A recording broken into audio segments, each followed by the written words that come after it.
Hi. Right, let's see if you can hear me. I'm using the snowball at the moment, and it just told me it was unplugged, and it's not unplugged. I'm using the snowball. Right, so it is working at the moment. If you get any problems with it not working, let me know. I'll switch it back onto the webcam mic. So I'm not going to be on too long tonight. I've got my daughter coming over tomorrow for picking up some stuff. So I need a little bit of an early night. Oh, my hair is still sticking up at the back.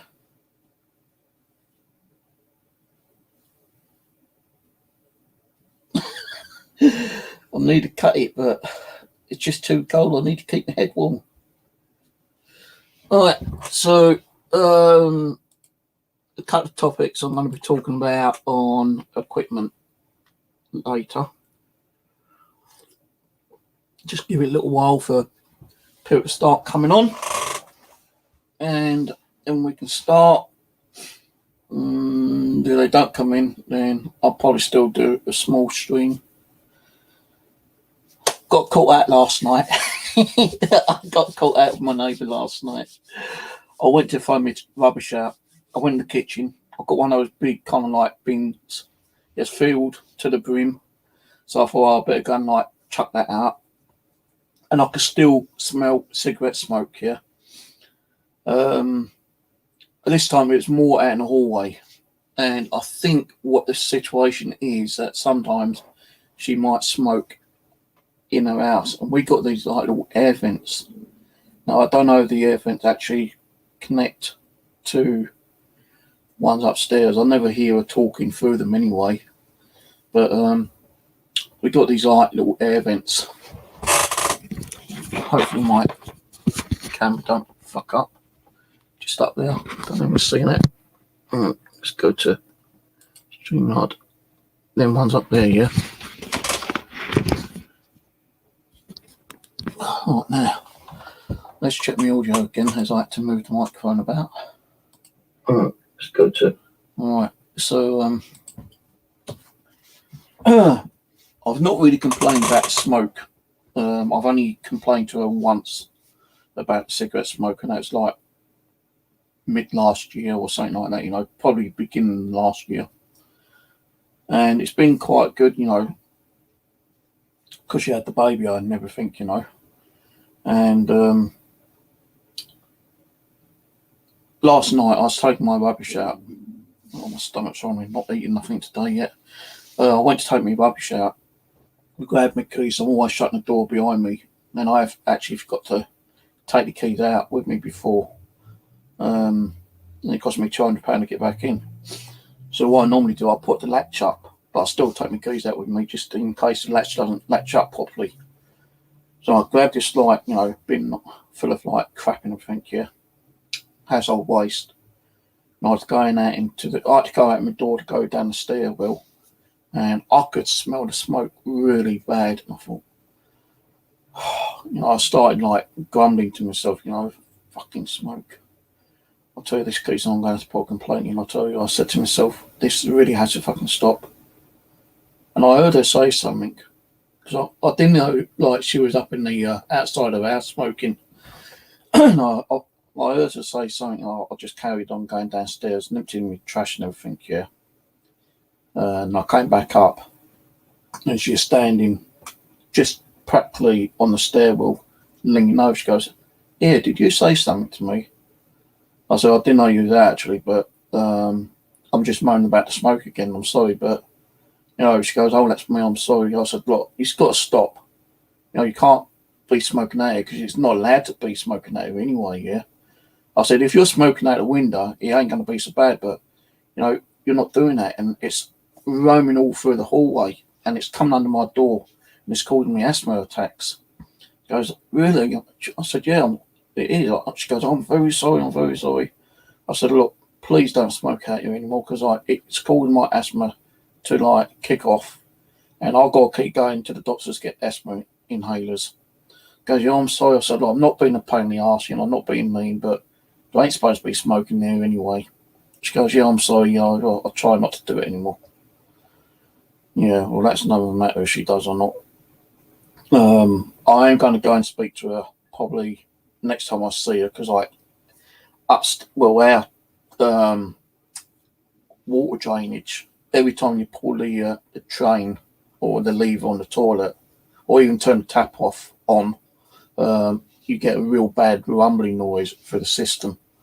And I know it's doing it to her as well, so I'm going to go up and speak to her and say, look, I'm not here to complain about the smoke or anything again, but are you getting the same thing happening to your water pipes? Is it rumbling every time you turn the tap on and flush the drain? See what it is. I'm going to put a complaint in to the housing association and try to get them down, fix it, because it's been doing it for like 2 years and no one said nothing about it. Sometimes, during the year it's not too bad, but, when it's cold weather like this, it gets really kind of like bad, and it just like general, sounds like it's going to explode sometimes. It's rumbling so bad, and when you do pull the chain, you got to go to the tap and turn the tap on and let the water run a little bit and turn the tap off to stop it from rumbling through the pipes. So, had a few problems here over the last couple of days. But yeah, I'm glad she was actually in the hallway last night, because I would have gone up there and like, I know I said to you, like, I've been getting like a smell of smoke. Now I don't know if it's always her or what, because I've had like really pungent smell of smoke as if someone's actually standing behind me smoking. But I do know that the smoke can come underneath the gap at the front door. All front doors got gaps underneath, and my gap's about that, big, I suppose. Like front door, it's about that wide or height or whatever. So smoke can easily come under. And I've had to use my inhaler a few times because of the smoke. And I think she's the only one who smokes. I don't know if my other neighbours smokes or not, but they don't smoke out in the hallway like she does. So yeah, I had a little bit of a dig last night. Didn't want to, but I'm getting so fed up with the smoke. I was going to moan about the noise as well, but I thought, well, I've just had a moan about the smoke. I'll leave the noise alone for a little while. It continues. I'll have to go up and ask her to keep the noise down, because she's the only one in the flat that's causing all the noise and the smell of cigarettes and everything. But anyway, topic tonight is going to be about paranormal equipment, I suppose. I want to talk about Ghostbox apps and maybe EMF meters. I don't know yet. But Ghostbox apps, I've tried so many Ghostbox apps, hundreds. I've paid for hundreds as well. Hello, Jamie. How's it going, mate? I've paid, quite a bit of money for Ghostbox apps. The most I've paid for a Ghostbox app is like 25 quid. Right, Dave, I'm going to talk about Ghostbox apps. If you want to jump in, let us know and I'll send you a link. But I've, some of the Ghostbox apps I paid for is some of the Mark Culture's Ghostbox. No, is it Mark Culture? No, not Mark Culture. Sorry, not Mark Culture's. I have actually bought a couple of these ones actually. Ricky's Ghostbox apps, I mean. The American guy. He's got hundreds of, applications on Google Play. And I must admit, some of them have actually worked for me, but not all of them. I've paid quite a bit for Danny Bigbeard's Ghostbox as well, such as what they call. I've got to go into like the Ghostbox. I've not got them all installed, so I'm giving you a rough idea of the ones I have used. Like the Echo Vox, there's like 4 or 5 different Echo Vox versions of Danny Bigbeard's Echo Vox Ghostbox apps, and I don't think all of them work. you know, although he's got 4 or 5 different Echo Foxes, the only one that's ever worked for me, and I have had some really good stuff coming from them, is Echo Fox version 2. And that's when I was doing the Jewish cemetery. All what I kept getting through the Echo Fox was about Auschwitz, you know, the German concentration camp. And like, you know, I've got the video up on YouTube, and I came home, uploaded, I've done another Echo Fox session, trying to communicate with Jewish spirits that may have came and followed me home, or, you know, that may be roaming around, you know, the planet, whatever. And I was getting like crap load of stuff about, you know, concentration camps for that. But when I tried a different version of Echo Fox, nothing. Didn't get anything like that. And I have tried different versions of Echo Fox, you know, over time, nothing. Even with Echo Fox 2, I'm not getting much on it now, because I think mainly I was getting more because I was actually in a cemetery and they wanted to probably talk them and then. And, you know, the next one I did was the same day. Yeah, I've done a couple, but nothing much since. I think like I'll mainly get more activity on Echo Fox if I'm in the cemetery. And if anyone's followed me home, then I might get some more during that day, maybe the next day. But after a couple of days, it seems to have died down again. Now, I know a couple of people have ripped Danny Bigbeard's apps completely, you know, apart, and found Edgar Owen's fucking like book in there, and it's got like full sentences, phrases, words, and everything like that. It is like, it's not chopped up like it is doing chopped up. Like, you know, I've got a copy of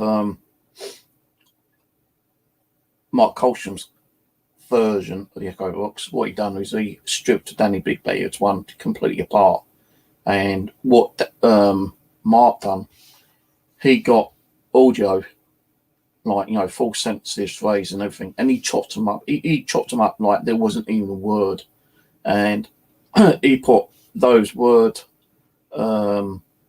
grouping into Danny Bigbeard's one of his old versions, but it kind of like changed it around, you know, made it like, if you look at Danny's one,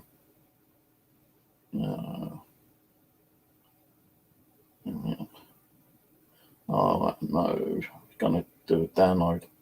That's Danny's one. That's the version 2 I do like.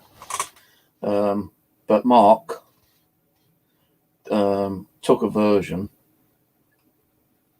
and I don't know if I've got a copy of Mark's one actually. Should have, but it might be on one of my other phones.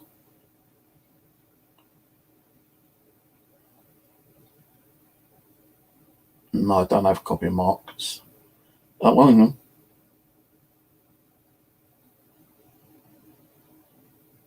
Here's Mark's copy. So what he done, he changed it around. That front bit there, that front bit there is completely different to Danny's part, but it's still got the actual speed circular thing. Now it's got that on now.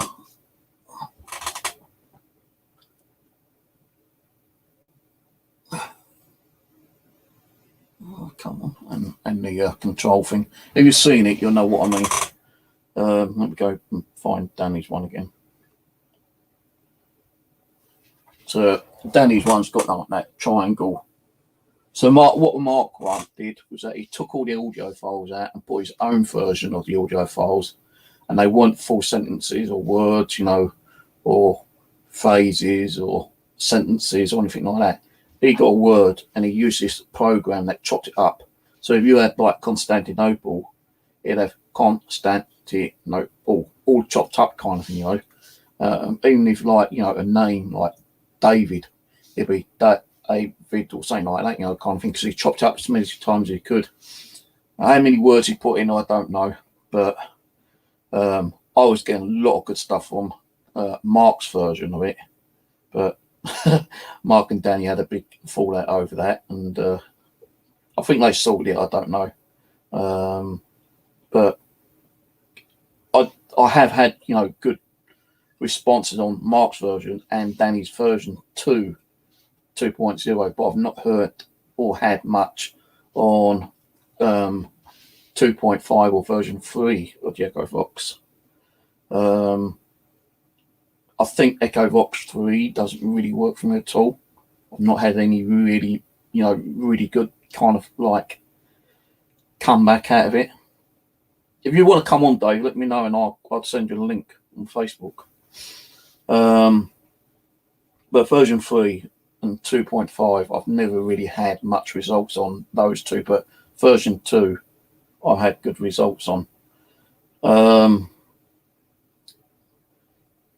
With Ricky's apps, he did make an app for me because Tina wanted one, which is, if I can find it, I don't know if I've got it or not actually.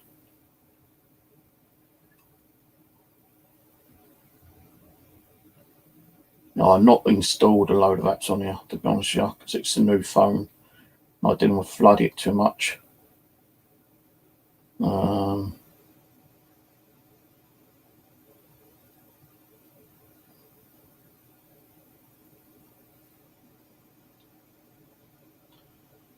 right, give me a minute. I've got to try to see if I can find this. It's under VBE. VBE.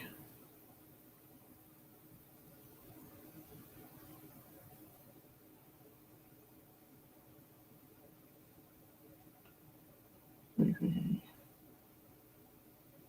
No, I can't find. I don't think I've installed it, but it's under VBE. One of these apps, VBE's Tina's version. And they say Danny's got a shitload of not Danny.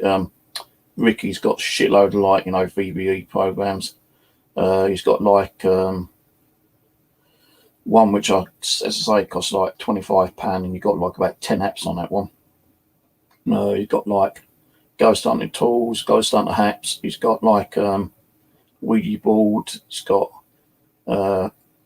sensors, ITC Legacy, which is a group of apps built into one, which is about 20 odd quid.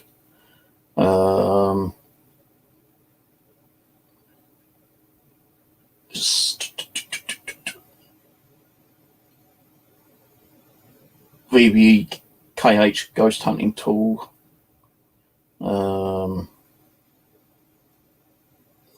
He's got quite a lot. When Ricky first made the Tina's app here, we tested it out and it worked really well. We was both live streaming and we was both getting response on it that same day, the day he released it, kind of thing. But eventually, after time, it started giving me practically nothing. I wasn't getting nothing on the app. Over a period of 6 months, 7 months, I was getting a lot of stuff on there. But suddenly it just kind of went really dead, kind of thing. Another one which I did like from Danny Big Beard was the Spirit Phone. It's a real-time EVP recorder. Don't know if anyone's tried that, but you do need headphones to play them back. Because what it does is that you can actually have an extension microphone on there if you want, I think.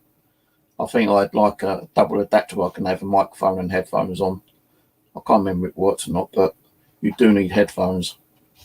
And when you've got headphones on, you can hear things a lot more clearer when you're actually recording on it. If you take the headphones out and you ain't got them plugged in and you're playing it back, you can't hear diddly squat. And I started using that practically when it first came out. And I was using that in cemeteries. And I tell you, man, the amount of stuff I was getting, I could hear people talking on this app and there wasn't no one near me whatsoever. I could hear kids running and screaming and playing around. Now, the only people like that, kids screaming, running, playing around, were a school quarter mile away. So, like, unless you're picking up, audio from a quarter mile away from the school, it was crazy. So, I was hearing male voices, female voices. I think I've got some stuff on with YouTube or me, what's it called? There's another website I used to upload stuff, audio files. Can't remember what it's called now. But this bloody well works. I'll tell you that for one thing. Yeah, I can't remember how much it cost, but it worked. It worked at that time. I tried it in here a couple of times, but not really getting much in here. But yeah, I'll send you an invite, Dave. Just give me a few minutes. I've tried other apps, like the guys who made Necrophonic. I just can't. I don't like Necrophonic. No, I've given it my best. I've tried it a few dozen times, and I think I might have had one or two sessions where I heard something that came through, which kind of like thought, interesting. Was that a response? Maybe. But I've seen other groups use it, and they've been getting brilliant responses. But for me, Diddley Scott. Now, they did make Dead Wave, and they made another program, which I've not got installed, which I preferred over Dead Wave and Necrophonic. But I can't think what the program is because I didn't install it on there, I don't think. I don't think that's it. Spiritus, I think it's called. Something like that.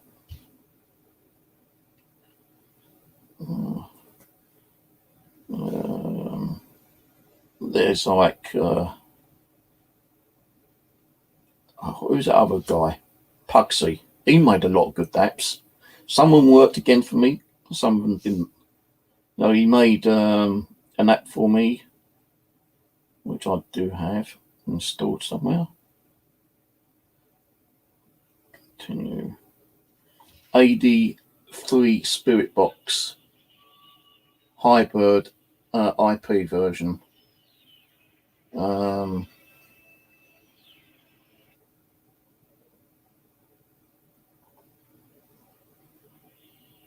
Now, this is the app, but it's not my app.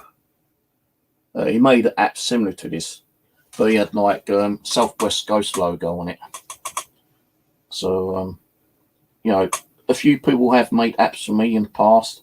Some people have said they would make apps for me, but never did do. What else is there?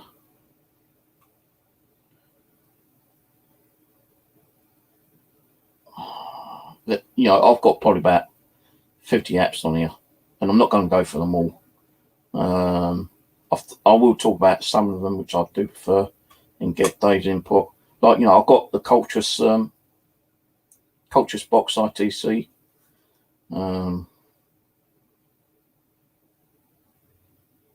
Which is that one now. So that ain't too bad. I've not really played much with it, but some of the stuff I've been able to get kind of like free anyway.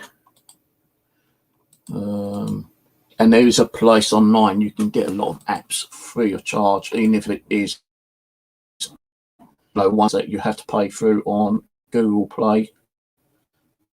Actually, kind of like. I've got to find Dave on Facebook now.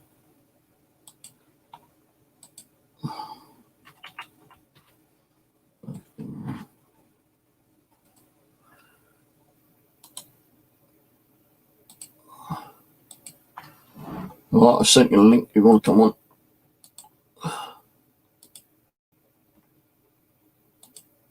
Oh shit! What have I done now?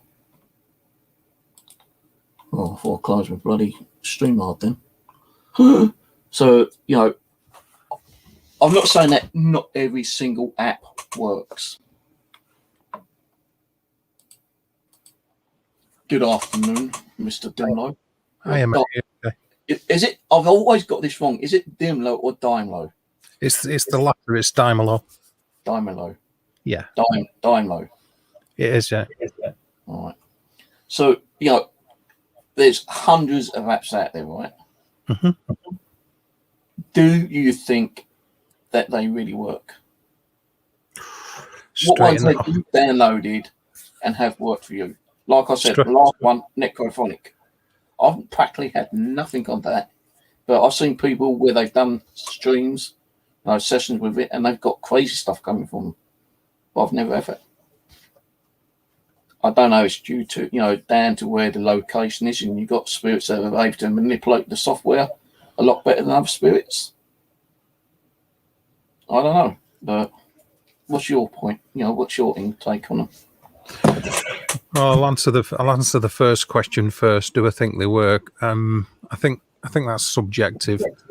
I'm always a little bit wary about apps that have full words and sentences in, because I think there's a limited database anyway. Then, I mean, even with the Ovilus, there's only 2,024 words or 2,014 words, and we all know there's many more words than that in the English language. So, you're limiting to what you can get.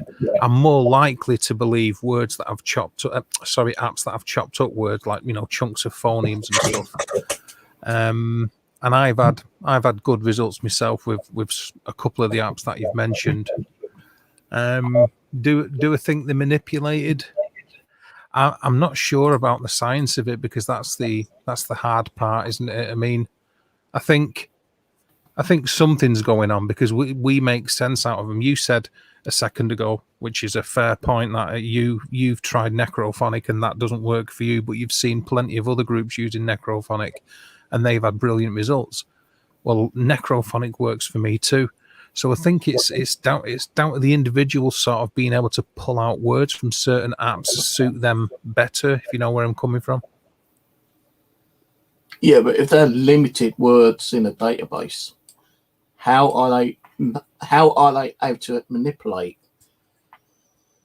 the words that they're coming to, through on the actual app itself? If it's not in the app itself, then how the hell are they meant to be manipulating it, unless it's like, they are taking a full word or several words and then breaking them down within hundreds of millions of a second and creating their own words out of it. Right. So are you talking about the apps that use chopped up words? Are you talking about phonemes? Well, any any kind of app. If it's got like, say, EchoVox. Mm-hmm. Well, as I said, like, what's his name? I've forgotten his name now. Fucking hell. Danny Bigbeard. Danny Bigbeard. No, Mark Coulter, yeah. To rip it apart, right?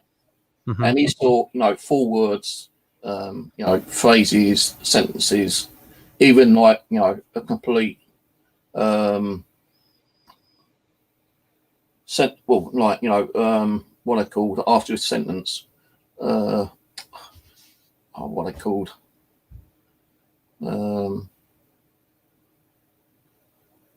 I'm not sure what you're referring to.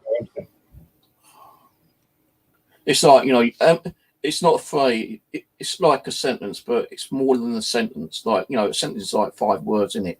When you've got like 20 to 30 words, what's that called? Almost like a paragraph or a paraphrase.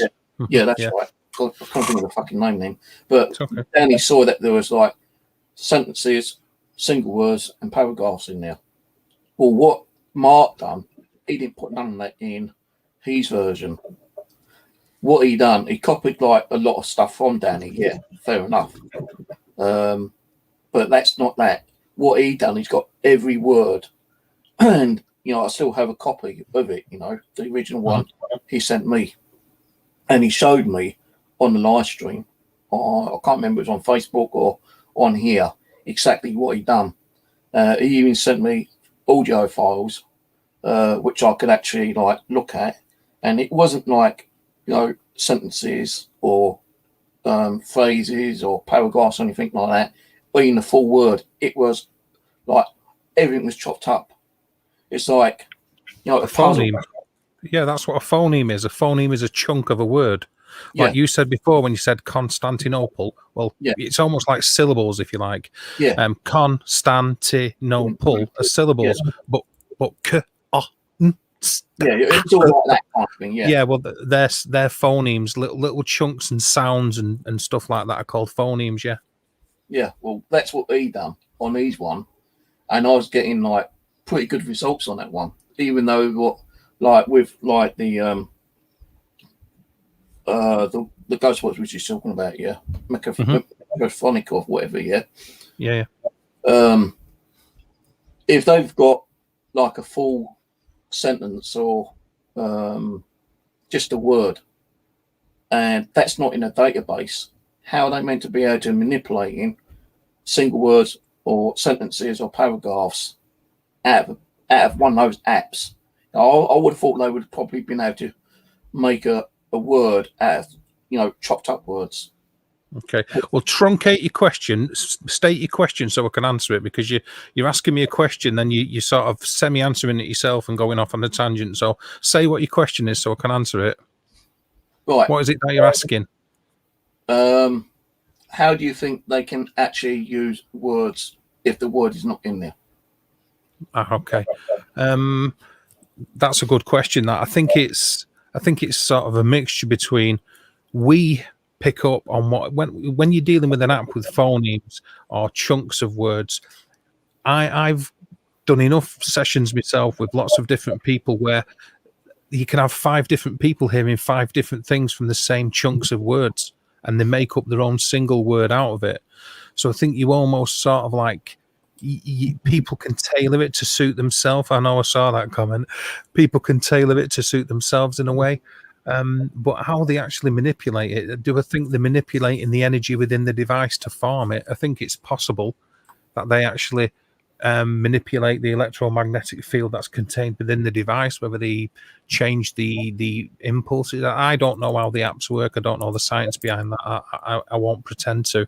I'm sure Mark or somebody like that will be able to tell you more. But I think a big chunk of it's down to how we interpret the noise that we hear rather than them manipulating it personally. That's why. Yeah. Sorry, Steve. No, it's okay. Sorry. That's why I think that some apps work for some people and they don't for others, if you know what I mean. Do you think that, some of the prices for the apps are kind of like extortionist expensive? Yeah, I do actually. Yes, I do. So go on, come on. No, sorry. I was just going to say that I think once I know that people they've got to make money to make it worth doing in the first place, and I understand and respect that. And I know a lot of the guys out there are doing apps for a good price. But once the research and development's gone into it, once you've made an app and then you've added to it a little bit more, you've not really put the same level of research and development and hard work into it. You've just added to it, made it a little bit flashier maybe. So I think maybe, this is just a personal opinion by the way, so I think maybe some of the apps can be overpriced, yeah. But then a lot of paranormal gear can. So I thought my thought at the beginning was 10 quid for an app.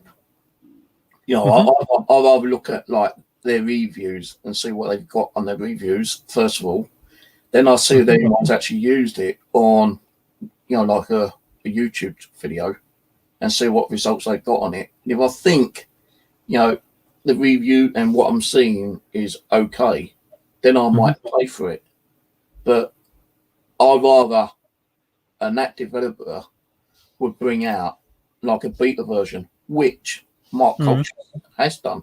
So he's brought out beta versions, and if people liked it, then you would upgrade it and put a fair price on it, so people can actually go out and buy it. Because he knows for a fact, or they know for a fact, a lot of people don't have money to keep going out spending on those box apps or any kind of like paranormal gear. So they try to keep their money down. Now Ricky has got apps on there for about 25 quid, but he's put like 10 apps on that one application. Yeah.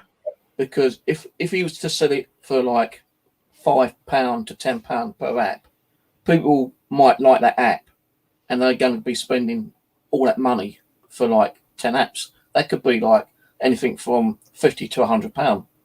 But what he's done is he's put load of apps that he's already created and put it into one kind of like special app. So when you click on it, you know, you can choose what app you want to use, and he's lowered the price down. So it's like, you know, it's like in one way, you go and buy a toilet roll, which is going to cost you, you know, 99p for like 3 rolls. Now, you know, you want more than that. So you go to a shop and buy 10 rolls for £2.99. So it's, you know, it's costing less money for you to go and buy it in like bulk or in as like a single app than actually going out and buying each app individually and spending a lot more money.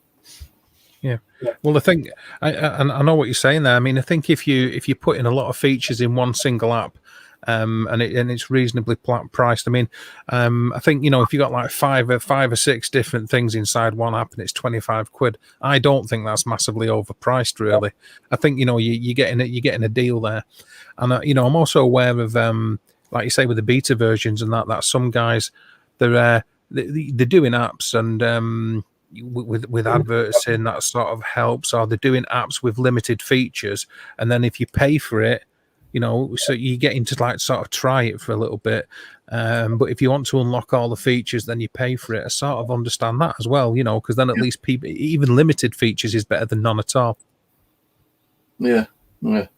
So I know some of them actually done like, you know, quite a few beta versions, and I know people have done like a time limited version.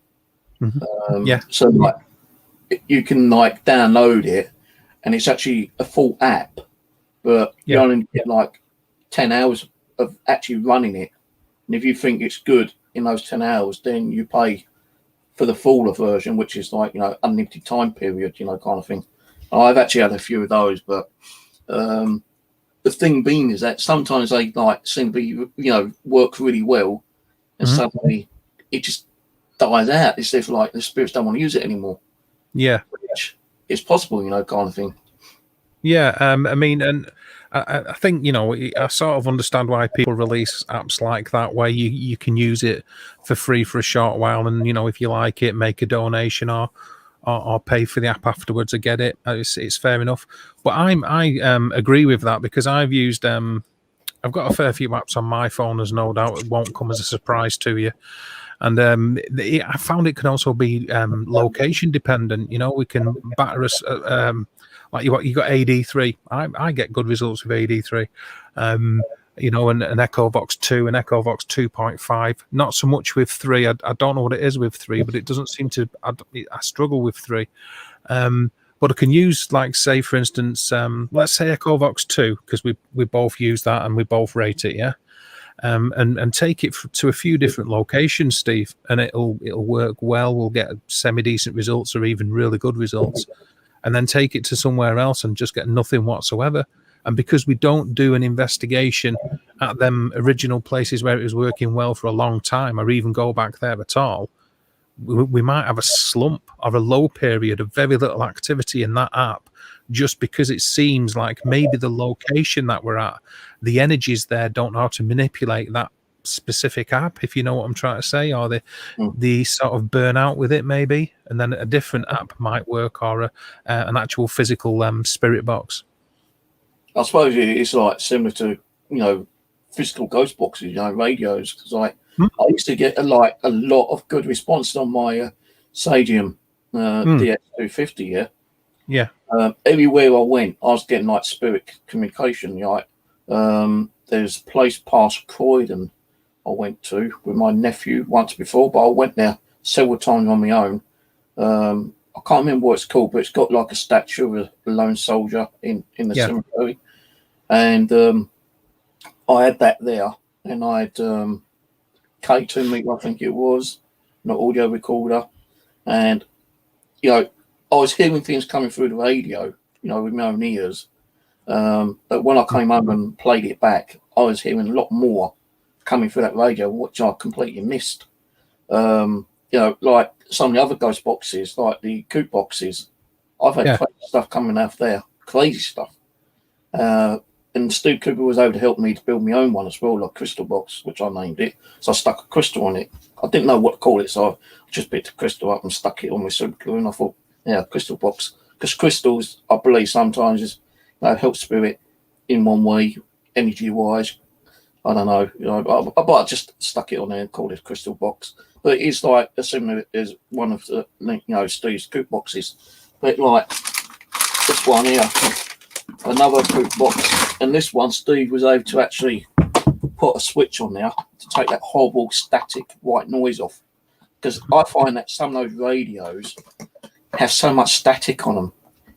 I know spirits used to static and white noise as part of like, in one way building up through the energy from that white noise and static, and it helps to like them create words through the broken up radio stations as well. But I think some of the radios, it's just too much white noise there, too much static. So I told him about that, and he put this in here, on, not just this one, but a few. And he's able to like turn off the white noise, the static. And I tell you, I still get some pretty good results with the actual white noise turned off than I do when it's turned on. So, yeah. I find, I've got like different ghost boxes like you. You probably got God knows how many ghost boxes. Mike Davis told me like the, what one was it called? The, oh God, the Roberts Not 9025 or whatever it's called. Yeah. Better than the 206 or whatever. Yeah. What was it? Actually, let me just go and get one. I know where one is. Hold on a minute. Okay.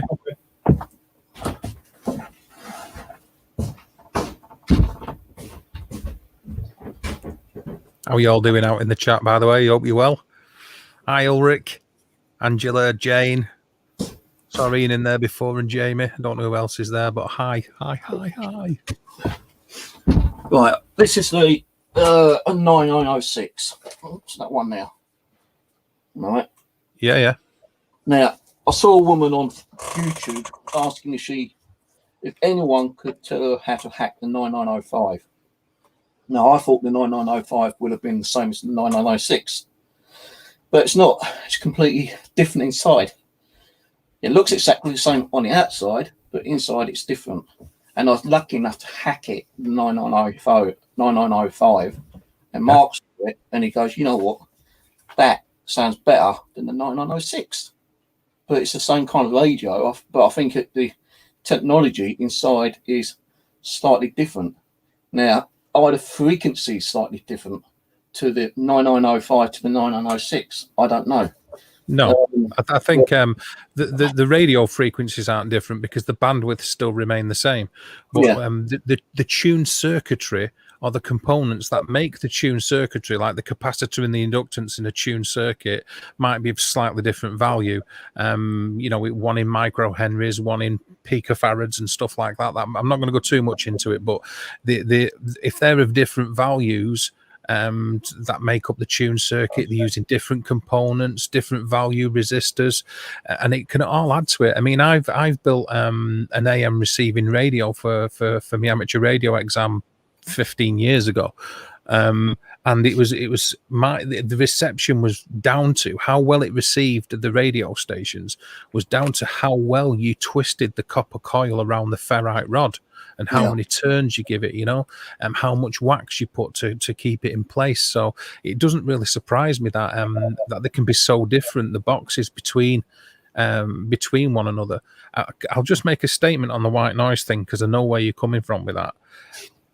On a radio, if you're doing a sweep on a radio, whether it's a 250 millisecond sweep or whatever, or a manual sweep by turning the VFO yourself, and you're landing on a radio station, and you know that frequency has a radio station, then there is always the element of doubt that what you're getting is just a radio station.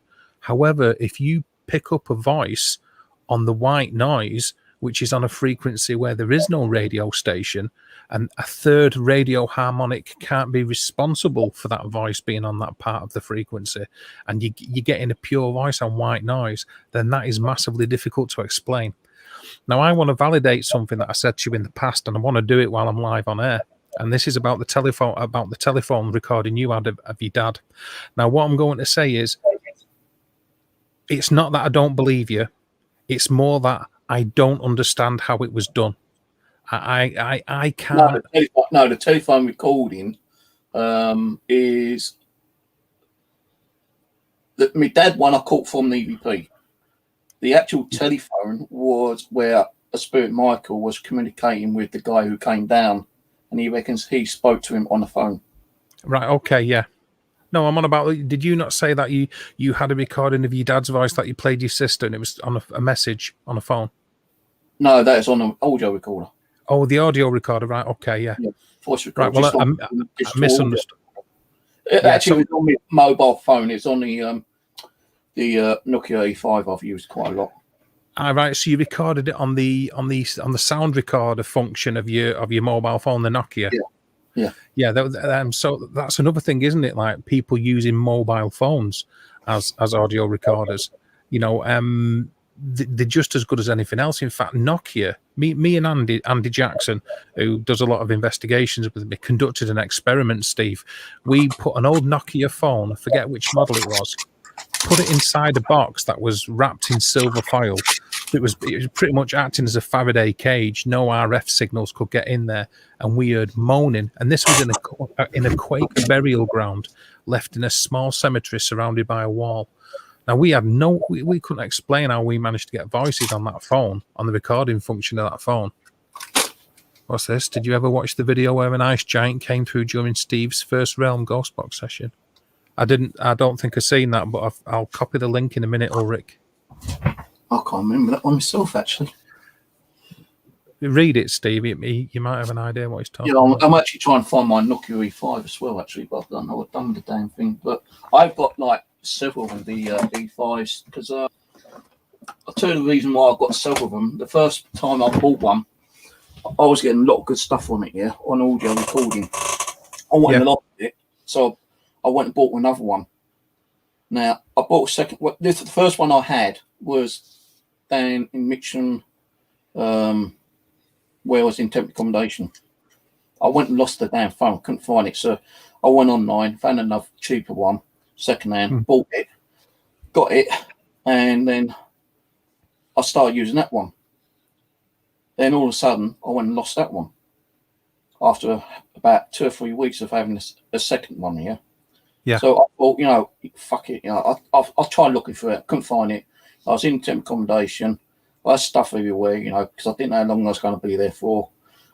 So I went online and I decided to buy 2 more. So I went out and I bought another 2 Nokia E5s, around about 10, 12 quid each. Got them through. The same day I got them through, would you believe, I opened the box and found my other 2. So I had 4. So you've ended up with, you got 4 of them. I ain't now. I actually had 6 because I did buy some more over the last couple of years. And I actually gave a couple out to a few people. Yeah. People that used to be on here. And, when me and Kat, Kat, Cat Angel. Yeah. When we do talk to each other. We had a little bit of an issue, but we made up. And, she come on here not long ago.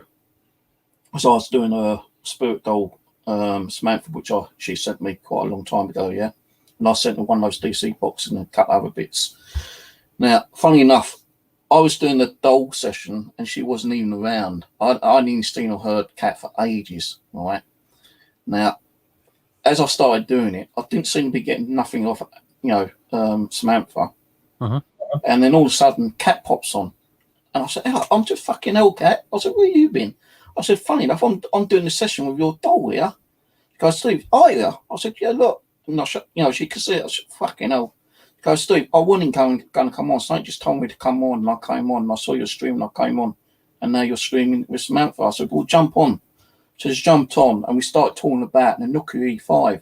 Now, I was the one who got her to buy one herself.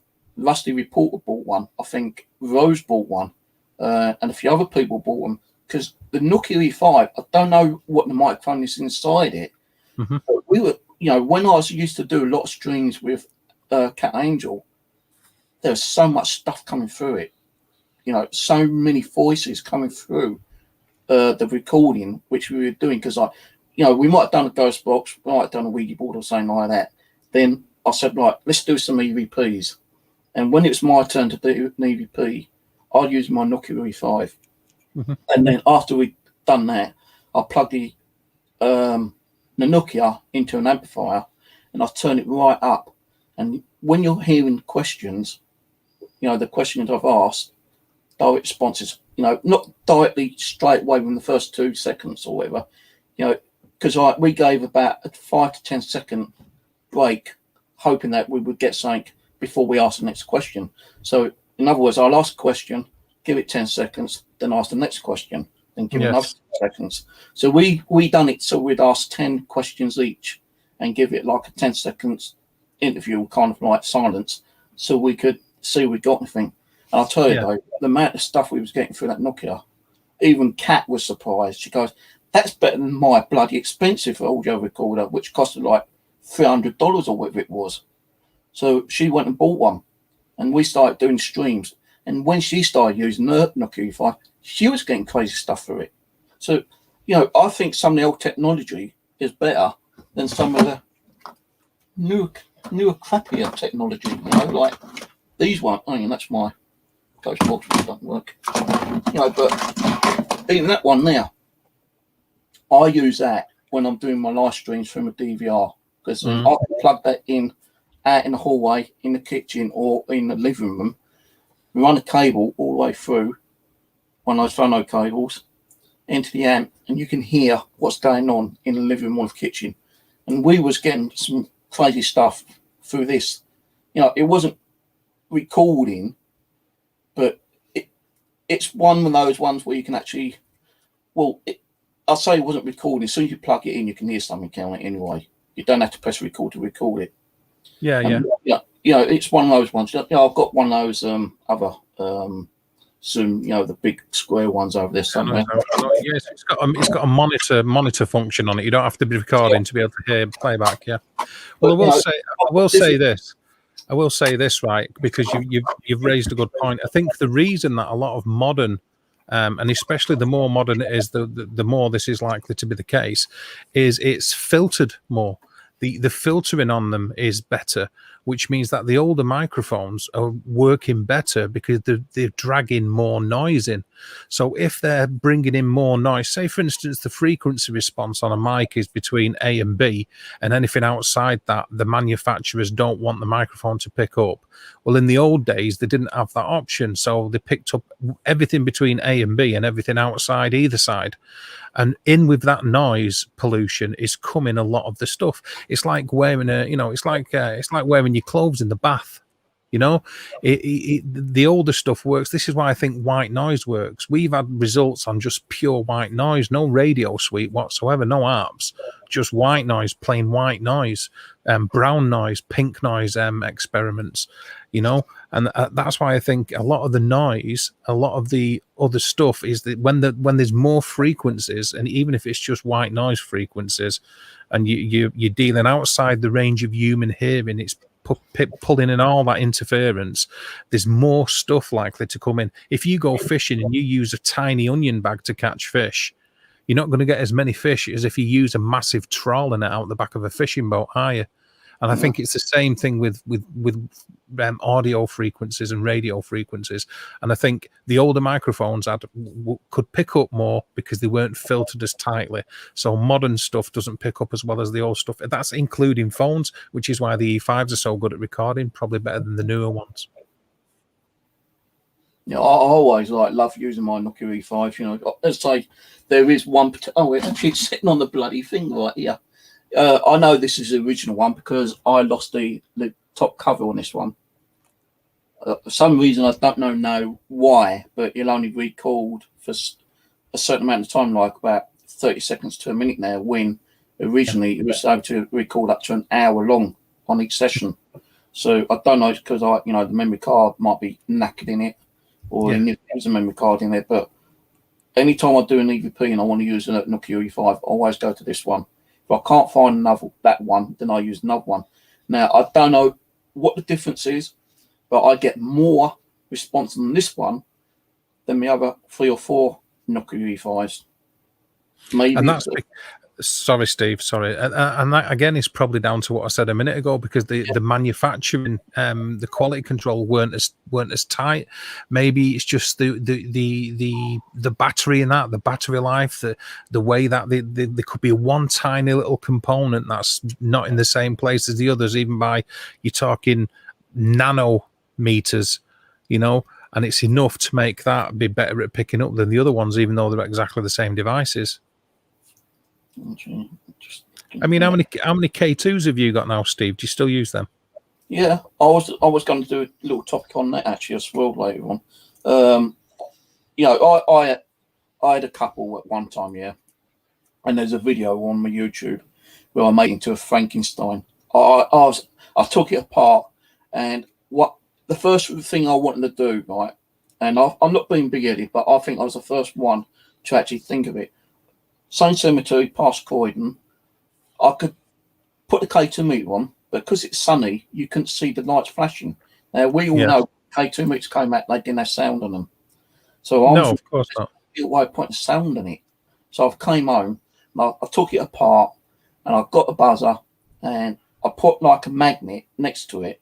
So, you know, it still constantly go off. Yeah.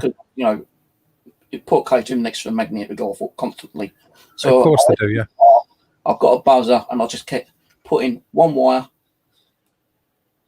doing that, and suddenly it started going. I thought, "Fuck it, I've done it." So I've kind of like checked out, you know, kept my command to do it on a couple of other little bits of the circuit board, which you did do. But I found 2 which were, you know, where I could solder it on without it touching any other contacts. Got the old soldering iron, put it in, and I thought, well, hang on a minute. No, I've done it. Where I'm going to put the speaker, because the buzzer at the time was like a bigger one, and there wasn't no room to put it in. So I ordered some like the smaller Peugeot buzzers. And the piezoelectric buzzers. Yeah, I bought some of those, a smaller version one. Took out the big buzzer, put that one in, and that worked perfectly. And I was able to put that in and put the case in, you know, without causing any damage whatsoever. So I thought, right, now I've done that, what else can I do to it? And if you look on my YouTube, there is one where I put class as Frankenstein. Yeah, I've seen this, yeah. And I put a flashlight on there. I put a laser on it. I put another switch on it. So when you switched over, you can turn the sound on and off. Then I put another switch on, which for some reason, when you turn this other switch on, the K2 meter would light up like a fairy light, flashing off constantly and making weird sounds. And I thought, what the fuck's going on here? So I thought, you know, it's like a Frankenstein machine, this, isn't it? So I called it the Franken K2 or something like that. But after, you know, several months later, I noticed other people were putting sound into the K2 meters. I thought, well, you know, I don't know, it's because I'd done it and people watched it. You know, I don't mind people, you know, following my ideas. You know, someone else might have thought of it before, even for it. I don't know. But I've had several K2 meters, and I have noticed with the K2 meters, though, with the original ones, people used to have to stick a coin in them. I've still got one of them, yeah. I've still got one. I didn't like those.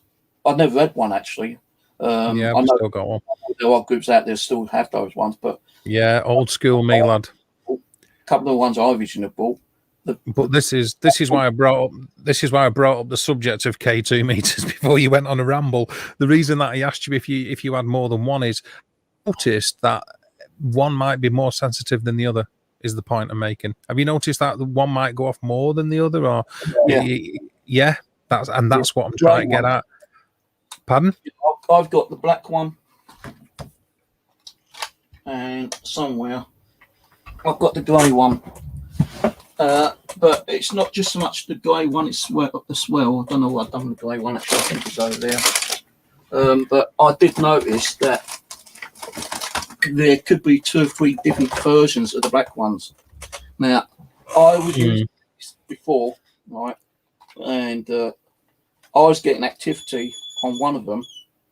And I thought, you know what? Let's see if I get the same kind of activity on the other one.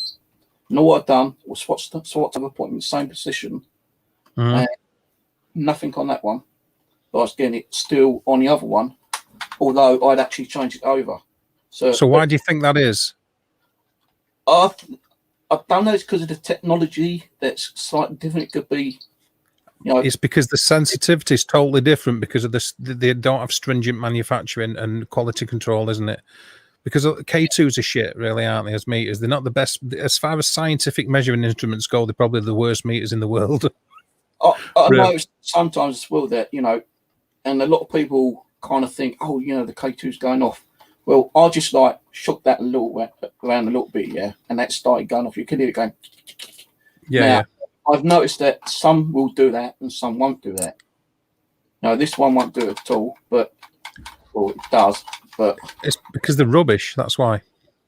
that one doesn't. That one doesn't. But that one does. So, If you make an EMF meter for the ghost hunting community, and you're charging people X amount, I forget, I'm not even sure how much they are now, and you can't even be bothered to put a battery compartment in it. You've got to take the thing apart to replace the battery. That's bad design in my eyes. That it's bad design. Now, for call and response, if you put out a K2 meter and you're using a K2 meter just to get interactions so the lights flash, fine, but don't bother reading the numbers about 2.5, 5 milligauss, 15 milligauss and all that lot, because it's utter bollocks. They're not accurate enough to measure that, you know, and they all go off at different amounts of EMF energy anyway. I've used different types of EMF meters, yeah, and I do find some are better than the K2 meter, but they don't have the same kind of thing that a K2 meter does have, because, like, you know, as I said before, right? Yeah, but a K2's purpose is just to flash, and that's all it does. It's just a flashing light. An EMF meter is really to measure levels of electromagnetic radiation, and if it isn't doing that accurately, it's no use. Yeah, but something's got to manipulate to make the lights light, though. But the thing is, Steve, is they're not shielded. So even a radio station, a taxi from 25 miles away can make it go off if there's tropospheric, if the conditions in it. It's actually going to set off a K2 meter from 25 miles away. I think that's because I understand tropospheric ducting and how very UHF and VHF radio frequencies work. So I know that they can when there's something called sporadic E, which is the E layer of the ionosphere, which is the troposphere becoming more highly ionized because of sun's activity, its sunspot cycle, than it does throughout other parts of the year. And a cold and warm pressure front get together, they form a funnel or a duct, which is called a tropospheric duct. And even a very weak radio station from a mobile antenna can hit this like funnel, ricochet inside it and travel down this tunnel, a bit like a wormhole, if you like, and land hundreds of miles away from where it was. That's why in VHF and UHF radio, which is normally short distance radio communication, we can hear people from the continent. We can hear Germany and France at certain times of the year if the conditions are right, but other times we can't. A K2 isn't shielded, it's badly made, and it isn't scientifically accurate. If you want to see flashing lights go off in response to your questions, it's great, but other than that, it's totally shite. Yeah, but, going back on one of my videos, yeah, when I was live streaming, and you probably know about this one, I had K2s in the living room, yeah, and I was going off constantly, right? So I went in the living room, and I turned them both off, and I said, right, there's a spirit in here, I want you to I don't want you to light them up yet. I do not want you to light them up. Give me time to turn them on. And when I say light them up, light them up. And that's what happened. I went in there, turned them off, said, right, light them up. And they both lit up at the same time. One was at the back of the wall in the mirror. One was in the middle of the living room, yeah? They both at the same time. I said, right, stop. As soon as I said to stop, they stopped. I said, right, if you are spirit, way to manipulate that, do it again. And they both went off again at the same time. I understand that, but how does that change what I'm saying? What I said was, if you want a spirit just to make the lights flash, then they're fine. They're good for interaction. They make the lights flash.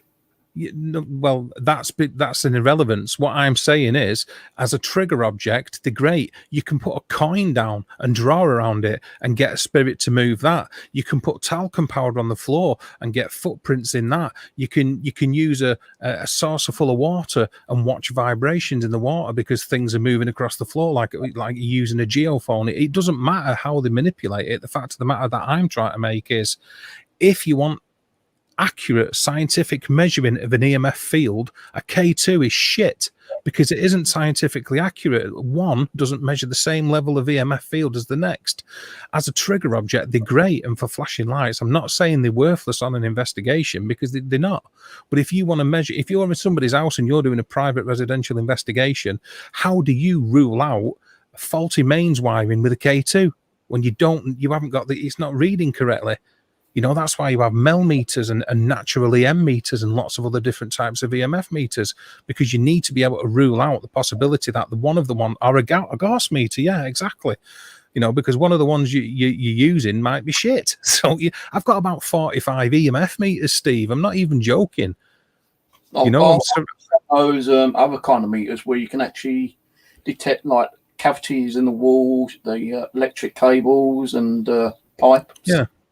I was wondering if you might be able to, I've not really tried them. I've got 2 or 3 different versions, but I was wondering, if there's any way you could use those in the paranormal, because, like you said once before, if you don't buy it and you don't test it, you ain't going to know if it works or not. It's like when you had one of these off me. Remember? Yeah, I do, yeah. I've still got it. You remember the time I said to you, I built 2 and I said, I've used them for a couple of weeks. Nothing at all. Yeah, I do. You had one, same day you went out on an investigation. The day you got it through the post, you went out on an investigation, you put it on the floor, and it was crazy. Yeah, 3 hours. 3 hours after it landed on the doorstep. So, what do you think? Not because you're built, you ain't got to be, great and polite and all that kind of shit. Honest opinion. What do you think of them? Well, at that location where we tried that out, there's always been activity that we can't explain, and that's one of the reasons that was the place that I wanted to take it. Now I know, because of the location, that there are no power lines around. Yeah, and you're dealing with something it's emitting an EMF field around the antenna, isn't it? So you need something to disrupt that field to set off the buzzer and to set off the LEDs. Now we were nowhere near it. It was in the middle of nowhere. So I don't know why it went off. We couldn't explain why it went off. It went off on command when we asked it to go off. We said, if there's anybody there, please light up the, the routine that you say. And it lit up, full strength. It lit up and it went squeaking away. And this is a place that's known for activity. So I think, because all of them, even REM pods, DC boxes, anything that works like that, it's a trigger object, basically, isn't it? You try to get something to interact so you can say, we've just had some kind of activity. And I think it's just as good as anything else out there. Now, I did not know until someone actually ripped one of these apart. The insides of one of these are practically similar to what that is. Oh, I'm totally sure they are, yeah, because it's working off exactly the same principle, isn't it?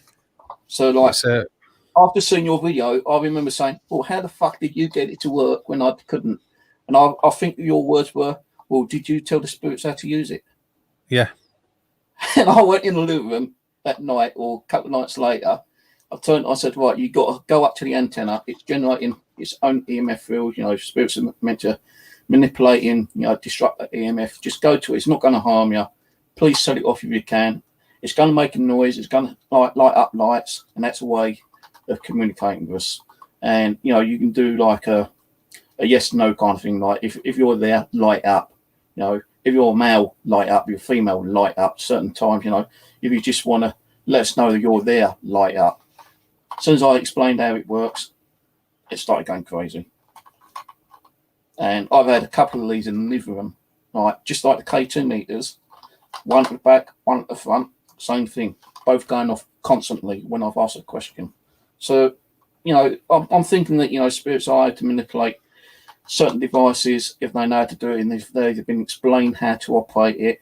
Now, do you think that some of the equipment may harm spirits. Do you think spirits think they can get harmed by using equipment? I think that's a good question. I think I can sort of see some kind of validity in, say, a spirit energy from that's been around for hundreds and hundreds of years, say, that might not be able to recognize what we're using. They won't understand blue flashing lights and all different LEDs and everything. Looking at it and being distrustful of it and not quite understanding what it is. And I'll elaborate on it a bit. We went to we've done an investigation at a chapel where there used to be obviously monks, because that's where they hang about, don't they? You know that yourself. And think, well, we'll explain it in a different way, as if it was a candle. You know, approach that light, approach that candle, because when you do, more candles will light up. This was the DC box. And sure enough, you know, although it was explained a bit childlike and it isn't a candle, it was like they could relate to the fact that that light represented a candle. And sure enough, the lights lit up. So whether they're scared of it or not, I'm not totally sure, because I would ask you then, do you think it's possible that when people have crossed over, they become a spirit energy, even from hundreds of years ago, that they still learn when they're on the other side? They observe what goes on. They've seen cars being developed. They've seen the invention of the aeroplane. They've seen man go into space. Do you think they still learn? And if they do, surely they would not be scared of what we put in front of them as devices, because they would recognize it. Do you think they learn? Do you think they can learn? Right, before I do that, let's just do a quick shout out to a few people. Hello, Ian, Jamie Boy, Jane, who else is there? Dave as well, Angela, who else is here? Who else? Ian, my mate Ian, Uric Hyde. I'm only going to got asked to do a shout out. Shrimp Shack, my mate Shrimpy, love shrimps, prawns, lovely. Earls and Random Pie, Random Pie, hello.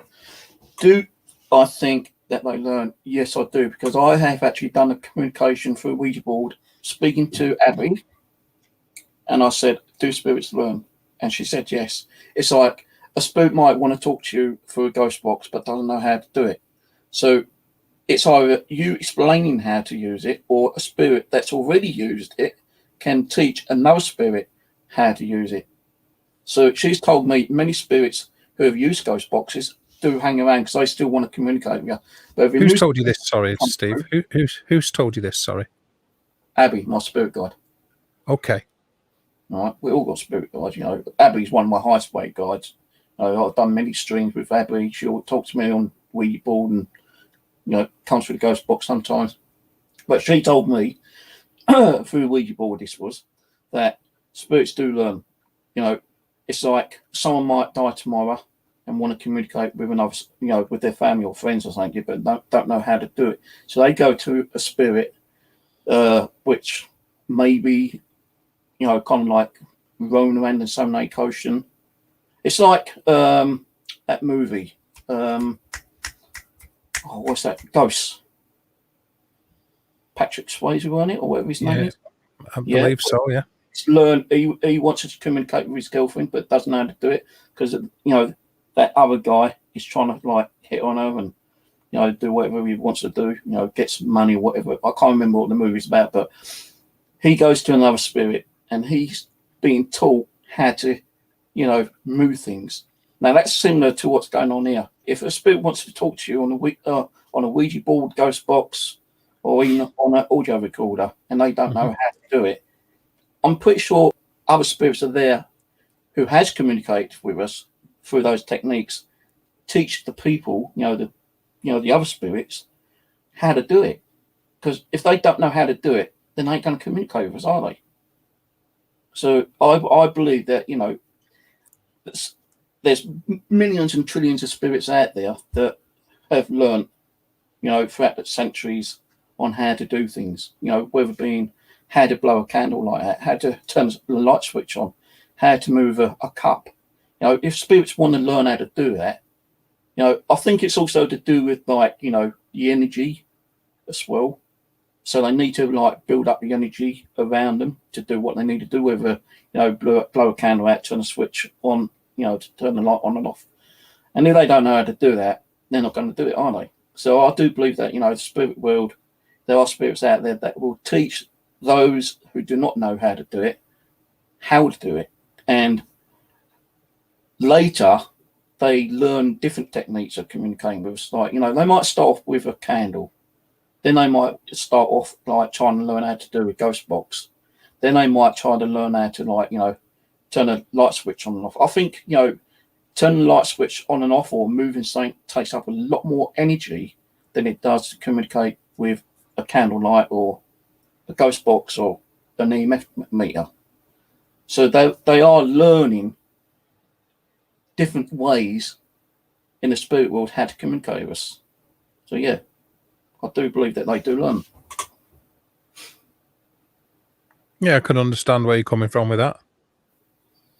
It's like when you, for instance, wanted to learn how to play guitar, who taught you how to play the guitar? Did you go to class? Did someone teach you how to play it physically? Did you go to a tutor? Well, that's how I see it in the spirit world. If they want to learn something and they don't know how to do it, they go to another spirit who knows how to do that thing. I didn't get a tutor, no, but what I did was I learnt myself, but I still was inspired by other people, by watching other guitarists and seeing how they played.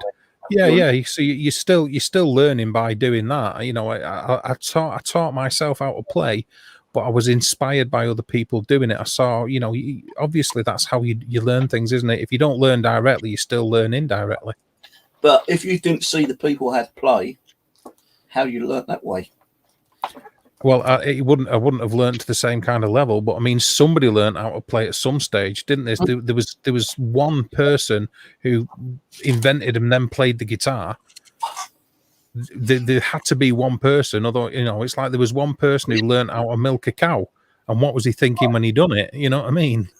Because even if you didn't learn from another tutor, he teach you how to play, what string, what chord, whatever, because you don't yourself, you wouldn't have been able to do that because. If someone didn't invent the guitar, you wouldn't be able to play the guitar.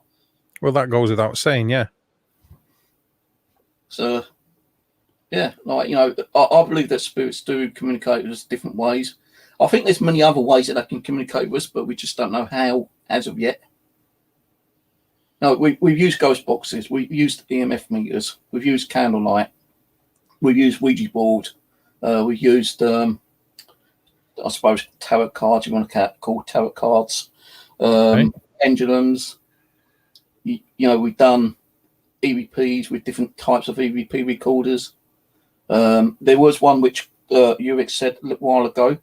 I've still got it actually. I've got two now. I've got like a little small portable one, and I've got one with the actual VHS built into it. TV, the old analog ones. They still can communicate through the white noise on that. I've actually turned it on and we've heard a voice come through it.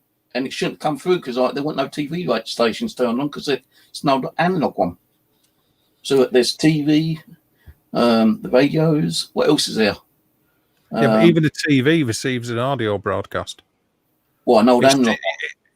Yeah, I know that, but it still has RF receiving capability and there is still radio frequencies out there. Yeah, possible. True, yeah. Even though the picture's digital, I'm not saying this is the reason. I'm just saying that even though back in the day we would get a video image that was sent on a certain radio frequency, and we would get an audio transmission that we received on a certain frequency, and then it sorted it all out at the TV end. Well, yeah, there isn't any video anymore. And there isn't any audio anymore because we're all on digital, but it's still capable of receiving radio transmissions. You still have harmonic frequencies; they still exist. Yeah.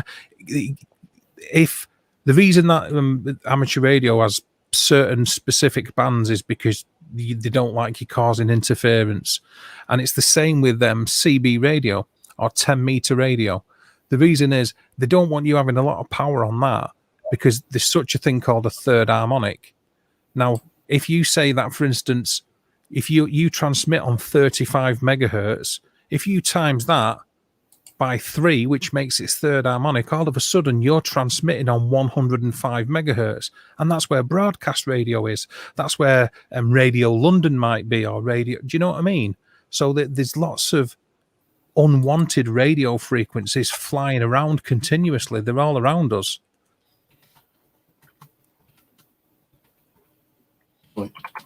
No, you're all right. Do what you got to do.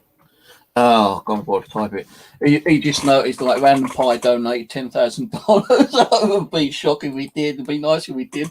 Yeah, that's why I knew it. Go out and buy a lot more equipment and go and visit some locations. And, you know, I'll be up here, Dave. I'll go, right, Dave, you can lock me in the fucking, like, added to in your side. Here, mate. That's why I got rid of it. I knew it was bullshit as soon as he put it, you know. Yeah. Like you said, it'd be nice. Yeah. I didn't get to see that actually that you pulled it, because it doesn't come up on StreamYard showing that you pulled it. I don't think. Yeah, I got rid of it. Yeah, it don't show on. I don't think on StreamYard chat, but it does on normal YouTube chat. If somebody, sorry, Steve, if somebody comes on your stream and says, "Give me a shout out and sub," and they haven't even said hello, or they're not even joining in the conversation, it's like, oh, fuck off. You know, you need, never mind coming on here begging for subs. Do one. Yeah. Well, you know, I always give shout outs anyway, if I remember doing them. You know, Charles like that. That's why you moderators there to do the old job. And because, you know, when I start talking, I don't get to read chat after time. So if I start reading chat, I just get, you know, distracted and lose concentration on what I'm talking about. I do the shout out. I do shout out to people that come in the chat that follow my channel. If some nugget just comes in, like, it's like, nah, mate, you know, I don't even know who you are. I'm not shouting you out or giving you credits when you don't even follow the channel, or you just being a wanker. I was just wondering, right? You know, I think I have got one, the VHS. Well, I've got one on the TV actually, but I don't know if it's actually got recording. I was wondering, like, you know, doing a session of actually putting a blank tape in and doing like a session and having it recording and seeing what we can record through the TV white noise, you know. But yeah, proper ITC. Yeah, well, I don't know if I can do it that way. Do it as exactly as you've said. So record a detuned radio channel. Yeah. So what do you think on DVR systems like I've got?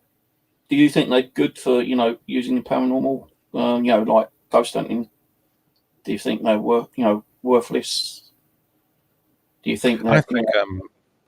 Sorry, Steve. There's a tiny bit of lag, so I'm never sure when you've finished. I keep talking over you. I'm sorry about that. All right. Do you think they're actually worth, you know, because I've caught a load of stuff on here, but again, I can't prove it's paranormal. You know, people will turn around and say it's paranormal. You know, we've all got our. I'm not going to start it, but we've all got our own opinions of what we're seeing and what we're thinking we're seeing. But, you know, I've caught some unusual stuff on here. And, like, you know, night vision is a different spectrum of light. And if you think it's a different spectrum of light, we don't know what these spirits are able to do in a different spectrum of light. Because, like, you know, it's like a camera, a normal digital camera. I've caught crazy stuff on normal camera. So, first of all, let's go back to the DVRs, and I'll ask you about the cameras. So, what do you think of DVRs? I think of DVRs. I think DVRs are a really good bit of kit to have if you're a paranormal investigator. And I've got a DVR system, and that won't come as a surprise. And especially with concentrating on residential properties, if there's activity throughout that house and you want to try and record a video footage in more than one room, it's a right pain in the ass setting up loads of different handycams which run out of power. They don't have a long time of recording time on them anyway, depending whether they've got a built-in hard drive. You might get, some of them are okay, but back in the day, if you had like an old mini DV tape, you're getting 90 minutes of recording or whatever, and it's not feasible. So if you can and they put out a decent amount of IR, they've got a pretty good amount of infrared built into most of them. You can get multicam, you get multi-screen, I think they're a great idea, especially if the reports at certain locations have been of things moving, doors opening and shutting, figures being seen and stuff like that. I think they're a great bit of kit. But I will say this, going back to the fact that your CCTV footage, your DVR footage, right? Because I'm going to validate, I'm going to use this as an opportunity to validate what I was trying to say. That dark figure that you got on your video footage, what I was saying is, I'm not saying it's not paranormal. I'm just saying that you can't say it's a demon and you can't say it's a ghost. But by the very definition that you can't explain what it is, makes it paranormal. It's a weird thing. It's a strange thing. That is what I was trying to say on that night. Because I don't know what it is, but I'm not going to just assume it's an evil entity or it's a spirit or it's a demon just because I can't explain it, because that wouldn't be right. What I will say is it's paranormal. And yeah, because it's called something which you shouldn't have called. Exactly, yeah. That's exactly what I'm trying to say. So by definition, you caught something unusual, didn't you? It shouldn't be there.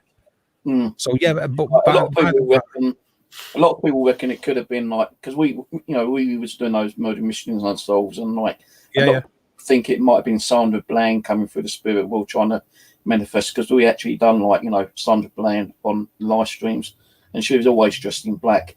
Because it's a figure that's dressed in black, people feel it might have been Sandra Bland, but I can't turn around and say, "Hey, we just caught a picture or an image of Sandra Bland," because it's just like it was a dark image. You didn't see the profile. You didn't see her face.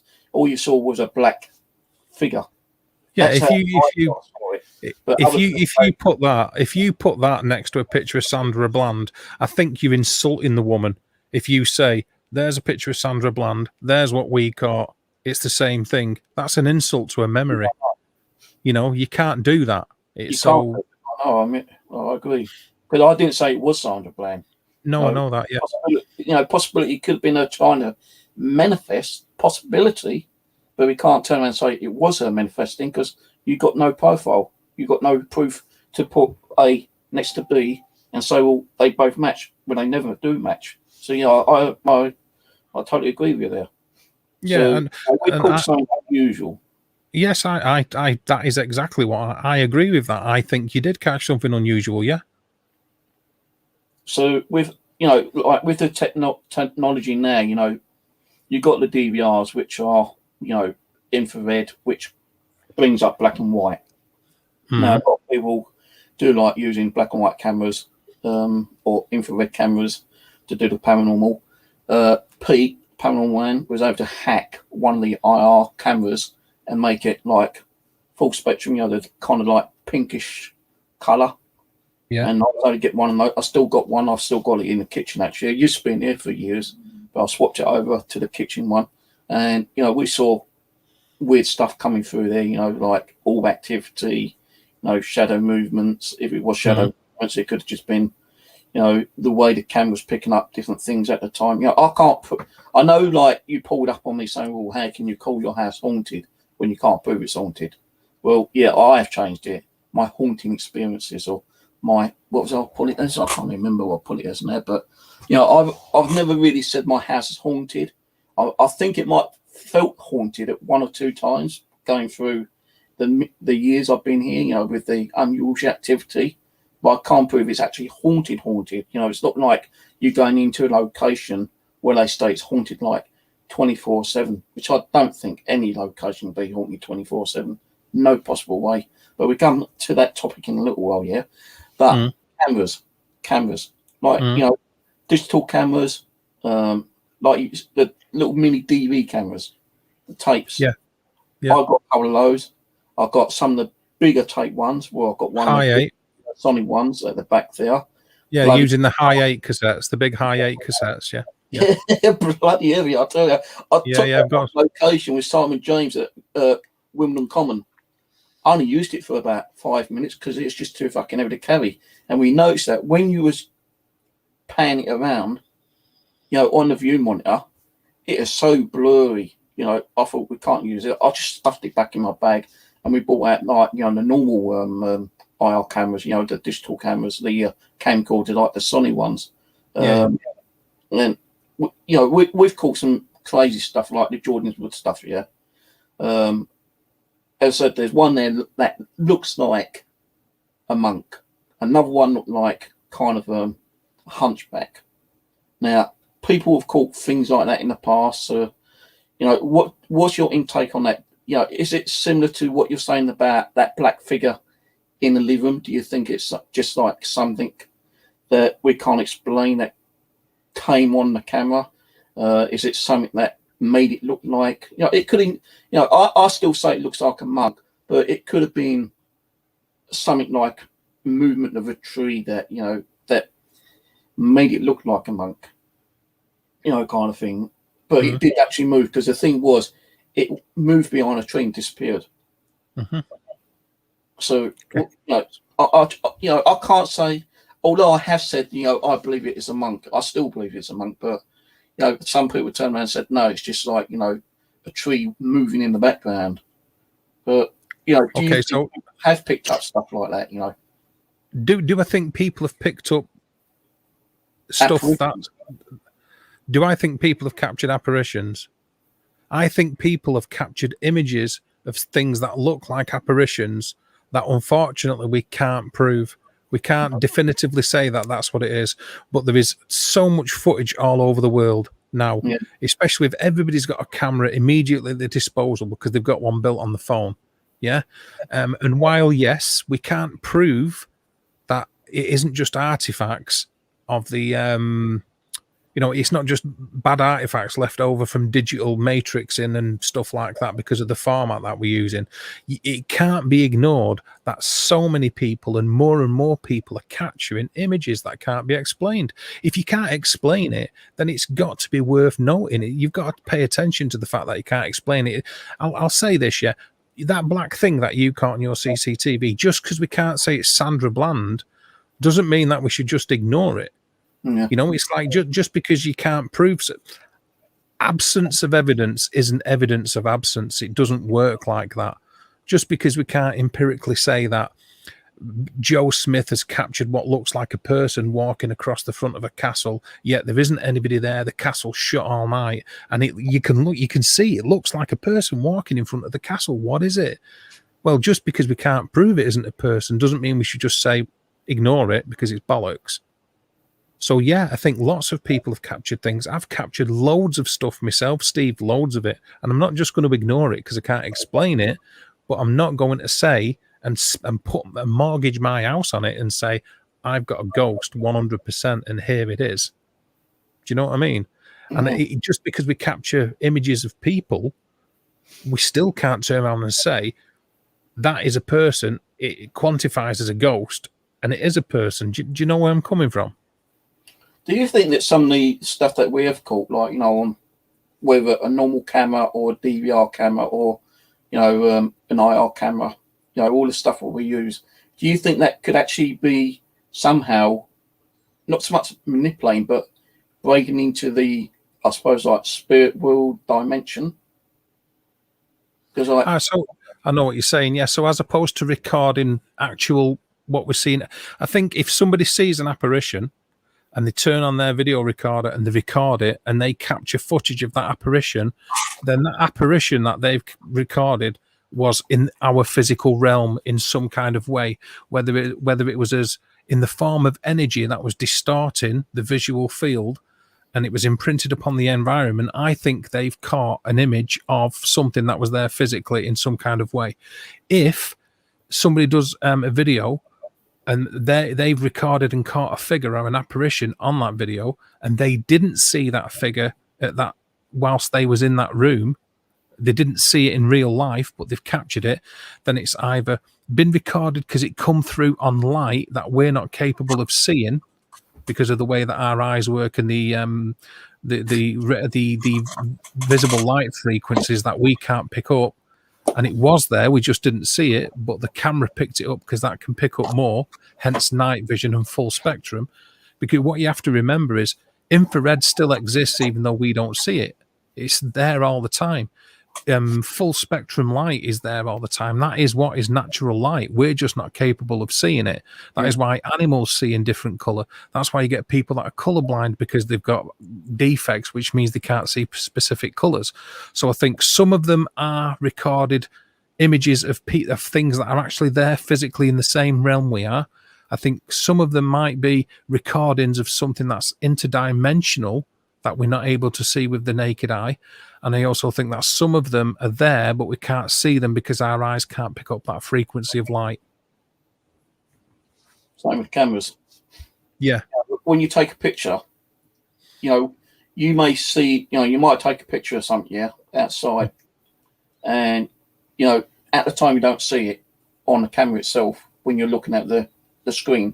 But when you actually take it and put it up on your computer and enlarge it, then you notice that there's something in the background. If you think about it, I use my Sony camera, which is around here somewhere, and that's got IR on it, and I've always gone in the living room and taking pictures in the mirror, and I've caught stuff in the mirror. Whether that was acting as a portal or dimension of where spirits are coming through, I don't know, but I've caught crazy stuff through just a normal digital camera, and people have been mind blown with some of the stuff we got, but we can't say if it's real spirits coming through or it's pixelization. Yeah. Because pixelization play a part of any kind of cameras and digital video cameras. Oh yeah, beyond a shadow of a doubt. Yeah, massively. Of course it does. It has to, doesn't it? Just like we can't rule out you can't rule out pareidolia.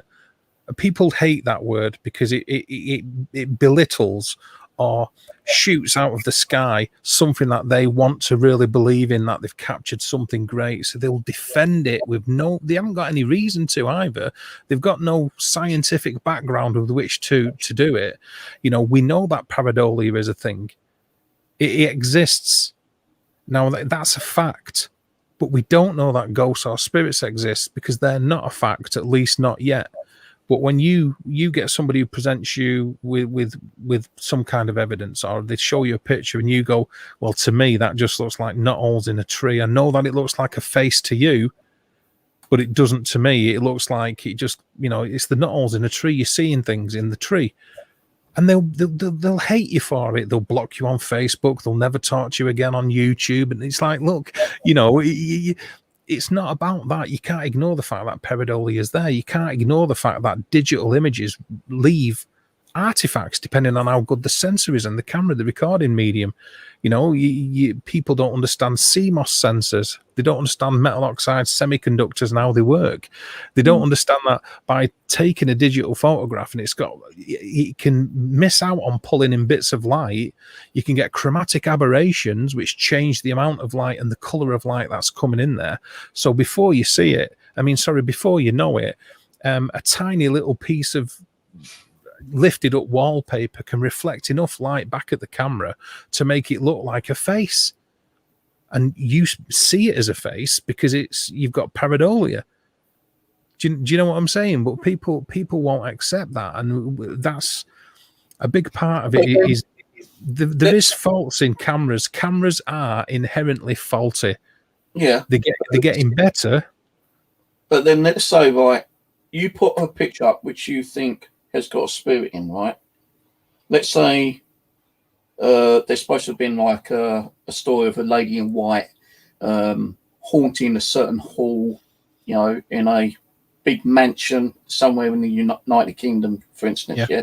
And about 50 different groups have gone to that location, and at the 50 groups, say 5 groups have possibly caught an apparition of the white lady, right? Yeah.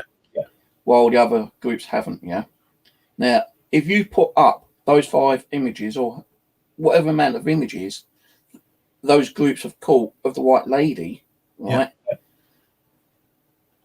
There's going to be a certain amount of people who are going to say, yeah, that looks like a white lady, while there's going to be many people who are saying it's not a white lady, it's like pixelization, or it could be like a flare of a light camera, something like that, But those 5 groups are going to turn around and say, no, that's definitely like a white lady.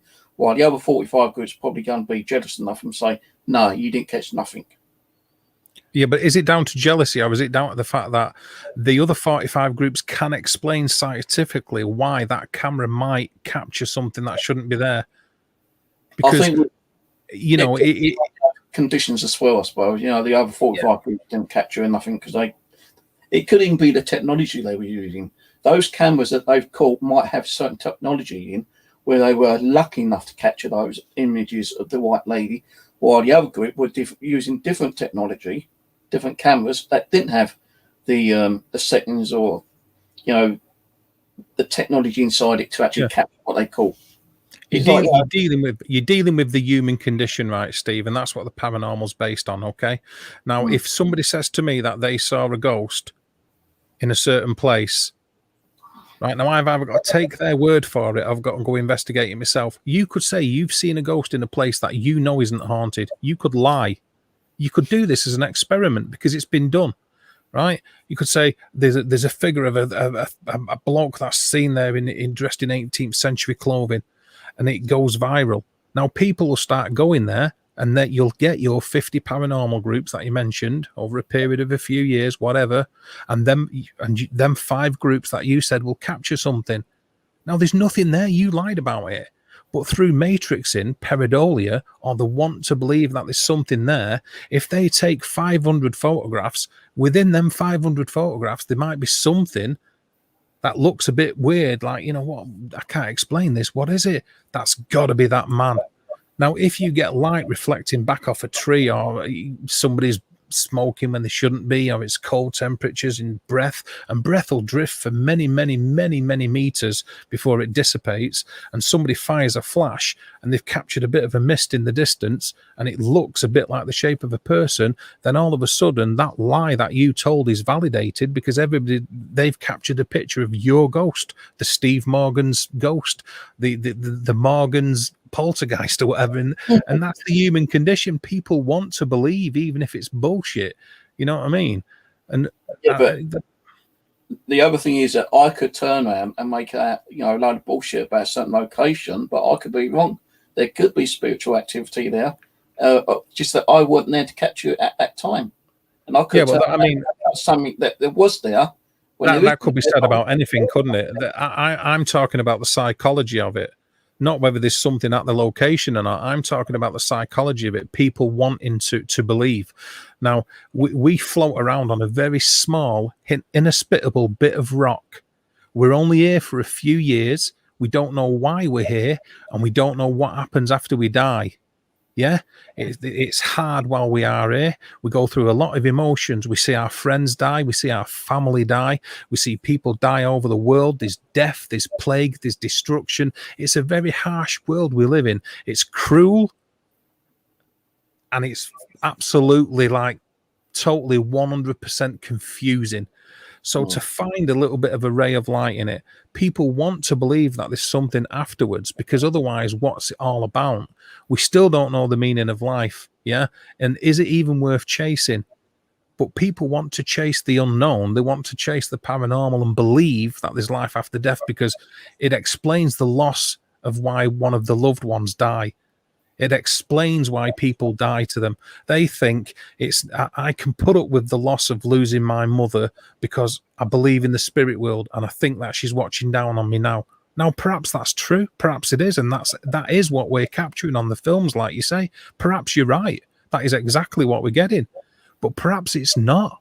Perhaps when we die, there is just infinite blackness. There is nothing else. It's only our belief. It's only our neuroses. It's only the electrical signals in our brain that makes us want to believe that what we're seeing is what we're seeing.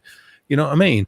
And it's a belief system that carries it more than science. That's why the scientific community don't pay attention to what's going on. And I'm just going to block this prick. Mm-hmm.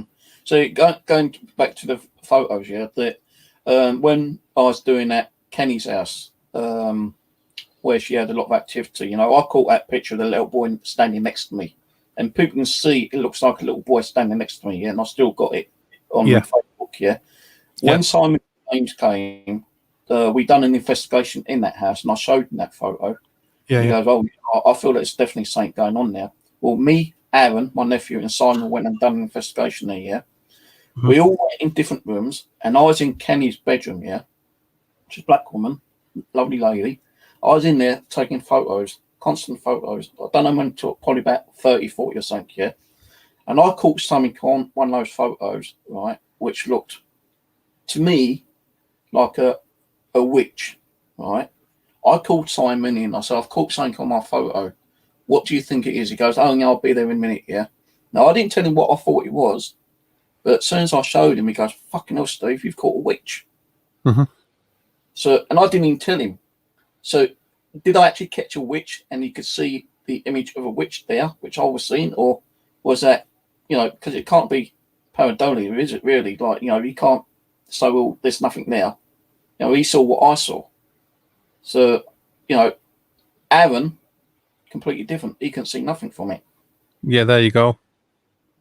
So how can two different people, see the same thing on a photo when I didn't even tell him what it was?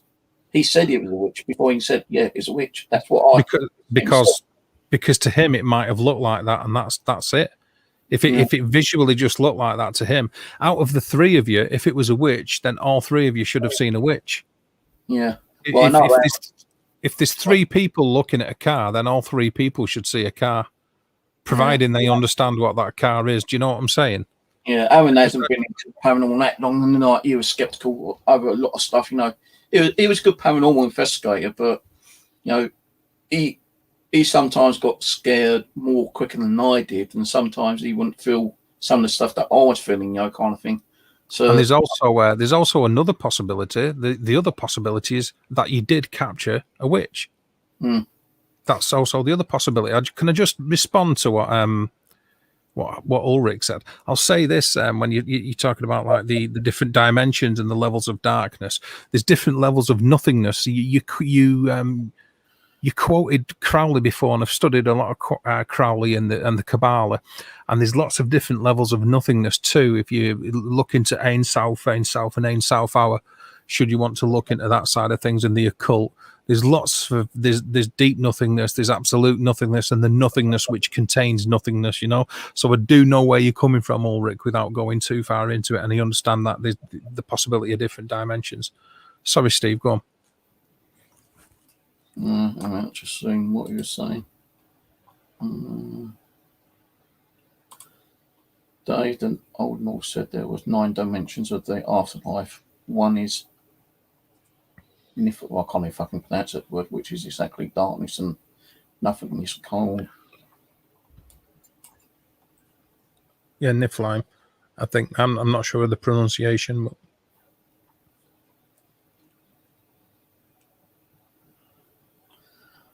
so it's kind of strange that you can take a photo and 10 people could probably see what you're seeing in it, while another 10 probably might not see what you're seeing in it. And if like that group of 5 people have caught like a white image of a lady in white, but it could, especially if it's in different locations of the house, or even if it's in the same location of the house. If it's in the same location of the house, would you put that as like what's that word I'm trying to think? One of those occasions where a spirit will come through that dimension at certain time, certain location, every day of the month. It's like what's that word I'm trying to think of? It's like a play. Yeah, like the stone tape theory kind of thing.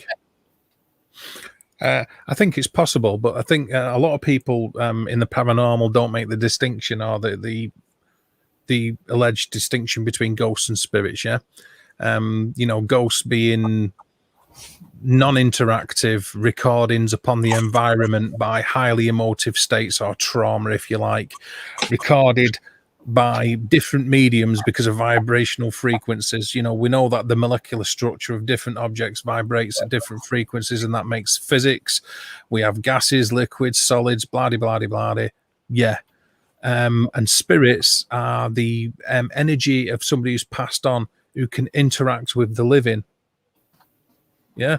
So the there is a difference between ghosts and spirits, yeah. Yeah. Oh, there was no need for that. So yeah, I think it could be the fact that it's imprinted upon the atmosphere as if it's stone tape theory. I think if somebody sees something in the same location and they or something gets seen in the same location, the other reason for it could be as well is because it's not necessarily a lady in white.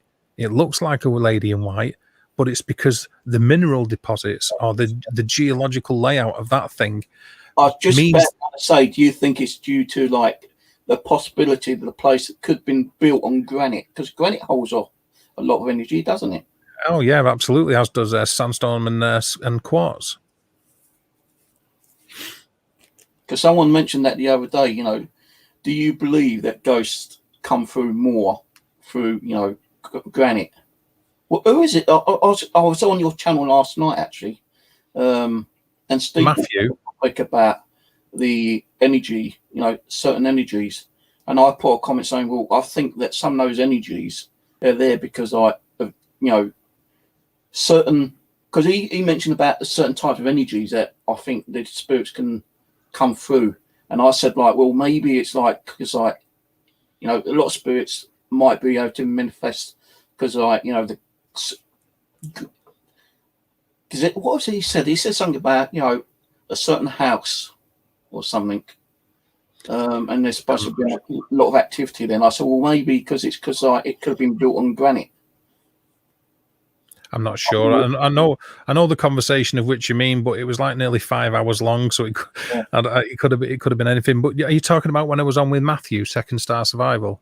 Yeah, I thought his name was Steve. Oh no, I was talking to a guy called Steve in the chat called Stranger Times. He's a UFO investigator. Yeah, no, it's the other guy, the one with the cowboy hat on. Yeah, that was Matthew. Matthew, yeah. Because he was mentioned about the types of energy, and I said, well, I think like a lot of energy is how they can manifest a lot more is because I don't think it's so much. Well, actually, what I was going to say, but I kind of like cut it short. You got your granite, you got your limestone, you got your quartz. You've also got different types of energy like your wind, your rain. You got earthquakes. You got twisters. That is more of a window, isn't it? Really, I suppose. No, I know what you're getting at though. You got your rotation of the planet. You got your EMF field. You've got the energy coming from the sun. You've got the energy coming from the moon. You've also got energy from windmills and those other things that you use for like on your roof for retracting energy, so you ain't got to go out and spend a fucking huge solar panels. So what I was trying to say to him, there's so many different types of energies that spirits could possibly use. There's even more energies that we may not even think of that they could be using. Oh yeah. No, it's like when you think about that, that's the kind of energy. Because I think you said, well, how can the spirit use like so much energy if there ain't that energy there? Well, energy's always around us. Even when we're talking, we're giving off energy. When we're breathing, we're giving off energy. When we're moving, we're giving off energy. Now, when we fart, we're getting off energy. Okay. It's allowed to use any form of energy to communicate with us. And I'm thinking, well, this is a good topic. So, I sat there for, about an hour listening. But he didn't drop the link. I didn't know how long you was going to stay, but if you'd have said drop the link, I would have dropped the link to you beyond a shadow of a doubt. Always. No, don't ever even worry about that. I would have definitely. I've got no issue with dropping the link. I'm a proper slut. I really don't mind at all. I love it. But I know where you come. Actually, because I was like watching a few things on TV and I had to get some stuff sorted out because my daughter's coming up tomorrow. Okay. She's had my second grandson, so I've got him some clothes and my other grandson, some car toys and stuff like that. So I had to keep going in and out of the room and sorting bits and pieces out. So I didn't know how long I was going to be there anyway. So I didn't say, "Oh, hey, invite me." But fair enough. Like quite a nice guy. Matthew. Yeah, So- I've got a lot of time for Matthew. He's a good lad. He's really knowledgeable about world history, about cryptoids. I've got a lot of time for him. He's a good friend. He's a good friend. I like Matthew a lot. But going back to what you said about energy, that's sort of like a double-edged sword in a way, because you have raised a good point. Energy is all around us, yeah. And like you said, there could be energy around that we don't even understand or haven't recognized yet, or at least we don't know how to harness. And I think that's definitely possible. But I sort of see it in a few different ways. One is we assume that the spirits know how to use the energy, and maybe they don't. Also, with all that energy being around, as you've quite rightly pointed out, if there is so much energy and they do know how to use that energy, why can't they manifest more often? Why can't they interact with us on a physical level more often? I know that they do sometimes, and people get scratched or poked, and there's poltergeists and so on and so forth. But so it's like a double-edged sword, isn't it? You've got, on the one hand, there's so much energy they should be able to like throw cars around a field, and then on the other hand, it's like, well, perhaps they haven't got enough energy to manifest, and that's why we don't see them as much. Do you understand what I'm saying? And then we've got, they can learn, but they can only learn to a certain extent, because they obviously can't learn how to use all that energy that's available at their disposal. Do you understand where I'm coming from? But then I find it interesting myself, There's a saying that, we create so much energy ourselves, through the stress and anxiety, depression, that we can create our own spirit energy, like such as the poltergeist activity. Yeah. Which I would like to learn more about, but that probably be too much for me to learn, as a topic or even as a discussion, actually, really. But do you think that, people can create poltergeist activity, or is poltergeist activity is an energy that is attracted to the people with, stress, anxiety, and depression? Or I've sorry for interrupting you. I've conducted a couple of, I'll say, alleged poltergeist investigations. If you are led to believe it's true that everything that you read from people and what people talk about, then nearly every single other house in the country has got a poltergeist flinging chairs around the kitchen, and that's just not true. Yeah, if you listen to what a lot of people say about demons, then you're bumping into demons every 2 seconds. There's millions of them, and they're all they want to do is piss about with John Smith's, like, while he's on the way to the chippy, and it's like, really, is that really what it's about? Now, and that word's thrown about a lot, demons too. Because it's a hobby. A lot of people like it. It's wonderment. It's bizarre. It's interesting, and I get that. But again, you're dealing with the human condition. Poltergeists. You must have walked into a room where you've sensed a bad atmosphere, and it's only and the atmosphere is that thick you can cut it with a knife. But it's only a few hours later that somebody says, "Yeah, sorry about that, but I was arguing with my missus." But you didn't know that, but you felt the oppressive atmosphere as soon as you walked in. And that's not even a poltergeist. That's just, there's a bad feeling in there, because you can tell when people have fallen out, or when there's just a bad atmosphere. You can walk into a room and there's something not right, but it's nothing to do with the paranormal. It's the normal. So I think, yes, I think human beings can put out enough energy to create negative energy within an environment. Yeah. Do I think it's an agent of Satan that's possessing somebody and also throwing furniture around in a house? I don't know. I think, yourself, and no doubt the people that watch this will know, that a lot of reports of poltergeist activity is generalized against prepubescent or teenage girls or young girls that are going through hormonal changes. That seems to be what's going on. So it's like, if that's the case, then it's nothing to do with demons. It's nothing to do with the paranormal. It's more a medical condition, or it's more a psychological condition that we don't understand yet. Do you know what I'm trying to say? I think there was a time when I was at Pete's house, and that tin can flew down at me, and then like half an hour later, approximately, the same thing can, but several other items came flying off the shelf. Now, when I first went into Pete's to do an investigation, I didn't feel that much active. Well, I didn't feel much of any kind of like bad energy, and I wasn't getting off any bad energy.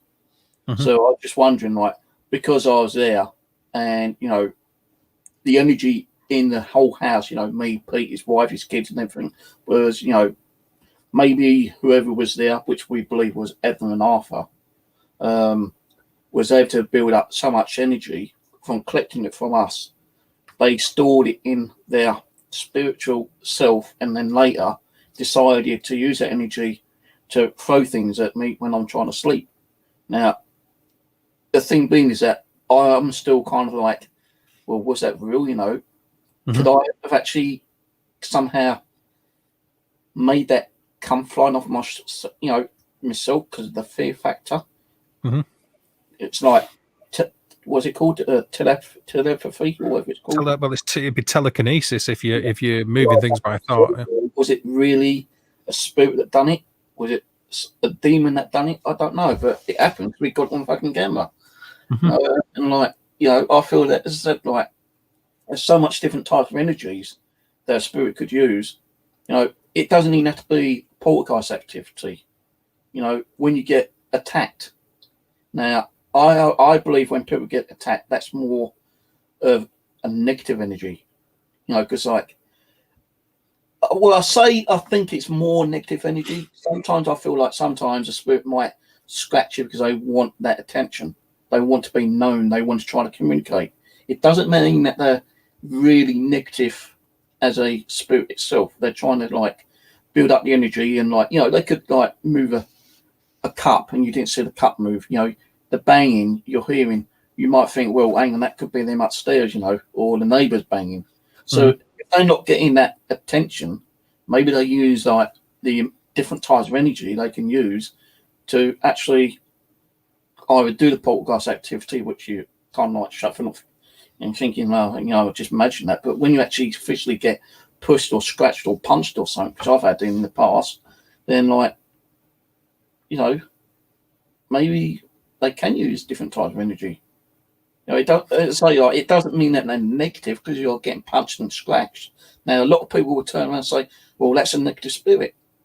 How do we know it's a negative spirit? Because he punched you or scratched you. Now, unless he's throwing things at your head or something and, throwing you down the stairs, and yeah, maybe that is a negative spirit. But by the same token, if you was walking down the street and somebody wanted to say hello to you and they did it by punching you in the face, you'd consider that fairly negative, wouldn't you? Yeah.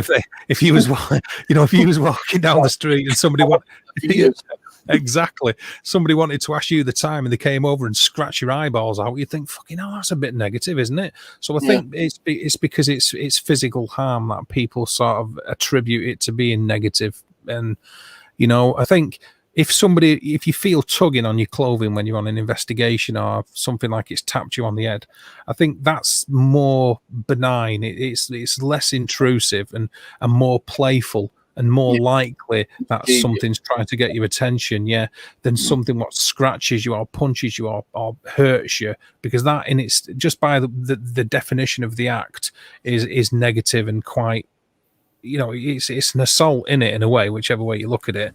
And another thing is, and I'm not saying this happens all the time on investigations when people find marks on themselves, because I'm sure it doesn't. But sometimes you must have noticed yourself in the past, like, how did he get that? And you've got a bruise or a mark on you and you don't know how you got it, but it's there. And the only reason that you might look sometimes is because you feel a bit of pain and think, what the bleeding hell's that? And you look down and you got a bruise that's a few days old or whatever. And I think sometimes people look into that as being evidence of things going on. But if you're in a location and you feel a burning down your back and it's there and then, you think, ow, what the hell were that? And then you lift up your shirt and everybody who's with you sees you've got marks down your back, mate. There's 3 big scratches or 5 big scratches and they're bleeding. Then that's a little bit more difficult to explain, isn't it? If you've got blood oozing out of 3 massive scars down your back and there's nobody there to do it and you haven't done it yourself, then it is interesting. So I've been scratched here, a couple of times, when I've been doing streams. Sometimes I feel it isn't like a spirit that's very negative. I think it could, I've turned around and said, "Oh, with probably like a mischievous little bugger, trying to get me attention." So, I've not opened up to, certain spirits at the moment, so it could be a new spirit trying to get, the attention, jumping in the queue, trying to say, "Hey, talk to me first before you talk to them," kind of thing. So, I always brush it off as more of a playful or a mischievous little bugger. I've only ever been possible possessed when Lindsay explained what happened that night. I don't think I've ever had real like negative things happen to me, to be honest with you. Apart from one that I can't really explain at one of Pete's family's place where I apparently got possession. I flew back and broke the chair, and they had to do a special prayer over me, but I'm still a bit, I can't really say, but didn't seem right, to be honest on that one. I felt like something was inside me at the time.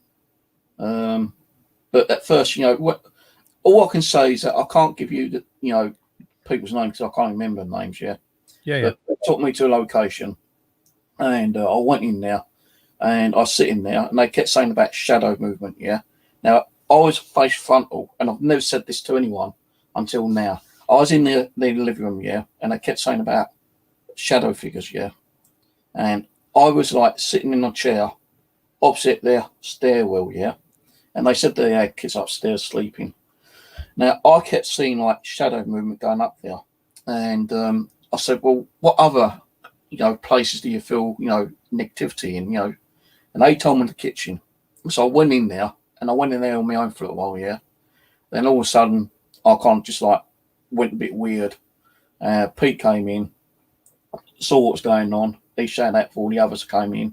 I started swearing and blasting out, to the females in there, calling them some rather naughty names. And they threw me on a chair, and they was doing something on me, trying to get whatever might be inside me, because they say it's possibly a possession I was going through. And all of a sudden, next minute, I'm on the floor. The chair, metal chair legs. Honestly, I'm not lying to you. Metal chair legs. I've gone flying back. It's bent one metal chair legs back. They put me back up. The chair was kind of crooked. They done this prayer on me again, and suddenly I just came out of it. Yeah, and they weren't worried about me after. They was more concerned about the fucking chair. I thought, well, yeah, anyway, if I've just gone through a possession, you'd be making sure I'm okay, and setting me down and making sure I'm not injured. All you're worried about is the fucking chair. There you go. Be careful of the company you keep. Weirdest one, and that's when I first started going out, doing investigations with Pete, kind of thing. But there's the other time when, as I said, with Lindsay. But apart from that, I've not really had no other kind of stuff. How possible or how likely do you think it is for someone to be possessed by a dark entity? Whether it being just a dark pissed off spirit or even a demon? So I think it is very, very rare. Myself. Well, yeah, I mean, there's repression, attachment, and possession, isn't there? There's different levels of it, and they all have different connotations. I think there's such a thing as transient psychotic episodes, and obviously this is the psychologist in me coming out now, because they are real. People do have them, fleeting moments of mania. And they won't be aware of what they're doing. I agree that if people are possessed by negative energies, because I would call them energies, but if people are possessed by negative energies, is very few and far between if it happens at all. I don't think it's happening all the time. I just don't think, because it didn't happen all the time. It was you'll find that a lot of the changes regarding paranormal culture also changed as the different religions came into being, if you look through history, and also the way that when different Bibles came out. Without organization and without society, there isn't demons, because there isn't something to measure good against bad. Do you know what I mean? You can't have one without the other, because otherwise all you have is one, which then becomes the normal. Do I think it happens? I think it's possible it could happen. Do I think it's likely? No, I don't. And I've lots of experiences myself that I can't explain, which but if there were 10 people, and I'd say more than that, if there was 1,000 people and all of them said they'd been possessed by a demon, I think the likelihood is that 1 or 2 out of that 1,000 have, if that. If that. So, I think you said you casted a demonology, didn't you, in one way? So, I've studied demonology, yeah. So actually, I'll ask you the question, but give me a few minutes. I want to go and make a cup of coffee. Okay. But, where's my banner? What was the question I'm going to ask? You've been or studied demonology.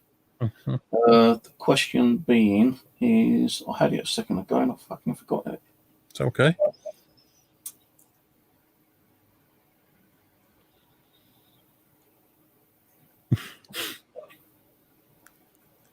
What can actually cause a demon to come up and possess someone?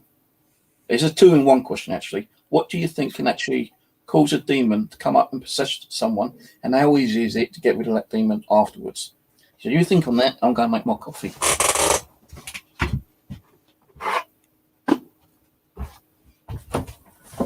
We've got in the chat there is yeah, that's a good point, Hyde. Actually, obviously we know there's a little bit of a lag, but yeah, all of this, of course, not scientifically valid in any way, but in a spiritual worldview, it's all natural. Yeah.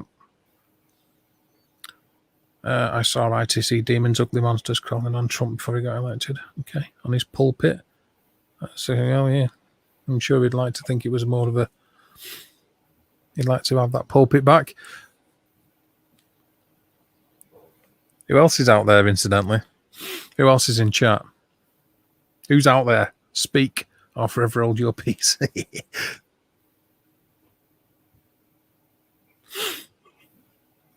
What's this? I knew he was possessed by negativity. Yeah, well, negativity exists. I don't think negativity walks hand in hand with spirituality anyway. I think it's just some people are shits. I'm not saying it doesn't exist, of course, but I'm saying you can have somebody who isn't spiritual and just be negative, and it's nothing to do with spirituality. It's just because of an arsehole. Okay, you're still there, Ian. Cool. Yeah, you are as well, Julie. Good. What's this? I also analyse photos of crime victims after we can see dark spirits behind them. I think when you're talking about victims of a violent crime, there's always darkness there anyway, even if it's not visual. Because people are shit. People's belief system is what causes many. Well, I'll say all this when he comes back. He's not going to like it. I'll prepare you for that now. Oh, here we go. Let's have a look. Can a spirit get depressed?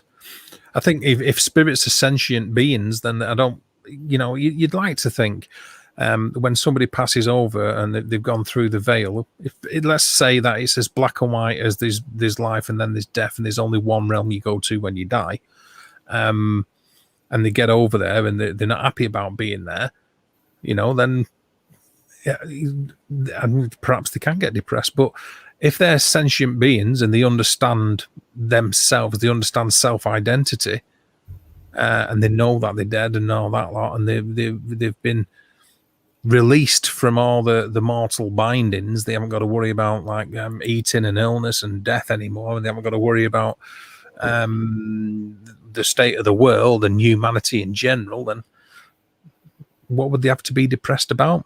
but perhaps they could be. I don't know. In everything, it's our interpretation of what goes on, isn't it? Even spiritualists and mediums, and they interpret what's going on and the messages that they get, and they tell us about it, and then we interpret the words that they say into what we believe they're saying to us, and what we think because of it. So.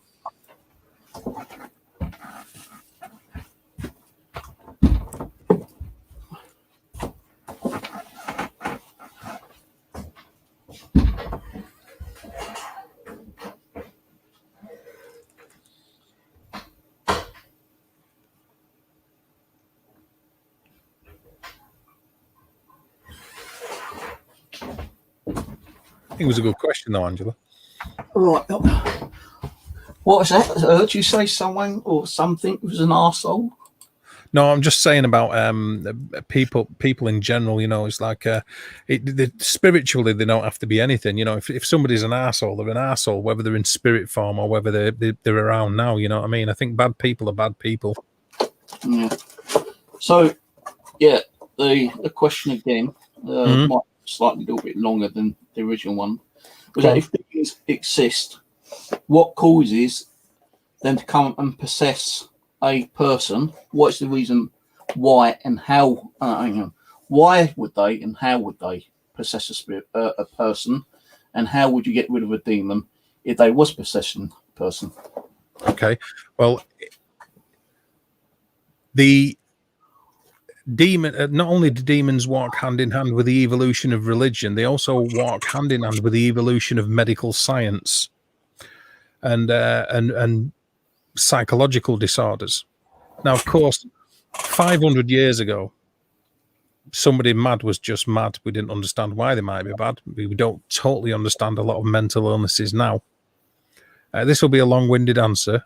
It's not all about mental illnesses, but and thousands of years ago, when somebody were crazy or possessed, we didn't understand epilepsy, or there was lots of medical conditions we didn't understand. So people would act or would have a certain condition that they couldn't explain. Religion was around, and the only explanation for why they felt the way that they did is because they were possessed by something.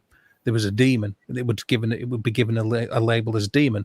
It wasn't bipolar disorder. It wasn't psychotic disorder. It wasn't multiple personality disorder. It wasn't depression. It wasn't schizophrenia. It wasn't. There's lots of things it wasn't. You didn't have epilepsy. You didn't have Parkinson's disease because none of these existed.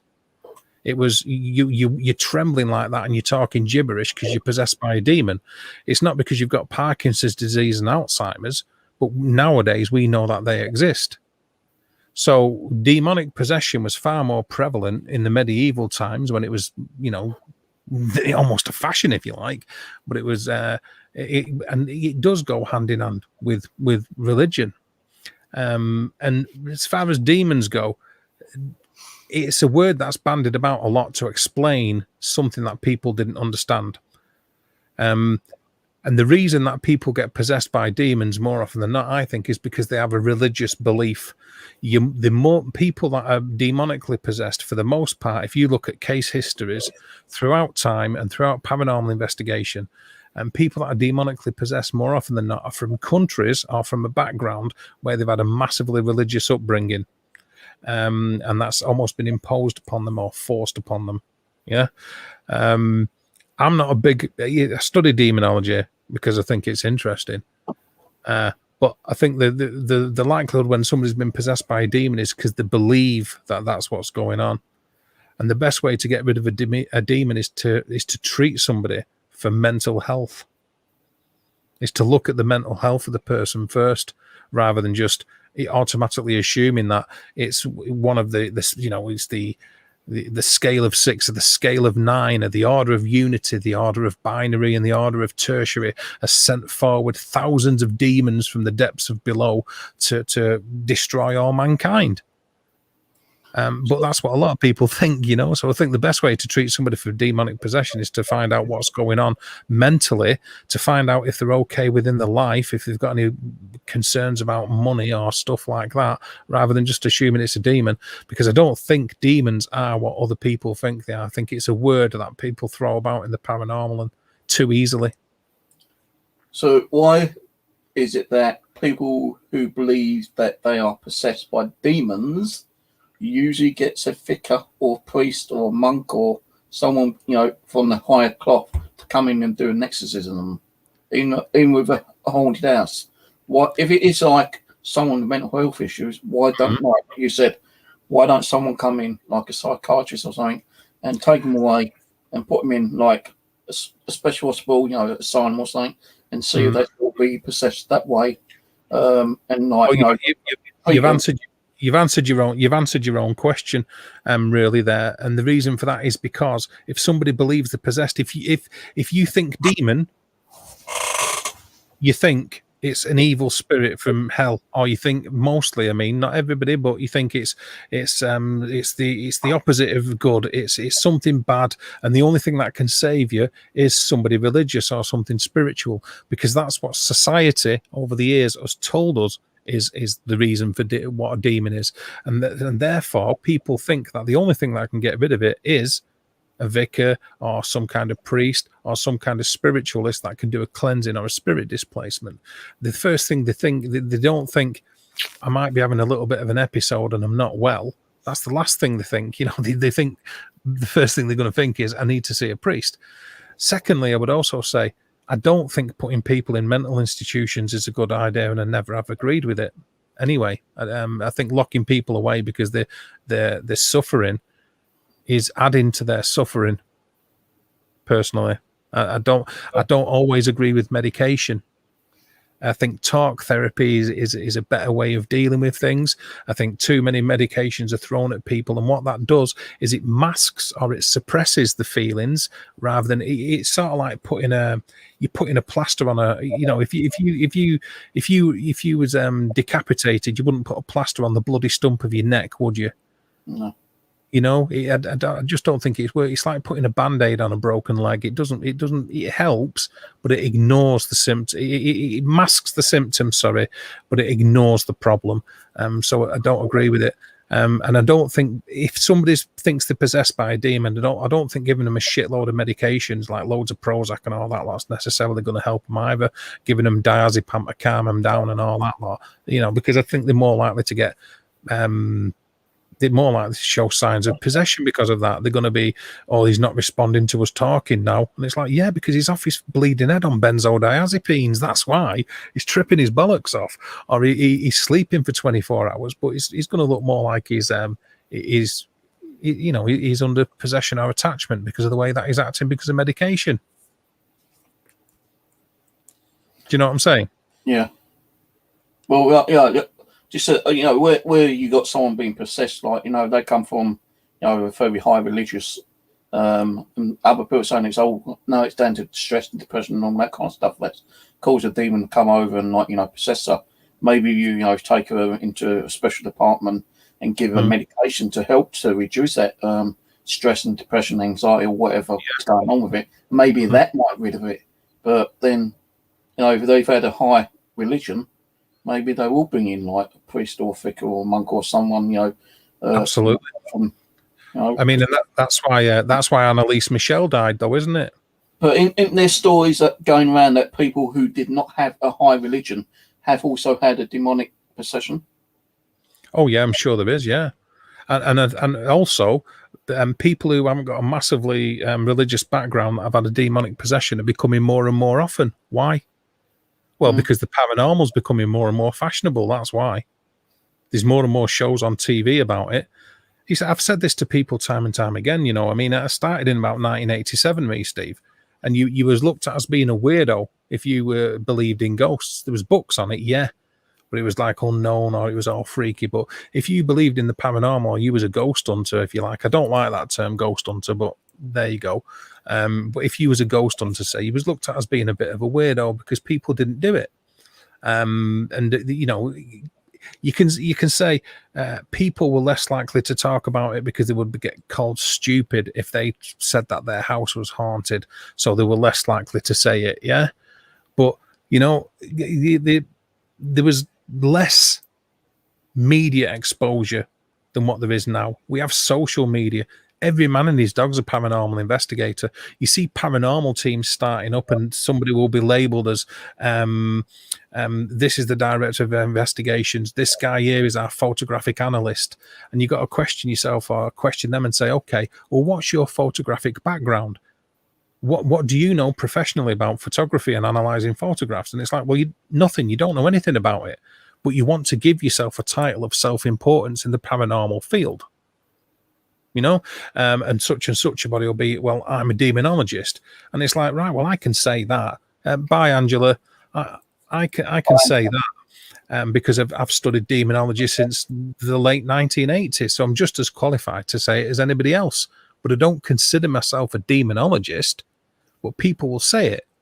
And he's our resident demonologist. And it's okay, well, explain to me the principles of Gamatreya. And do you understand all the different religious systems? And do you understand why tarot works the way that it does? You know, never mind demonology. Do you understand esotericism? Do you understand the occult? And the chances are they don't, but they want to give themselves title because everybody wants to be a paranormal investigator. So it's fashionable now for people to be paranormal investigators. And because of that, and there's shows all over the place, everybody's house is haunted. Everybody's house is haunted now, Steve. Everybody's. I mean, come on. Every single house is haunted. It's like been haunted once or twice, or I feel like it's been haunted once or twice, but I don't say my house is haunted, not unless I can prove it's haunted.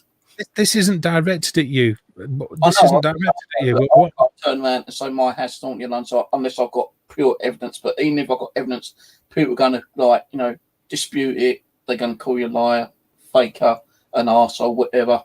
You know, you conduct experiments at your house. You conduct experiments at your house into spirituality and trying to find answers to the paranormal. And fair play to you. Okay? I'm not going to knock you for that. Never. You crack on and fair enough. Okay? I, over 30 odd years, I've conducted God knows how many investigations. Yeah, it's just a statement of fact. It's not a pissing contest. It's just a fact. And now, over the last 15, 20 years, and even more so over the last 5, 10 years, the amount of times we've got to do an investigation at somebody's house, and there is nothing going on at all, nothing. And experience has told us that just within minutes of being there by talking to the person. And you just know, we got a call to do an investigation at somebody's house. We walked through the door and there was like 25 people in the house. They're like, what the bleeding hell's this? And they'd all turned up to see the ghost hunting team because they like Most Haunted and they like watching ghost adventures. And that's what you're dealing with. And it's a fad, and it's like, right, so they were bored. They wanted entertaining for that night. So for that night, they've called in us. We've traveled 25 miles to go and do this bullshit. You know, there's absolutely nothing going on, but they can tell their mates, oh, we had a paranormal team round. There was a young woman who didn't like the house she lived in. So she wanted us to go down to her house and say it was haunted so that the council would give her somewhere else to live, because she wanted to live nearer to her mum. Do you know what I mean? And I think that stuff like that, it belittles the real cases. It distracts the importance of the real cases. Do you know what I mean? Do you understand where I'm coming from with that?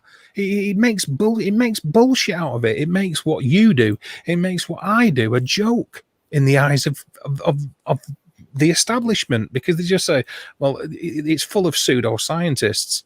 You know, they use a load of flashing lights and gimmicks, and none of it can be proved to pick up on anything. None of it can be proved to find a ghost, but they believe it. They chase lights and beeping boxes around in dark places, the dickheads.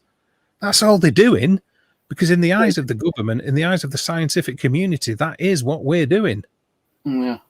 So going back to what you said, like years ago, people were too scared to even report if their house was haunted, or groups would be a bit afraid and thinking, like, you know, oh, if we, mention that we're a ghost hunting team, we're going to get, people thinking we're fucking idiots or, pathetic people, that kind of thing. Yeah. But if you think about it, I don't know when the earliest possible, story goes back from where someone started like saying, well, my house is haunted or possibly haunted or we got something negative going on. Over years it has increased, as we all know. Just like our normal groups have increased. Why do you think it's increased that rapidly over like the last 100 years? If you think about it, 1,000 years, there must have been places haunted 2,000, 3,000 years ago. Oh yeah. Why is it kind of like, I suppose it's like with anything really, erupted that quickly. Like, you can't even prove if a house is haunted unless you get activity, and like you can prove it's through activity in one way. But it's like some of the well-known cases in the UK, for instance. Yeah. Mm-hmm. What was that one that was in 1965? I think it was a well-known one. Which particular what type of case? It was a haunted house one where a lot of people went in and got activity. I'm trying to think. There's been so many in the 60s. Yeah, well, there's one particular one where they had a lot of activity, and it went on for about a year or two, and it's all in the UK. Yeah, it's all in the papers and everything. Yeah, and then suddenly it stopped, and it's only been like the last couple of years where someone's bought the place and probably done research on it, and it's like so-called haunted again. I'm trying to think what the fucking name was actually. I'll have to try to Google it. It's quite a well-known. The one where they called the ghost Donald. No.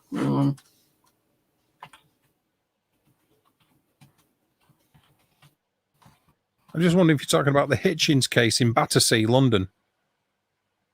No, it wasn't that one. 30 East Drive. East Drive or Behave? Yeah, because that was like, if 30 East Drive was active in the early 60s, and the stuff went down and investigated it, and then it went very, very quiet, and now it's got like new ownership. Yeah. People can stay in there now from £69 per person per night. Would you believe? Right. Yeah. No, I know. Yeah. But since like, I think it was like a few years, probably about 3, 4, 5 years ago, it started appearing in the newspapers again because the new owners were actually getting a lot more activity in their home. Were they? Or were they getting not as many people to pay £69 a night to stay there, and they were starting to get skint? That's the link. Cool Places, B&Bs. They've actually made it to a B&B now, actually. A few people have gone in there. There you go. But and I've been in there, and nothing's happened. So does that mean I'm shitter at investigating than them? No. So it doesn't work like that, does it? Do you know what I mean? It's kind of weird that, a place that is supposed to have been so haunted in the 60s and had, so much media on it, and then it suddenly stopped. Maybe the media got fed up with it, I don't know, but, it went quiet for 40, 50 years and suddenly it's erupted again. Yeah, because you look at the time, look at the time period, look at when it's erupted since. Well, who's been there? Which famous paranormal teams have been there that have been on TV? So it's not even worth paying attention to me. Something like East Drive's it's bollocks. I think Ghost Adventures went there, didn't they? Yeah, Most Haunted. There's loads of them, right? So as soon as you start to make money out of a location, really, and I've paid to go to a haunted location, so I'm just as guilty as anybody else. But as soon as you start making money out of it, that's what's driving it. It's about making money from it.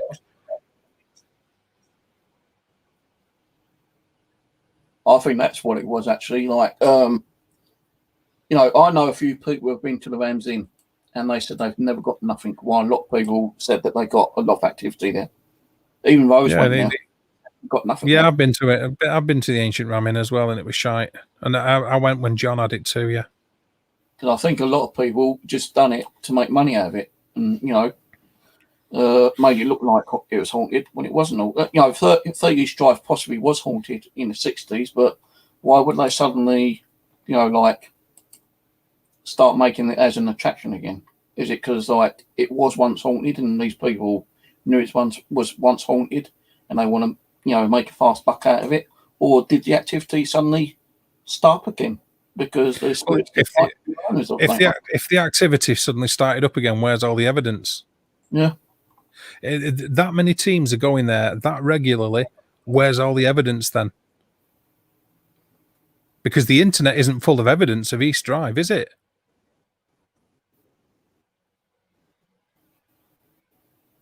Sorry, say it again. I don't know if it's me or you who's breaking up. I don't know if anybody in chat can explain whether it's me or Steve that's dropping out. I've got you back, Steve, but I don't know who it is. What was the one you said? Because I'm looking for the top 10 at the moment. It's got Cullen Moor, or Colden Moor, near Inverness. You've got Lancashire Floor Manor. You've got the Tower of London. The top 10. What are you referring to, Steve? Castle. What are you referring to? Like when I said about the most haunted. Certain locations that have been haunted. I can't. Well, that's subjective. That's subjective to which time. When you said 1965, there was a big case in Battersea in 1965, Hitchens, and I weren't sure if you meant that one, but that depends upon the time period, doesn't it? Because loads of places are supposed to be haunted and have different levels of activity at different time periods. But it's money, fashion, and media that's driving it, right?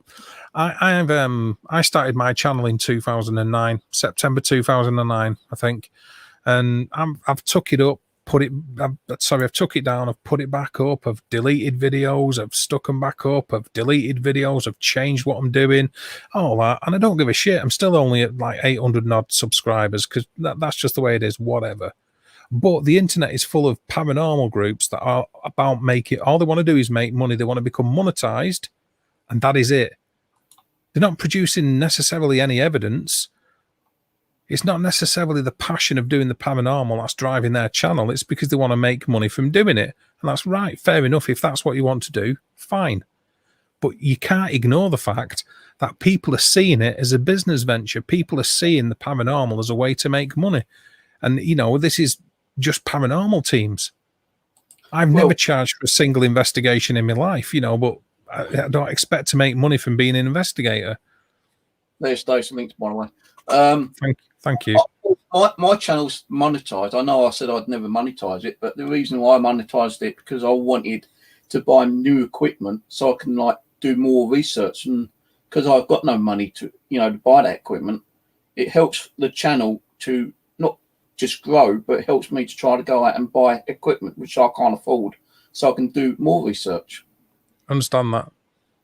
I know there are people out there who go out and have I'm only a small channel, but you've got channels out there where they've got 1.2 million, or you get 560,000 views, kind of thing. They make money out of that, and they ain't got no real evidence because a lot of this stuff that's coming on fucking social media at the moment is bullshit, fake stuff which people are putting together, and they make money out of it a lot more than the original paranormal groups or individuals are trying to do, which I think is a fucking joke, to be honest with you. How many fake videos have you seen out there of people apparently being possessed or, having poltergeist activity where things are being moved around? You can see fucking string or fishing wire pulling, kind of thing, and they're getting the views, all right? They're getting the hits, and they're making money out of fake shit. And when we're doing it and trying to prove it's real, or giving the evidence that we're capturing, we're not getting fuck all. Because people want to be entertained. That's why. If you on a paranormal investigation, you can do 10 investigations, and every single investigation, 95% nothing, 5% something weird might happen. And over the course of 10 investigation, that makes for very boring viewing as a YouTube channel. People will get bored. If you watch a film about demonic possession and nobody gets possessed in it and there isn't a demon in it, you're going to think it's shit. People want to be entertained.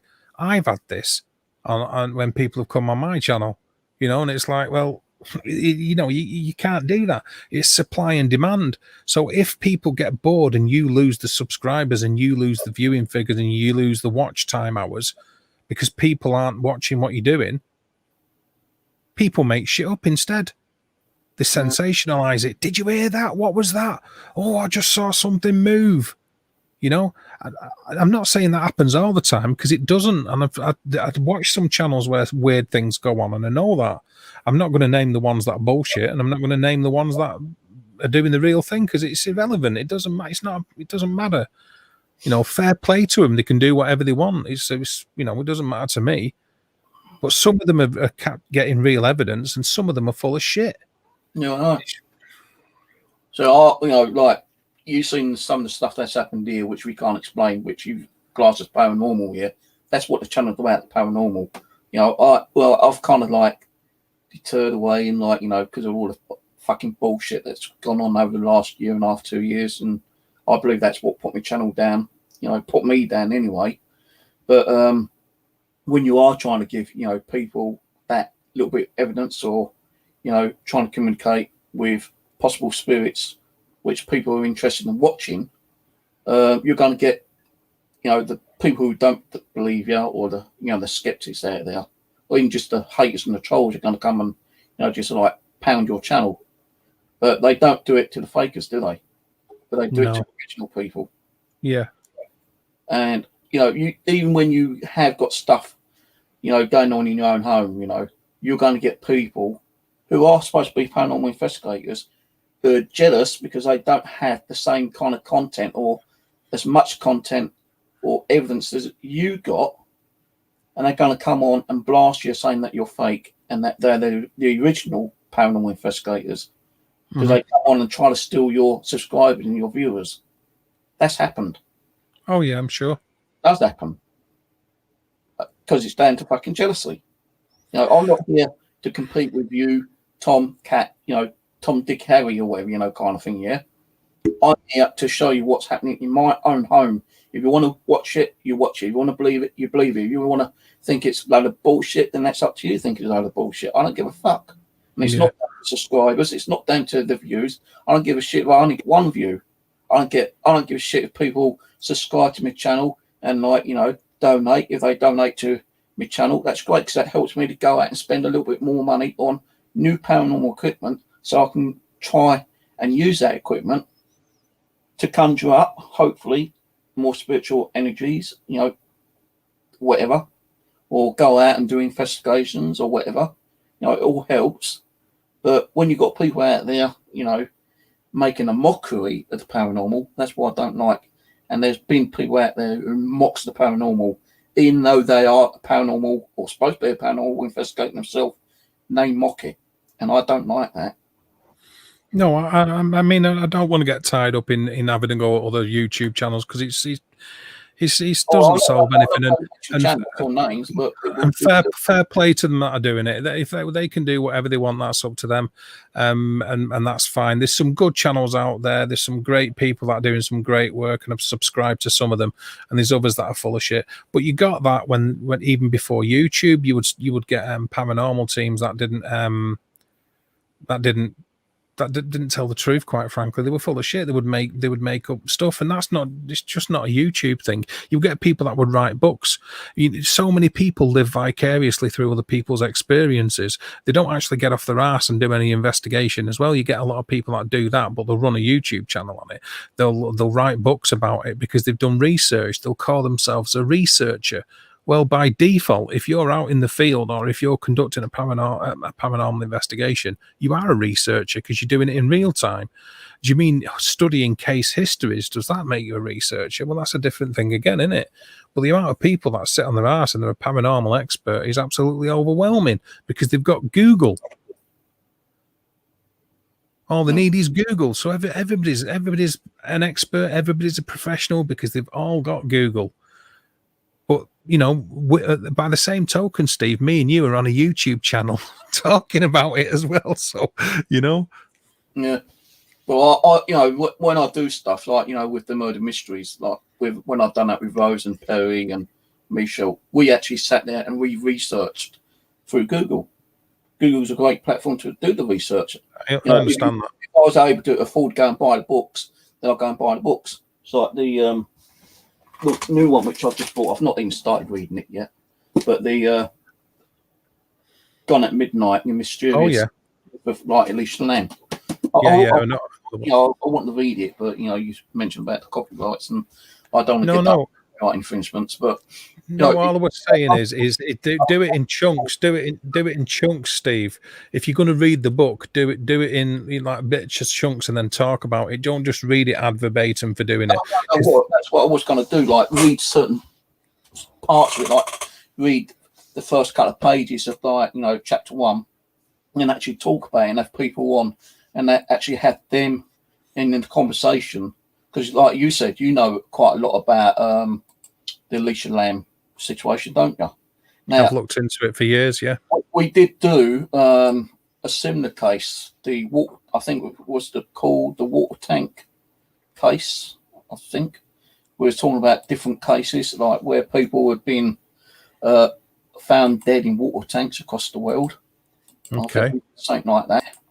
I don't know if there was any books written on it, but what I wanted to do, because instead of sitting there researching it, because there's so much stuff on Alicia Lamb online, it'd be easier for me to read a book and read from the book, and then get other people's opinions from what I read. My reading isn't brilliant in a way, so I do have issues of actually trying to pronounce a word. So, and if people were interested in the way I was reading it and the conversation that was coming through other people, either on a live stream, like, you said you'll come on and talk about Alicia Lamb, maybe Rose or some other people came on, and we was talking about certain scripts or content in the book as we're going along, it would be interesting. And if people didn't want to sit there and listen to that constantly, then it might think, well, it's a good conversation they're having, but I don't want to be sitting there listening to different people's intake in that section. I want him to read the whole book. And if they don't get that, then it might give them the idea of actually going out and buying the book themselves and helping the guy to make a bit more money, kind of thing. I won't go and sit there and read the book, because that's fucking 300 pages. I'm not going to sit there and read the whole book. That takes me fucking years to read. No, I was going to do it in chunks and get people to come on, like you said, and see what your opinions or what your thoughts were on, because even a book may not give the truth or the evidence of what was going on with Alicia Lamb. There's so much stuff out there about Alicia Lamb and the Black Dahlia, Sandra, who is it? Sandra Bland. Sandra Bland, yeah. The Ripper case. I've been watching a lot of videos on Netflix about the Ripper. Then you've got the other Ripper, which I think me and Rose did. Hello, Rose, by the way, which me and Rose done. Hello, Rose. The London Ripper we did. There was another case called the Ripper, which was more up Manchester, Birmingham area. Yeah, I know, yeah. Watched that last couple of weeks ago. I've been watching a lot of crime mystery stuff on now, which I like to talk about, but I don't want to be doing it on my own kind of thing, because I just feel like it's more kind of better where you got other people to discuss that particular topic, kind of thing. So a lot about Alicia Lamb. Maybe we can have a stream together and talk about it, because if you've been doing it, or like you said, you've known it about it for several years, you've kept reading about it for several years. I'd like to get your input about it, because I want to know what you think really happened. But we do that if you're interested later in the week. Yeah, I'm up for doing that. No, I won't read from the book. I won't read from the book, but I'll give you my input, what I've watched and learned, and you can say, well, yeah, that was right, that was wrong. What was said on there was right, wrong. Load of bullshit or whatever. Because we all have our thoughts and opinions on certain matters, like I've said before. But it'd be interesting to try to get back on doing those murder mysteries. But Rose is a bit worried because we both keep getting trolled and and all that kind of shit. So I think Rose has just got to kind of like ignore the fuckers. Like I keep telling her, ignore them and get on with what you love doing. I've always thought that's the case. Anyway, they're nothing. They're inconsequential. When you turn off the internet, they're no longer there. So I don't understand why people let it do their heads in. Doesn't matter if people threaten. If unless they turn up at my front door, and they'll get a fucking nasty surprise if they do. But unless they turn up at my front door, I'm not going to give a shit about what people say behind a keyboard. I'm not interested in it. It doesn't bother me one way or the other. It doesn't affect my mental health at all in any way. I don't give a shit. Like I keep saying, you got moderators on here. Block, delete, report. That's all you got to do. Fucking. What else can I do? I'd be up for doing that, Steve. I mean, when you're saying about the thoughts and opinions and that, we can only go off. Everything becomes subjective. Everything outside what goes on is subjective, because you have the facts that you're presented with, and then you have what people think, because either they accept the facts, they have an opinion about the facts, or they're not willing to accept the facts. You have the official reports, you have the history of what actually went on, you have the facts surrounding the person, and then you have everything that everybody makes up around it. I'm not going to go into it any more than that, because we'll save it for the actual stream, you know what I mean? But I'm up for doing it. Yeah. I'd like to do it next week if you're up for it. Say like Wednesday or something. I don't think I'm doing. I think Wednesday's free, actually. Yeah. Abby told me that. Say Wednesday, Steve. You free, Steve? Yeah, Wednesday. See how it goes Wednesday. I'll message you Tuesday and see. Hi, Leslie. And see if you're okay for Wednesday. So yeah, that episode went on for God knows how many episodes there was. 4 or something, was it? Yeah, 4 episodes. One series with 4 episodes. I would want to watch those again. There's so much stuff I didn't understand in that, but I'll watch more on that when we do it, because I will say this though. I will say this. Save reading the book for yourself, because it will give you a lot of information. I'm not going to tout his book, but I'll just say Alex, the guy who wrote Gone at Midnight, that's a good book. That he's done a lot of research. He's put a lot of time into it. Right?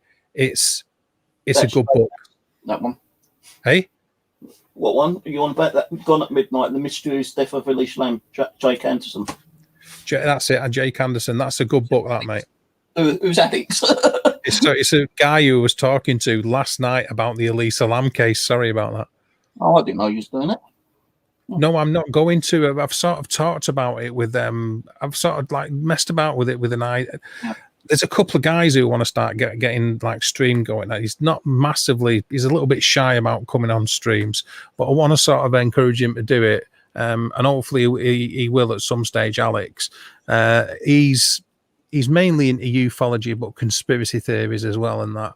And he's got that book, and I haven't read that book. I'm not going to pretend that I have read that book, but he rates it. So we were talking about Elisa Lam, and I said to him that I'd spoke to you about it the other week, and that you were thinking of doing a stream. And he said, "Oh yeah, that'll be a great idea." So when you mentioned it then about the book, that's why I said Alex. But yeah, Jake Anderson. Yeah, you can invite him on. So I don't think it. I'll try, but I don't think it. He's too scared. Well, he just comes on side chat and types in. Yeah, there you go. Yeah. No, it'd be interesting to get more people's opinions and thoughts about it, because I don't, I just don't feel there's enough in that case that seems right or wrong, But we've talked about that more. Yeah, Wednesday. I'm not gonna comment on it now, because we'll save it for Wednesday. But I've done a bit on that. I'm gonna have to scoot me, Steve. Anyway, I've got my teas ready and I've been putting it off. It's in the microwave. Oh, I've not even eaten myself today. I've got like those little takeaway Chinese meals, you know, the microwave ones. I've got some burgers in the fridge. So I'm going to probably have a burger later or a hot dog or something. Get it in your face. Yeah. But yeah, thanks for coming on anyway. And No worries. Well, go on Facebook and say, you know, you're still free for Wednesday. I think so. I don't see that being a problem personally. See, we do it. I want to start around about 8-9 o'clock time. Yeah, okay. All right. Yeah, it sounds a plan. If there's something going on, I will tell you tomorrow well in advance. But I can't see that being a problem. I don't think there's anything going on Wednesday, actually.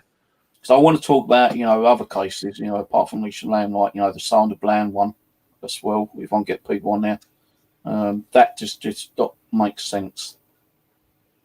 Okay, well, I've done a fair bit on Elisa Lamb, so that'll take up an entire stream on its own, but we can do a different one on Sandra Bland if you want, but it's up to you. Yeah, we can do that maybe a week or two later. I want to try and watch the videos on that a bit more. No, because like the Elisa Lamb one, you know, we did do me and Rose and a few other people, as I say, we've done a couple on her. I believe we might have spoke to her on the Ouija board. But we've done like the Sandra Bland one, we've done Elizabeth Short, we've done we've done about 25 murder mysteries talking about it, you know, and there were many more that we wanted to do. You know, the one that I want to do, but I've not got much information on it. Go on. Boy in the Box. All right, we'll find out some information about it and do it. Hi, Dave. Bye, Dave. Yep. Sorry about that, Leslie. Hello, Winter Witch. Hello, Winter Witch. God, I haven't seen you for a while. That's a name from the past, that Winter Witch. Used to be on your channel years ago, didn't she? Yeah, she used to come on and off. I think she went off because of the shit that was going on the last couple of years, but that rings a bell, Winter Witch. I'm sure you've been around Steve's channel for a bit. Could have fucking said love earlier, though. You know, should be said, look, you know, just wanted to say tonight it's been so interesting. Thank you for the discussion. And like, you know, she could have just popped in and said, hey, I'm here, I'm watching, but I won't be chatting. I could have gave you a shout out earlier. And Leslie.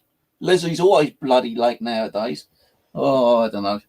But thank you for coming on anyway. I won't end. You know, I'll still talk a few more things. All right. I'll give you an idea on a few other case files I want to talk about. So, all right. Is there eating? You know, you can still sit there and watch. I'll stay in the chat. I'll stay in the chat. If you want to come back in later, if I'm still on, then you can come back in later. All right, cheers. Well, thanks everybody for watching, and my opinions are only my own, so don't take offence. And if you do, that's your own problem. But cheers, Steve. Take it easy, fella. Yeah, cheers for coming on. Bye, mate. Bye. Bye. Cheers. Yeah, I was watching a video the other day about a boy in a box on YouTube. I thought, wow, that looks kind of an interesting kind of like video. I didn't get to watch it. You know, I watched probably about 5 minutes of it. And then I thought, well, I'll have to like remember and watch that again. Because there are, like, you know, with any case file, you know, like Elisa Lamb and Sandra Bland and all that, you know, there's loads of videos about the boy in the box. I thought, looks interesting. So I'm going to start watching a few of those and trying to get that in my little pee-wee brain and try and remember some of that and maybe write some stuff down about it. I think that was a middle of the 90s, I think. Can't remember what year it was, but it was like, you know, in the 90s, 40s, 50s, 60s, something like that. I can't remember. But I saw it, like, I was just doing, you know, like a YouTube search on, like, mysteries, unsolved cases. Now, there is a group out there on YouTube, which I can't remember their name. You know, I don't want to be mentioning names, to be honest with you. You know, let them get all the, you know, people going over and subscribe to them, which would, you know, if you want to, like, do a search on murder mystery cases, there is a group that goes out and does proper stuff. And what I mean by proper stuff, where people have gone missing, they get called in. They're not like a paranormal group or anything like that. What they do is they go out and they do some kind of investigation because they've not been, you know, the people, you know, the family hasn't been satisfied enough by the authorities. You know, the authorities haven't done as much that the family would like to do. So I've called this group in, and this group of people have got, you know, thousands of pounds of, like, you know, technology and stuff like that, scuba diving gear, cameras. Sometimes they might use a camera underwater, sometimes they don't. But a lot of their cases have been where people have gone missing near lakes. And what they've done is that they've asked, you know, the family, you know, where those was last seen, you know, did they go out in the car, you know, is there any lakes in the car and all that kind of stuff. And what they normally do is they go to the lakes and they get like a boat out and they scuba dive and try to find the car if that's in the lake. And if the car's in the lake, they try to find if there's a body in it. And if there is, then they ring up the authorities, you know, so well, like, you know, we've called in, we've just done, like, you know, some scuba diving on behalf of the family, and we believe the body may be in there. And it puts, like, you know, a kind of closure to that family.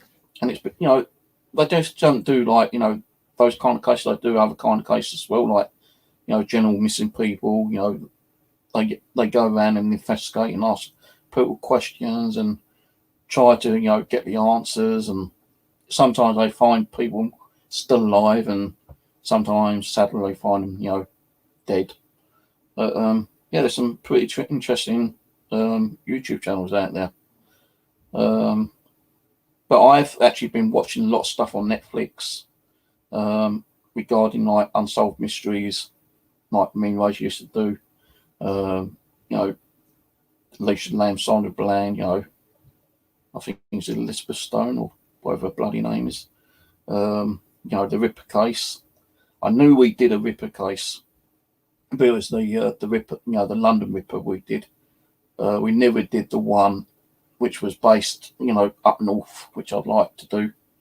You know, I know last year a lot of you gave ideas on what you would like us to do, but sadly we've not been able to do it because of the fucking haters out there. I'll notice that thing's still up, sorry. So, you know, I would like getting back, you know, even if Rose can't do it, you know, I don't think Rose is going to get pissed off because I'm doing it to someone else. You know, Rose, you know, you're willing, you can come on and join the conversation anytime. But I would like to get back to it. You know, but I think it's going to be kind of hard and difficult for me to do it myself. That's why, you know, I wanted Rose back on here, but, you know, people just don't want to leave the poor woman alone and keep trolling them and causing the problems and making her real. You know, I keep telling her, screw them. You know, all you got to do is keep blocking, reporting, and that's it, you know, ignoring them. You know, we're not going to go on about the haters and the trolls because we always get haters and trolls. You know, I'm always getting trolled. But what do? I always get you guys to fucking block them. You know, a couple of times tonight we've had trolls and Dave was quick enough to block the arseholes. But, you know, you get the trolls and you get the nasty trolls, you know, kind of thing. But what I was going to do, I think Rose has done it a couple of times on some of her streams, was like play some of the old videos back, you know, the murder mystery ones, and like premiere it, not as like a paid one, but, you know, just like play it back as the video was, you know, just like me screen sharing it kind of thing, and, you know, talking about it, and you know, having people on the side chat saying, oh, I remember that, yeah, you know, I believe that was right, that was wrong, and whatever kind of thing, you know. So I might replay some of the old videos, maybe, I don't know yet. And I'm trying to think what to do, which I haven't done.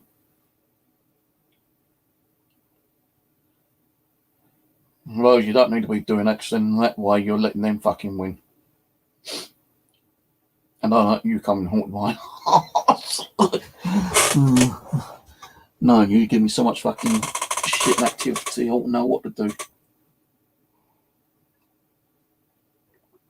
But there are, you know, there is quite a lot of things I want to be doing. I want to get back doing my spirit drawing as well. But that's going to take a little bit of time, I think. I've got trying to like open myself up a bit again. You know, I've opened myself up a bit, but I need to open myself a bit more. You know, bring in the positive energy, I suppose, and do a bit more communication with Abby and try to get her to bring a few spirits through. You know, people say, well, how can you do a spirit person if you can't see the spirit? Well, you know, with the abilities, people can see spirits in their mind, in their brain, you know, the third eye or whatever you want to call it, yeah. Whether you want to call us crazy or not, you call us crazy, you know, if we feel that we can see a spirit and you want to draw it, you draw it. You go ahead and do it, you know. I'm not the only one. There's a lot of people who do it out there. Kelly does it. Kelly. Remember Kelly that used to do spirit drawing? I think she still does, actually. You know, I told her about doing a book on a spirit drawing. She said she was going to think about it. I want to do a book on spirit drawing. If anyone would probably buy it, or if I could even get it published would be another thing. But I've got well over 30, 40 spirit drawings in there. You know, with names and ages, but I don't have the details on how they died or, you know, what caused their death or anything like that. It's just more the date I drew it, the name and the age and a picture. You know, I can't really be putting like 30 pictures with just names, dates, and, you know, how old they are. So I don't think people will probably be interested in that. What I need to try to do is try to communicate with them while I'm drawing them and trying to get permission to find out how they died and, you know, what their life was like, you know, if they had a happy life, a miserable life, you know, or was it an accident, you know, was it suicide, was it some kind of like murder or something like that, and just write a little bit about them and then put that text underneath the actual spirit picture and then like somehow put it into like I suppose like maybe a publisher, Microsoft Publisher, which I'm going to have to pay for. And then like, you know, get out to about 100 pages or something and make it out as a book. You know, I'll probably try to contact, you know, Kelly, because she did say that she'd help me, you know, tell me how to go about getting it published. There are websites out there who will help you to publish a book. You know, it's just more thinking about it and hoping it might work. I don't know.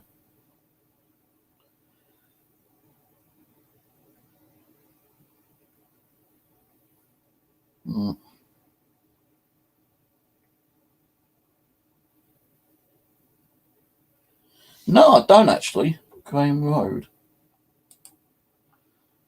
Wait a minute. About the ghost soldier. Let me Google that. Ghost soldier on Graham Road. Was that Mitcham in it?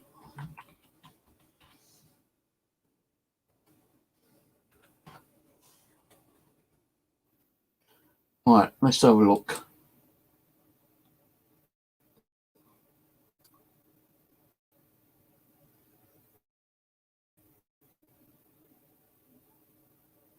Mitcham, well, hang on. I might have to look into that actually. Hold on. Share. I'm not seeing that in Mitcham Haunted. If so many believe ghosts and spirits of the deceased lingering in places they once knew in life, then this tale presents something of a puzzle. It would seem to be reasons why a house in Graham Road should be haunted by the shade of an early 19th century soldier. Yet that's that Deborah clearly remembers seeing. So I'm not going to go reading all the way through it. I'll put the link there so you can read it yourself. But it looks like a old soldier in an infantryman from 1835 roams around Graham Road.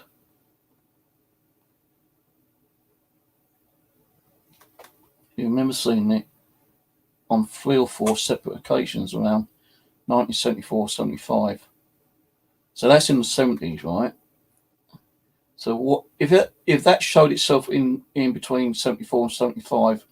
Why has it not shown itself any other time afterwards, or has it?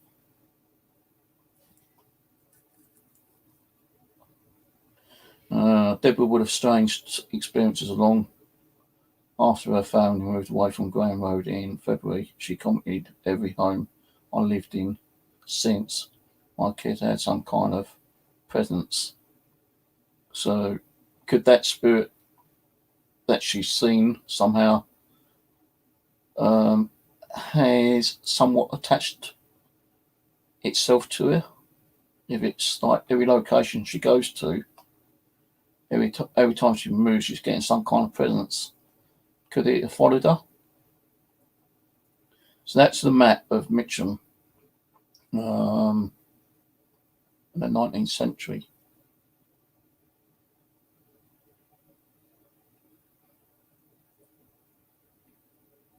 I'll have to find out where that is, Graham Road,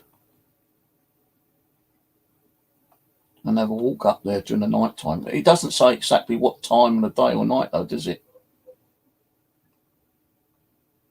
So it's her childhood home from 1970-76, and she's seen it 3 or 4 times,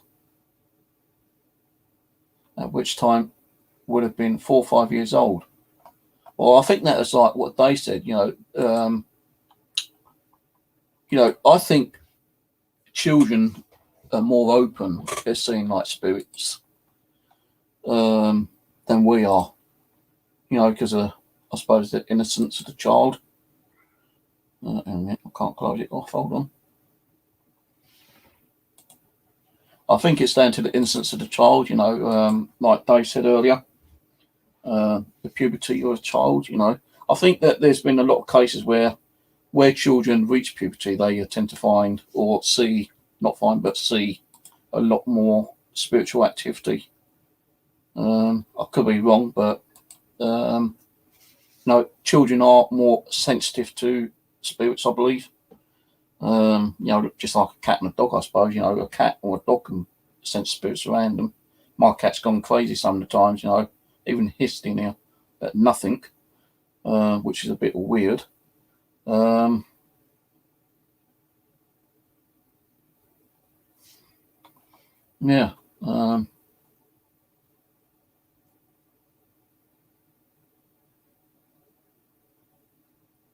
Now, if that is an English soldier, yeah, I found a coin from Napoleon's reign, right? Napoleon's reign, when he came over and fought the British over Mitcham Common. Now, when did Napoleon fight the British? Because all that land on that map would have been more like countryside, I suppose. I can't even see what I'm doing.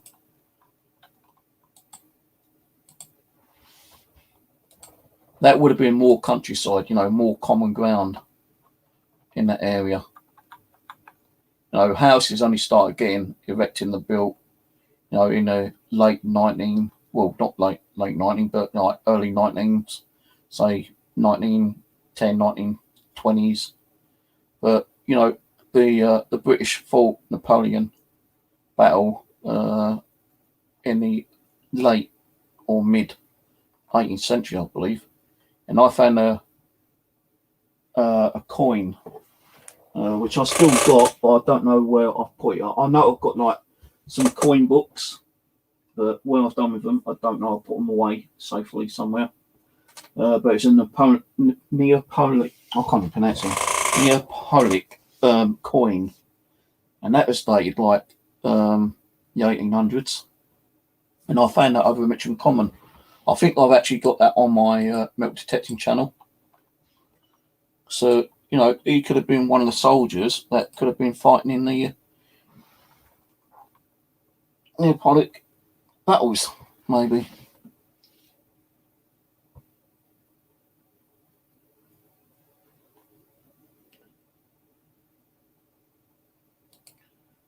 I wish I could fucking remember I'd done that. But I've got it. I'm sure I've got it on my other YouTube channel somewhere.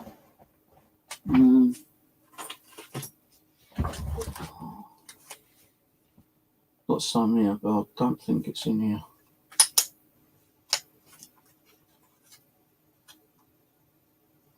Got an old dog tag.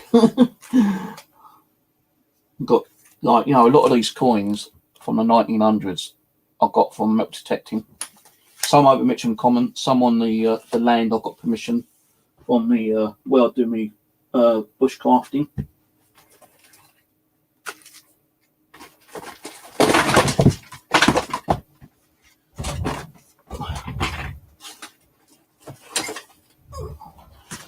It came out pretty good condition actually as well, that coin. I've got like Queen Victoria coins there. And these are, like I say, from metal detecting. A few silver coins, silver shillings that I found in very good condition.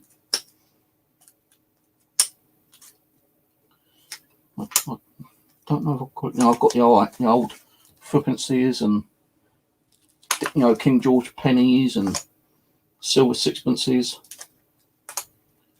I don't know if I can. I might have even put that other coin somewhere else.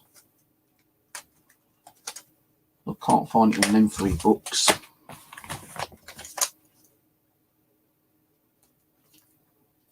And lighting here isn't that brilliant, so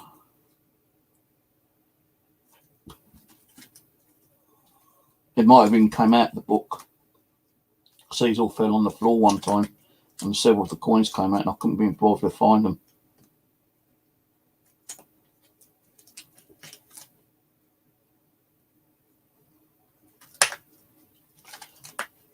But it came out like a nice greeny tinty colour. And I found it over Mitcham Common.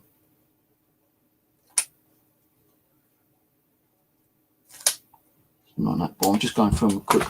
So I had 5 books, and I can only find 4.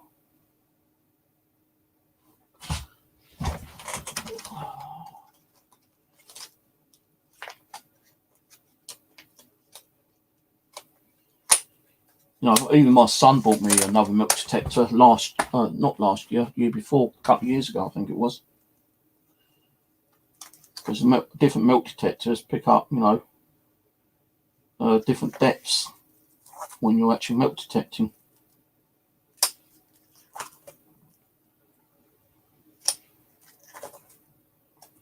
It's definitely a Neapolic coin. I've even got some of the old ship coins there, which I found metal detecting. So some of them come out in really good condition, because I think it's all down to the way the earth keeps itself. You ain't got all that pollution, you ain't got all that fucking shit that's been put on the ground, weed killers and all that kind of stuff.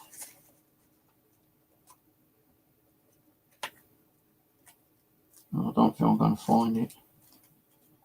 I think it fell out and I didn't pick it up.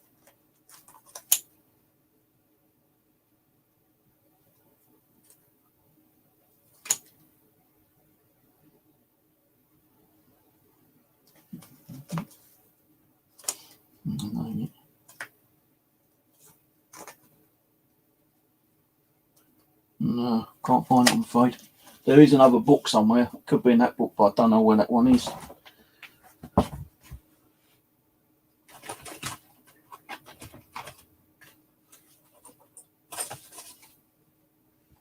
there's some coins on the table here.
No, can't find it. Well, I'm sure I've got it on my other channel where I showed you, showed the people who was interested on the channel. I found one.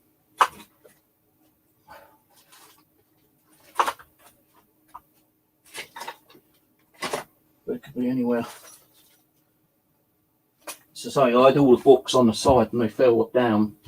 A load of coins fell out, and I picked up what I could, and I knew some of them probably went under the table or at the back of a cupboard, and I couldn't get back to them. So it's probably down there somewhere.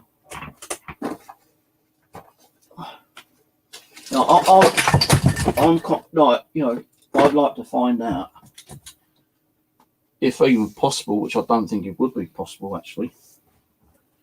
Where's my phone? Is this it? That's not the one. Seems to have lost my bloody phone now. And I've got it turned off, so I can't back and ring it. It's the only problem with me. I tend to put my phone down sometimes and I can't lose the damn. Oh, it's there. I've got my other two old ones. Well, old. One of them I still use. This one I only use like for, well, you know, bits and pieces. But yeah, what I'd like to find out though is how far back we could even possibly try and communicate with spirits. You know, some people said that they've seen wait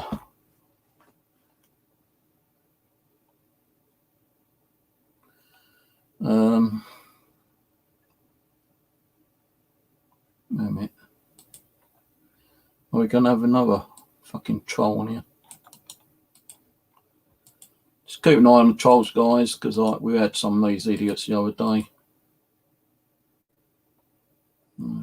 Mind you, he's got 37 videos, so he's a gamer, so don't worry about it. Just don't block him. It's possible that, you know, your toilet doors can open. Hell, you know, I've seen videos where people's taps are turned on, the showers are turned on, doors open and shutting. And the reason why it creaks is because the hinges haven't been oiled. So that's another thing, like, you know, when people say, oh, you know, the door squeaks, well, it's going to squeak. You don't, you know, keep up with your toilet hinge doors ain't being oiled. No, they are going to squeak eventually. As I saying, like, I've been interested to find out how far people can find out, you know, like communicate with spirits in the past. Like some people are saying or reckon they've actually communicated with Roman soldiers. Well, how far did Romany go back? You know, you're talking before AD and BC and AD with Romans. So, you know, that Roman soldier that he possibly spoke to could have been any time, you know, BC or AD. So can you communicate with spirits, you know, which are more than 2,000 years old? Don't know. I don't know if they would know. How far can you reckon you could communicate with spirit from way back? You know, could we even communicate with people in the Stone Age area? You know, would they even know how to communicate with us from the Stone Age? You know, if they was intelligent enough to draw on a wall, you know, would they be intelligent enough to, you know, come through and communicate with somewhere?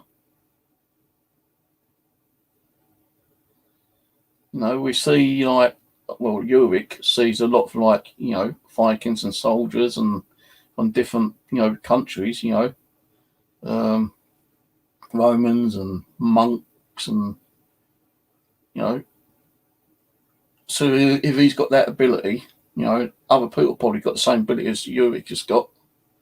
So, you know, how far can we really communicate with spirits? You know, would they be one?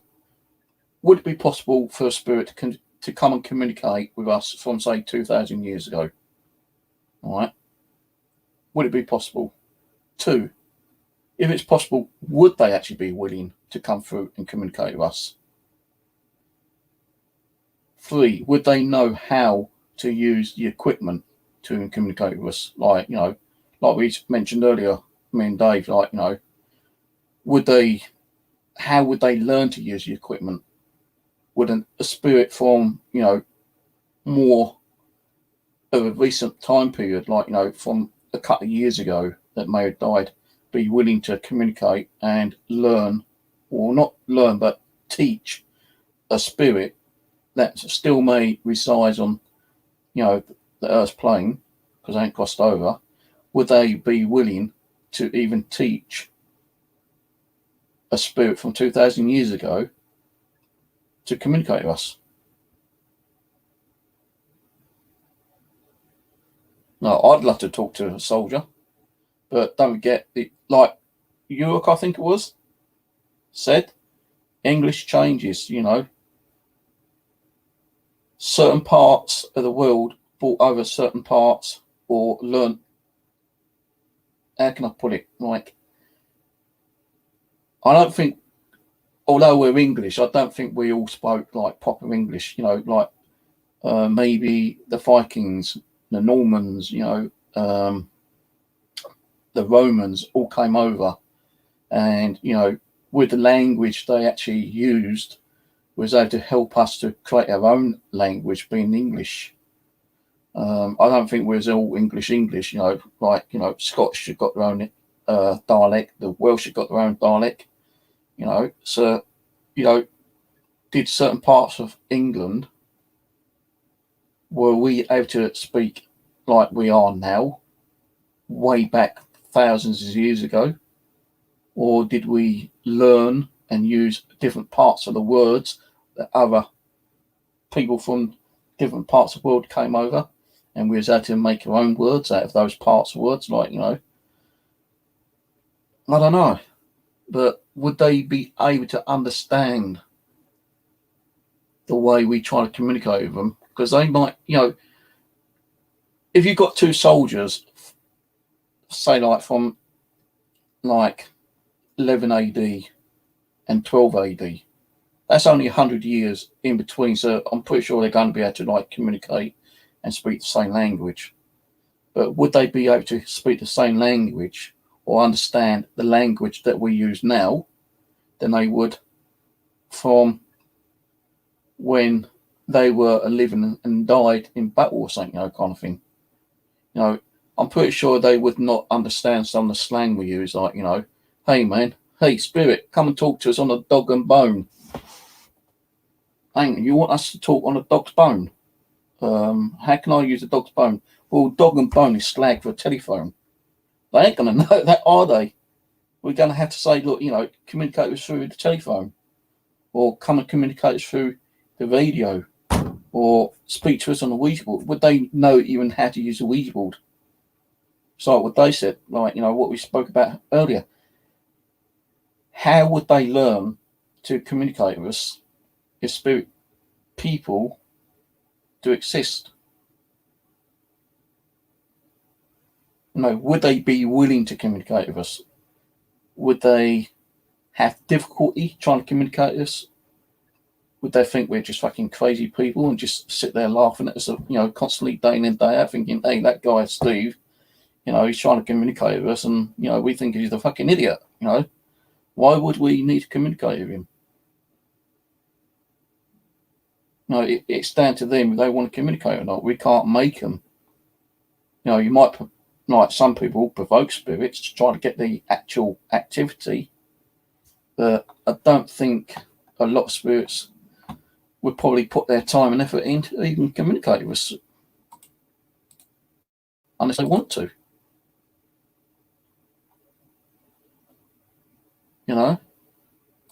If like I died tomorrow, for instance, yeah, and Dave remembered me 2 years later down the road, and he was still doing the paranormal, and he goes, "Oh, you heard my name come through, or he seen my name come up on YouTube, kind of thing." He goes, "Oh yeah, I remember that Steve Morgan's guy, bit of a dick, but yeah, I liked his channel sometimes, I thought he was kind of respectful to the spirits, maybe, I might try to communicate with him." Now, that's my choice if I want to communicate back with him, innit, really. I might sit there and laugh my arse off while Dave's trying to communicate with me. I might even go and fucking haunt Dave for the rest of his, life and give him so much paranormal activity that, he's going to think, oh shit, yeah, well, hang on a minute. Is this real or is it not real, kind of thing. I'll definitely give some of my worst enemies, activity if I could. But, is that like revengement? Is that a revenge that you want to go and give people, paranormal activity when you die? Because you could turn around and say, well, fuck it, I don't give a shit if I don't go to heaven. I don't give a shit if I go to hell. I'm going to go and pay them back, tenfold. I'm going to give so much activity to people that they wish they never, started with me in the first place, because I'm going to let them know who this is. I'm going to be writing my name on their windows, in the dust, or when I go to have a bath or a shower and the fucking mirrors all filled up with steam, I'm going to say, "This is Steve Morgan's. You fucked with me. I'm going to fuck with him now." Revenge, man, revenge. How do we know that we do even go to heaven or hell? How do we know that we're, like Dave said, it's just blackness? There may not be nowhere that we go. We might just spirits might just linger in a dimension that we don't even know or understand. And every person that's died over couple of million years, they're just roaming around in another dimension. Maybe they get teleported and put on another planet and, go there, for instance. I don't fucking know. That's why we do this and try to learn.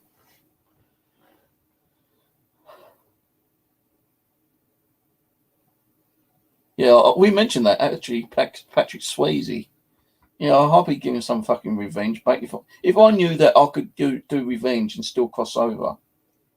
I'm not saying it's going to happen, but let's say I die and I say, "Hey, good look, I've been good. I know you're going to let me cross over, but can I go back and give a little bit of revengement first, please?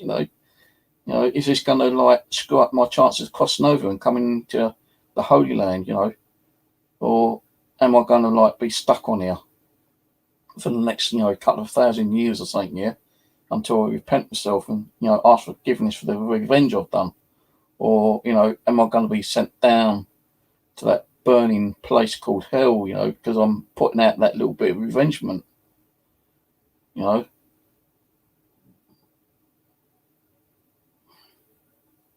know I'm talking shit, but hey,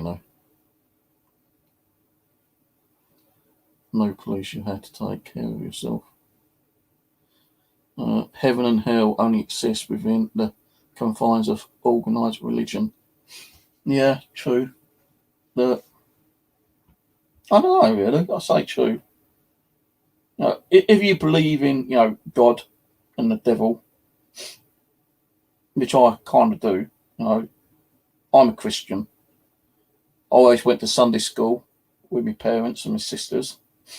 So I was brought up religious. You know, my ex-partner was religious and got me going back to church quite a lot. You know, every Sunday we even had mass around the house midweek, which pissed me off a little bit, to be honest with you, because I could never get to the bathroom. Honestly, I'm not lying to you. There's so many people at our house when we was doing like our own little kind of mass. You know, the pastor came round. You know, we had music, doing sing-songs and stuff like that. And sometimes I didn't want to go because there's just too many people there, and like I was doing my own stuff. But when I wanted to go to the bathroom, I could not come out of my room and go down through the living room to the bathroom.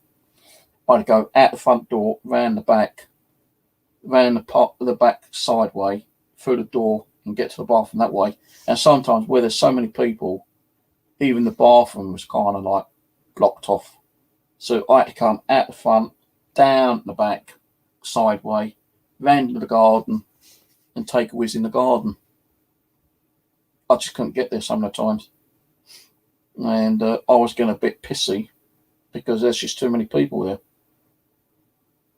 And even when she had people staying, which you weren't supposed to, you know, every time I went to have a shower or something, water's damn cold. Or they was in the bathroom for an hour. I couldn't go in there. And I'm banging on the door saying, I want to go for a shit. Open the fucking door, you know, get out, I want to go to a shit. And the things that her friends used to leave in the bathroom was disgusting. Yes. Disgusting. I had so many rows with some of them people. No, you know, the things I left in there, not wrapped up, not thrown away. It was disgusting, I'll tell you, man.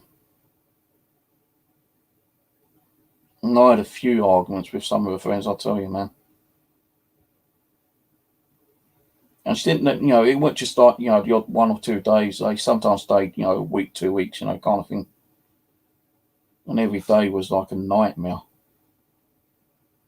Now, one person who treated me with kindness and love, and any time she wanted something done for her, like, you know, a letter written out, some documents printed, she always would pay for that to be done. And that's my ex-sister-in-law, Leah. Now, she's passed. She died a few years ago, yeah.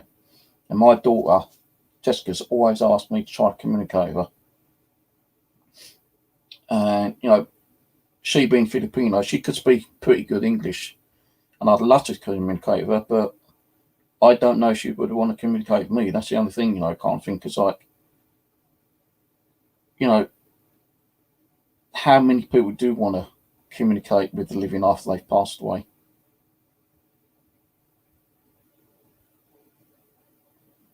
I was baptized. I was christened. I even helped with baptisms in the church. The pastor would get requests, and I'm not lying to you, it's true. Cross my heart, I could die. My head drop off if I'm telling a lie. That's a good one, isn't it? That's it. That's a good little rhyme. Cross my heart, hope to die. May my head drop off if I tell a lie. Well, anyway, there's a couple of times which some of the people that went to church wanted to be baptized, and there's a church we went to, and it actually had a pool inside it, yeah. And I had to go up there and help out, and I had to dress all in white, like a fucking virgin. And even when you're being baptized, you know, you have to dress in white. And what they done is that she would, like, you know, be in front, the pastor would be in front, you know, do what she needs to do, and then she'd kind of like put her hand on her chest, and they would go back, and, you know, the whole body will go under the water, and we had to like push them back up so they wouldn't drown. And that's what part of my thing I had to do was like stand behind them and help them back up. And even I got baptized in as well. So did I think my daughter and my ex-wife. It's more like a cleansing of the body, as people would say, you know. It was interesting. You know, I've done it a couple of times, about 3 or 4 times. I think we've done it. Well, I've done it, helped out. But I'll be honest with you, I was a little bit concerned that, you know, I wasn't strong enough to like push him up, so I wouldn't go under and drown. But you know, it wasn't just me. We had a person on each side, you know, kind of thing. And it's like, you know, the pastor in front, and it doesn't matter if it was a male, female, or child being baptized. Once she's put her hand on their chest, they would go back, and there's usually like 2 men, me and another man, like pastor's husband or one of the other guys that went to church, and we're just like, you know, put them up and done a few prayers after, and that was it, kind of thing. No, I didn't mind going to church, you know. I found it fascinating, you know, some of the stuff. There was a couple of really nice songs I liked singing as well. Can't remember what they are now, but if I ever do think of them, I'll let you know. But there was a couple of nice hymns that we sung. So really, you know, you could say like I've been more of a Christian most of my life. You know, the thing is, like, my wife was born again Christian, and I still didn't know what the difference was between a Christian and a born again Christian. But after, like, you know, me and my wife separated, I just went back to standard Christian, and I did go to church a few times after the divorce. I've not been to church for, you know, about 3 or 4 years, but it don't mean I don't believe in God still. It don't mean I don't believe in the devil. You know, we have our beliefs. I do believe, you know, like when you're doing the paranormal, it helps you to have that faith and believe in the higher spirit. Some people with the faith and believe in the lower spirit, the demons, the devil. You know, that's why they do that black magic, the black arts, the satanic shit. You want to come back on, Dave? Let me know, yeah? So I'll probably stay on a little bit longer. You know, I've got to be up by about 9:30 because my daughter's coming around. So I'm only going to be on for about another hour, if that. I need to go to the bathroom in a minute, actually, as well. But you got the same link anyway on Facebook, so you can always jump back in. I've got StreamYard screen back on.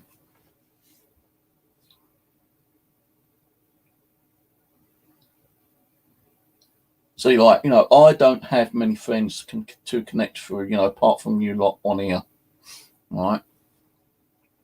No, I don't have any friends around this area. My best friend David died many, many years ago. Many years ago. He died in his sleep, coughing up a load of blood. He was found the next morning by his son, Dominic. I was lucky enough to go to his funeral. I didn't know even how he died, to be honest with you. What it was is that me and Dave was like, you know, really good friends. You know, we had our arguments sometimes and broke up and, you know, separated our friendship a couple of times, you know, just like friendships really do sometimes, you know. Have an argument and tell them fuck off, and, you know, you don't talk to them for 6 months or a year. And you see them walking down the street and go, all right, how you doing? You start talking again, and you know, you tend to apologise, and, you know, you get back together and start, you know, doing what you used to do, being a pain in the arse, you know, going out shooting girls up the backside with pellet guns and, you know, mucking around with penknives. And, you know, he caught me at the back of the neck with a penknife, and, you know, I've got a scar at the back of my neck somewhere. You know, when he had a car, we used to go down the old motorway cafe. He was too lazy to make his own bacon sandwich or something. You know, he used to come around my house 2-3 o'clock in the morning, tooting his little car hooter, waking me up, looking at me, come on. I used to climb out my top bedroom window down onto the wall, jump down, so my parents wouldn't know that I'm out at 3 o'clock in the morning. Get home, jump on the garage, walk along the wall, and pull myself up to the window frame, and jump back in the window. We used to be right little sots. Well, I did. David was the one who caused me to be a bit of a pain in the ass with my parents, but I never got severe beatings or anything. I was brought up quite well with my family. But yeah, I used to go to Sunday school, quite a lot. We had our own little class, when the Sunday school is part of the church. You go to your Sunday mass, but when they get in more religious, we used to go into another part of the building and do the things that we used to do, like draw, do painting, read different scriptures on the children's book or something. But as I say, with David, I don't know if he was religious or anything. He came to my wedding, and I went to his wedding, I think. But with him, he got married, he had his kid, he moved further away. I think it was Swanley, I was in near Crayford. And it was only through my sister Denise, his brother, was able to find Denise's phone number, because I'd already kind of moved away, and I was up here, with my ex-partner. And my sister rang up and said, his brother's been trying to get hold of you, I gave him your Facebook page, David passed away. I thought, what? And it was actually his brother's girlfriend who told me, and said that, they're going to go to, do I want to go to his funeral? I said, yeah, and my sister was able to drive at the time, so, I was able to go with my sister. She drove us up there, so she went. I don't know if David was religious, but I do believe I've communicated with David a few times in the past. Because with David, he was one of those guys that, was too playful. When he used to come in, if he went outside tooting the horn during the daytime, because I used to work weird hours sometimes, not to sleep during the daytime. What he would do is come up in my room and physically, and I'm not lying to you here, let's say this box is me, all right? That's me in the bed. He would actually come up and he put his arms on my chest and go, wake up, wake up. And I'll tell you, it's really violent the way he done it, yeah? No wonder he didn't cave in my chest some of the times. And he done that many times. Now, when I was in temporary accommodation in Hall Place, this is 6-7 years ago, there's a night where I was sleeping and my bed vibrated. Now, this was a brand new bed that they put in this room where I was in temporary accommodation, right? Because I was homeless at the time. I say I was homeless. Well, you're not homeless when you're in, temporary accommodation. But I was in this temporary accommodation. I put a brand new bed in. I'd only had a couple of weeks. And one particular night, I swear, across my heart, my head will fall off. And I woke up as if my bed was rocking like crazy. And I thought I was having a nightmare. I kind of thought, it must have been a nightmare. I kind of thought, go back to sleep. And I must have fell asleep in, a couple of minutes.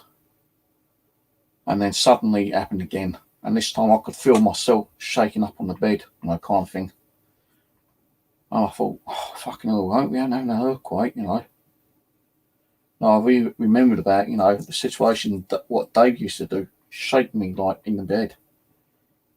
And I said, if that's you, Dave, stop doing it. And it happened a third time. And this time, honestly, I swear, I'm not lying to you guys. Across my head falls off.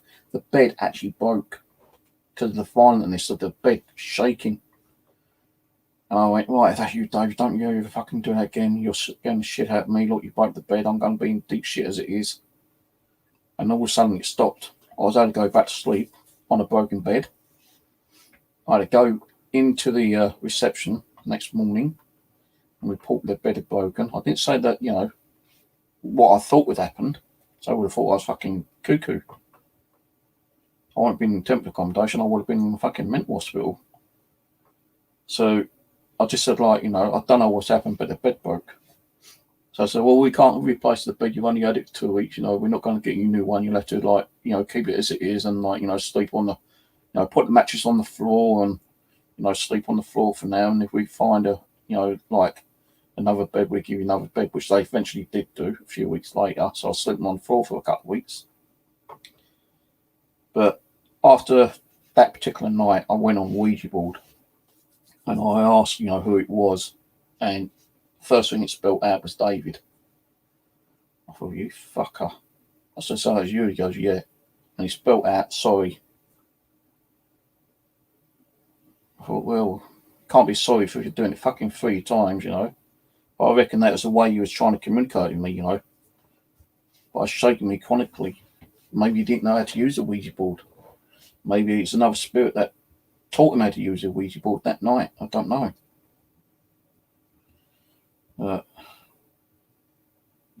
I've had some weird, crazy shit happen sometimes, I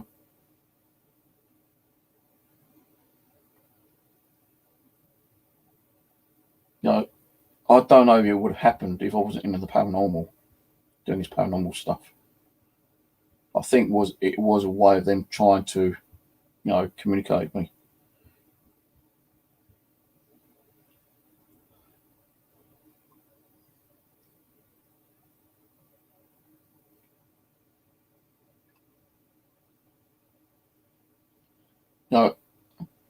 I say I've been brought up, quite a good person.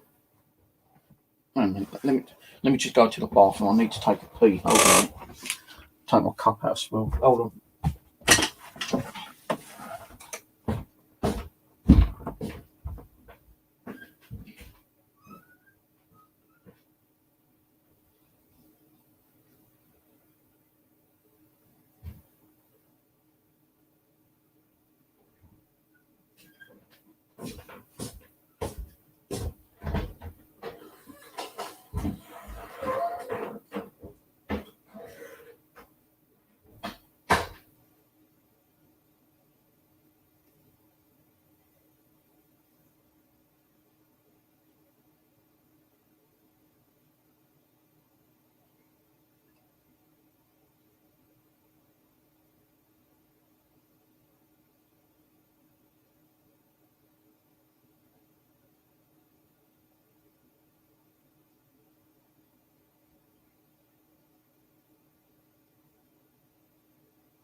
When I was a kid at school, I wasn't always a good little boy.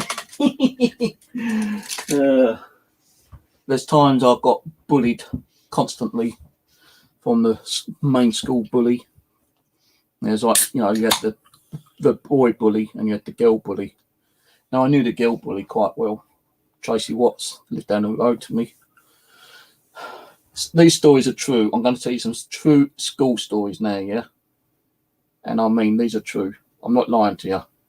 One of them, I used to be bullied so badly at school that they got me up on the building one day to pick off, because I'd been playing football next to one of the buildings, and the ball went up, and they pushed me up to get the ball, but they wouldn't let me back down.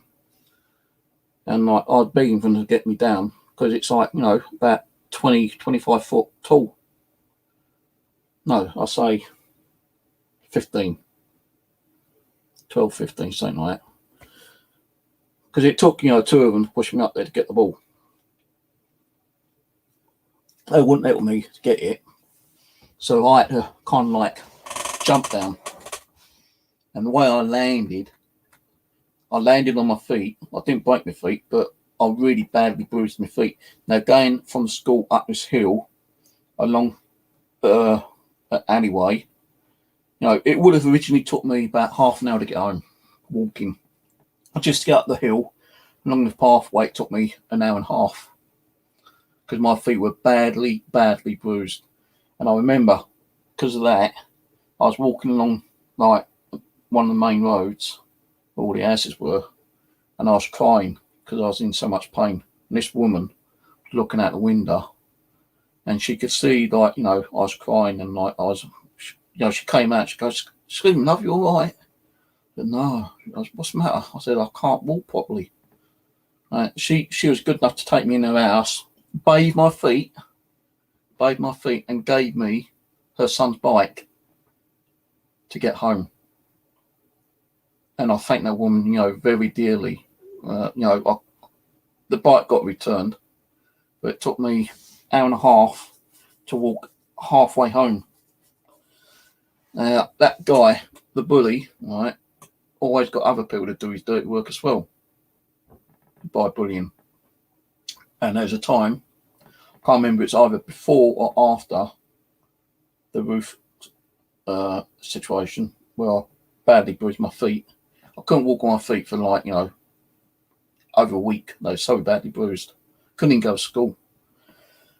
But there's another time where Sean Smith, big fat guy, thought he could bully me as well, And we was I was heading in to the actual one of the school buildings, which I think was classed as the science building. And as I was going down to the door, he came out, and as I was going in, he just like kind of like pushed me one, and I thought, that's it. I got so fucking pissed off with being bullied. I grabbed the guy and I said, "Who are you pushing?" I somehow managed to twist him around. I got his head and I went boom 3 times on the brick wall, split his head open. Not lying to you, I split his head open. I'm surprised I didn't get expelled from school, but they rang up my parents and I told them what had happened. They said, "Well, he's been bullied enough to, it's only right for him to, defend himself." But I shouldn't have done that. I just lost it that particular time. But cracked his skull open. And after that, a lot of people would leave me alone because they knew that, I wasn't going to have it anymore. But there was another time when the bigger bully, thought he could like get some of his schoolmates, to pick on me. There's about 5 of them surrounded me in the playground. And Tracy Watts, the female school bully, saw what was happening, and she only lived down the road to me. She walked up and she goes, "You touched Steve, you'll have me to fucking deal with." They all turned around and fucking walked off because she wouldn't have it. She would have kicked the shit out of him, I tell you. And she wasn't like big, but she could take care of herself. She would have got some of her mates on them, and I don't think they would like boys would like fight with girls. But yeah, she fucking said, "You touch him, you'll have me to deal with." And I remember that. And there was a time, another occasion with Tracy, was that it was all like, we'd all done PE, sports, and some of the times, they would like hide my stuff, my shoes or my trousers or, stuff like that.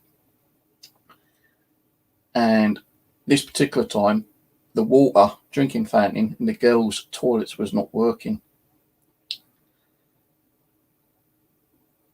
And we was all in, all the boys were in the shower room. I just had my shower. I start body naked.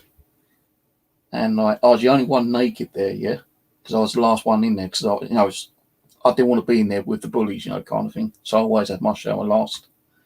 I'm standing there, there's only about 10, 15 guys left in there still, out like about 50. And Tracy Watts walks in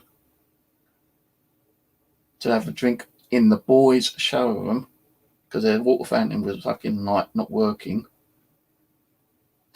She saw me standing there fucking bollock naked. She started laughing her head off. I turned around. I thought, fuck, I've grabbed the towel, tried to like cover myself rather quickly. And she's gone in the girls' room and I fucking told everyone that she saw me fucking start bollock naked. I thought, shit. I'll tell you, that was the most embarrassing thing that happened to me at school. I had a bit of a crush on her, actually. I knew I wouldn't get, my chance to ask her out because I wasn't her type. But, during the school and after school years, I've met a few nice young ladies, attractive ones, not ugly pigs. I'm not saying, I've had some ugly pigs because I have. And there's some of these nicer, women, well, young ladies at the time went out for me. I don't know, because I wasn't that, good looking. All right, I know there's a picture on my daughter's Facebook. Hang on. Find it again. Because this picture is after my my oldest sister, Sandra, had a baby. Let's see if I can find it.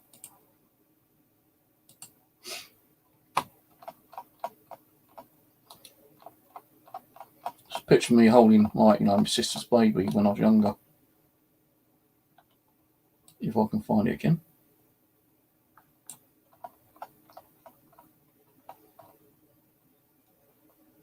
Still scrolling.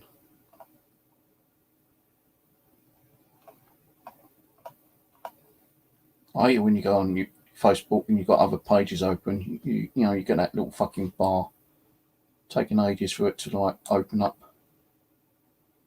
I think it's on this one. Might be under one of the other pages.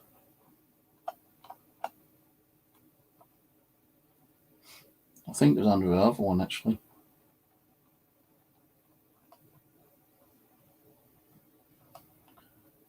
So I'll find it again on them. Might have gone past it.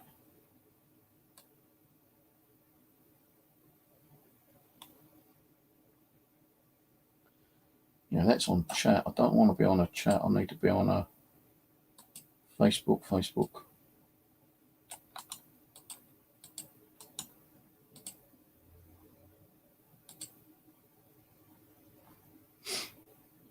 Oh, here we go.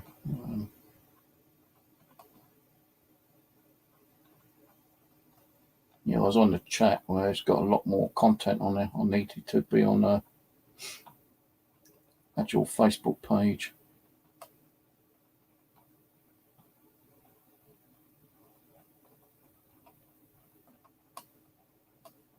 Because you're not long opened this one.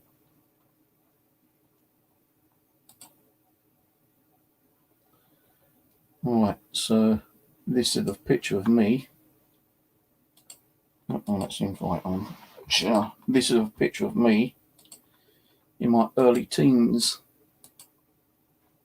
Not that. Not that one. Hang on. That one there. So I wasn't that bad of looking. I wasn't ugly. Now, I did have trouble getting some girls at one time. But it was after I left school and got myself a job. I was able to get a few interesting females.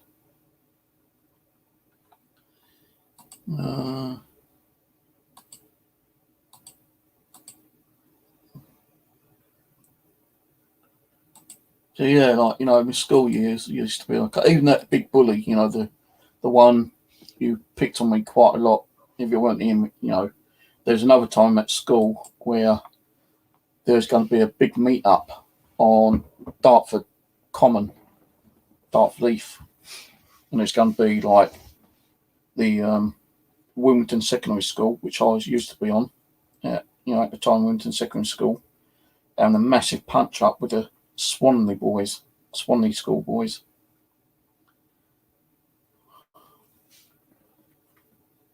Oh, here comes the trolls. Guys, sort these trolls out for me. The trolls are coming on. And yeah, if you didn't turn up, you get a kicking the next day.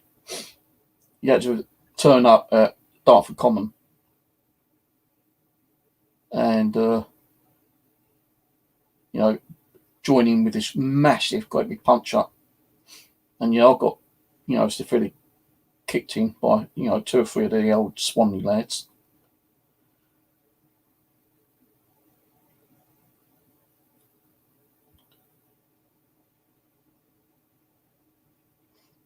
Bullying at school was one of those things that you couldn't really get away with.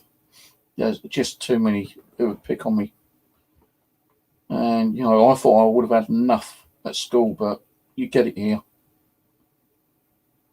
Get it on here. No, from when I left school,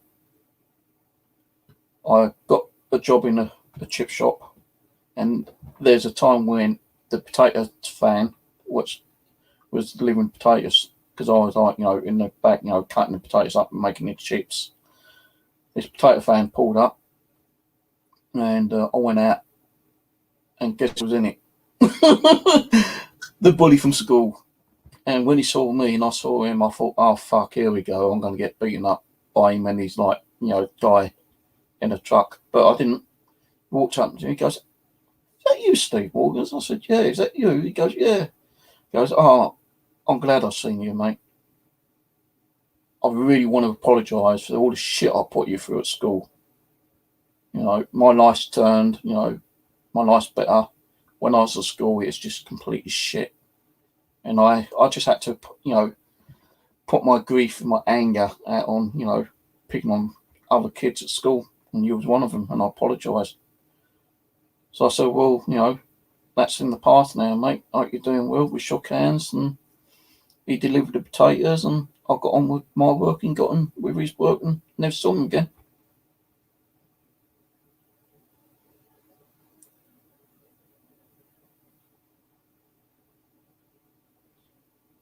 How are you, Uncle? Who the fucking hell are you? I don't know who these people are. Am I still screen sharing? Is it still screen sharing? I think it is.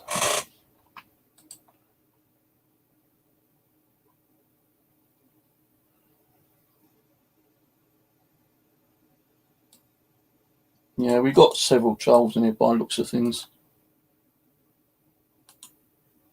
I can't be asked to keep checking who they are.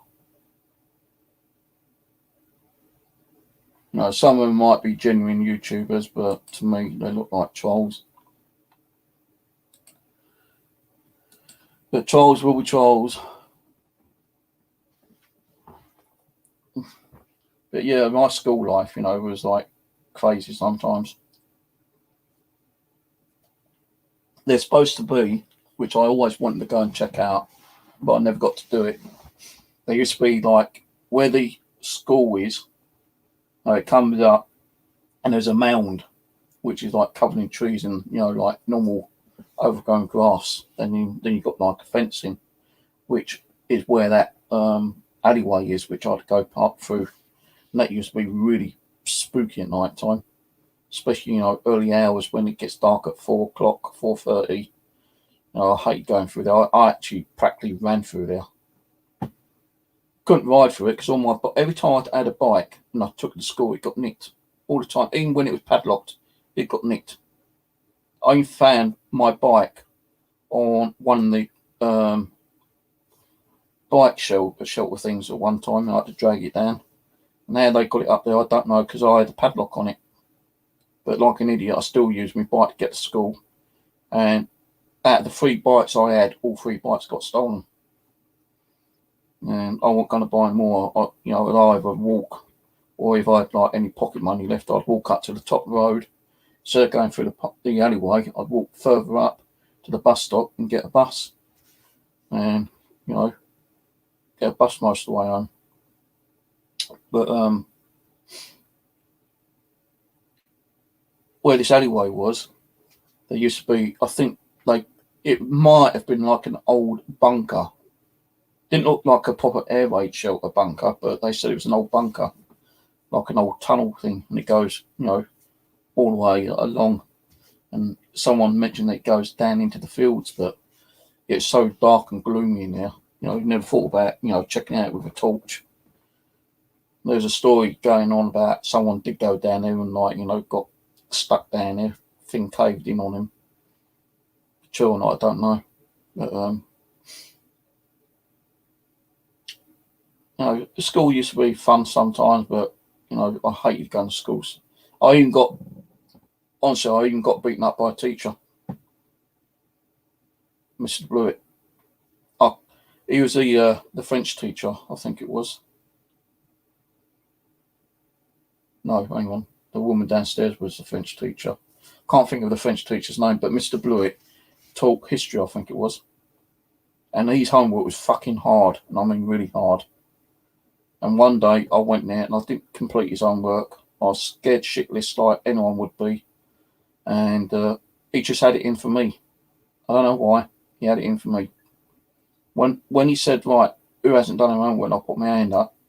He goes, Morgan, you stupid little bastard, you can never do your homework, can you? He swore at us. And you know what? No lie, he decided to get everyone out of the classroom. He said, right, everyone leave. Early break time for you. Morgans, you stay there. And I'm petrified, I'm shaking. I said, I'm sorry, I can't do it.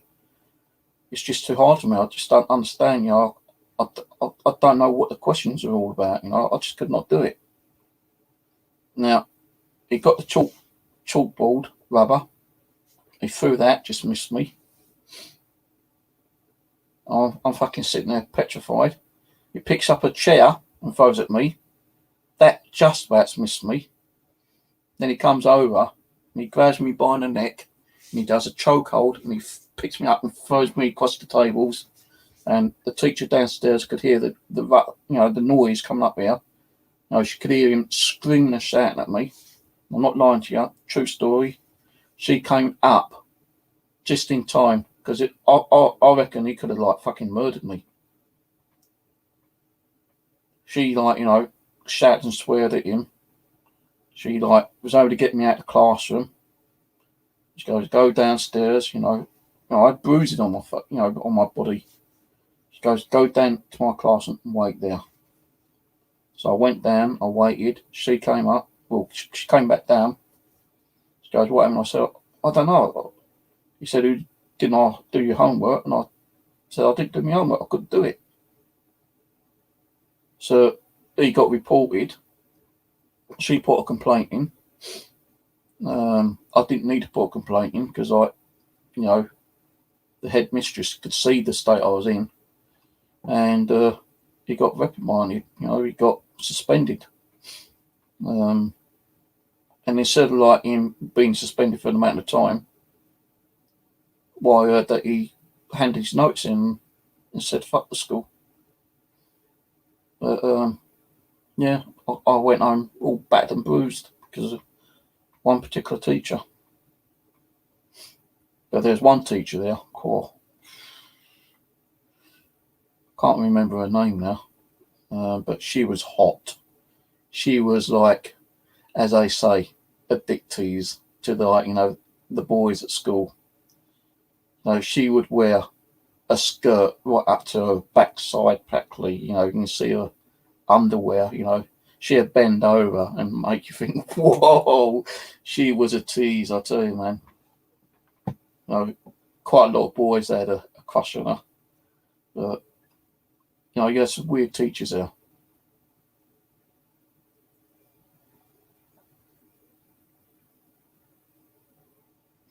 as I say, after leaving school, I've done quite a few different jobs in my lifetime. Worked in the small restaurant, the small chippy. I worked in the other chippy, which was a restaurant. I've done factory work. I've done 2 different security firms. One time in a security firm, I worked at Hutton Gardens, the big diamond place. I don't think my dad would have done anything, Dave, to be honest with you. He would have just let the school deal with him. I don't think they pushed any, charges against him at that time. So in them times, people didn't really consider about pressing charges against, teachers, I suppose. Because in them times, kids still got a good hiding from their parents. Maybe my dad thought, I deserved it. I don't think he would have done, but so he had his noticing. So he didn't be reprimanded by I suppose, the school board or whatever.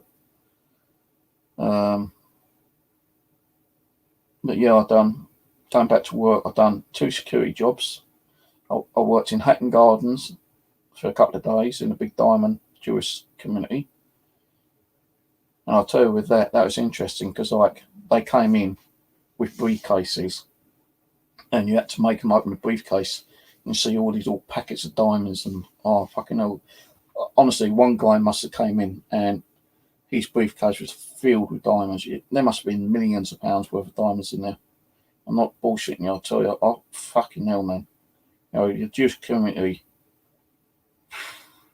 and Gardens is like, the $1 million or £1 million, kind of like London area. So many people in and out, buying diamonds, exchanging diamonds, selling diamonds, Then I was in security at the Woolwich Building Society, which was Bexley Heath main branch. I was there for over a year. I did injection moulding a few times. I worked in Gateway Supermarket, 2 different branches in there. The injection moulding was the same place, but 3 or 4 different times there.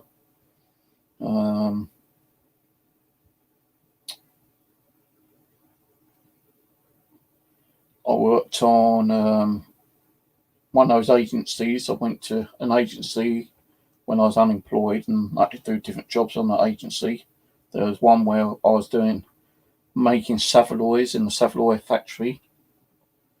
Ended up getting sick there, leaving a brand new coat, which I never got back up there. Saveloy factory. Worked in a hotel as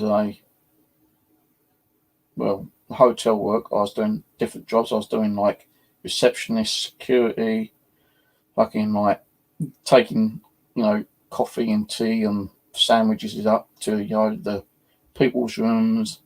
I had to check the rooms to make sure they were locked when people were going out. I had to go knocking on doors, making sure they got toiletries and shit like that. Then I had to do preparing reception, such as there was going to be what are they called? Conference room. I had to do the conference room. I had to do that several times, get all that sorted out during the night time. So what I had to do, leave the reception when it was quiet, put a note on the door saying back in 5 minutes or 10 minutes. Then I'd lock the doors, come out, go down to the next building, and there's a big conference room. I had to set all that up with like cups, water, glasses, water, cutlery, cover it with like cloth, make sure all the chairs are out and all that kind of shit.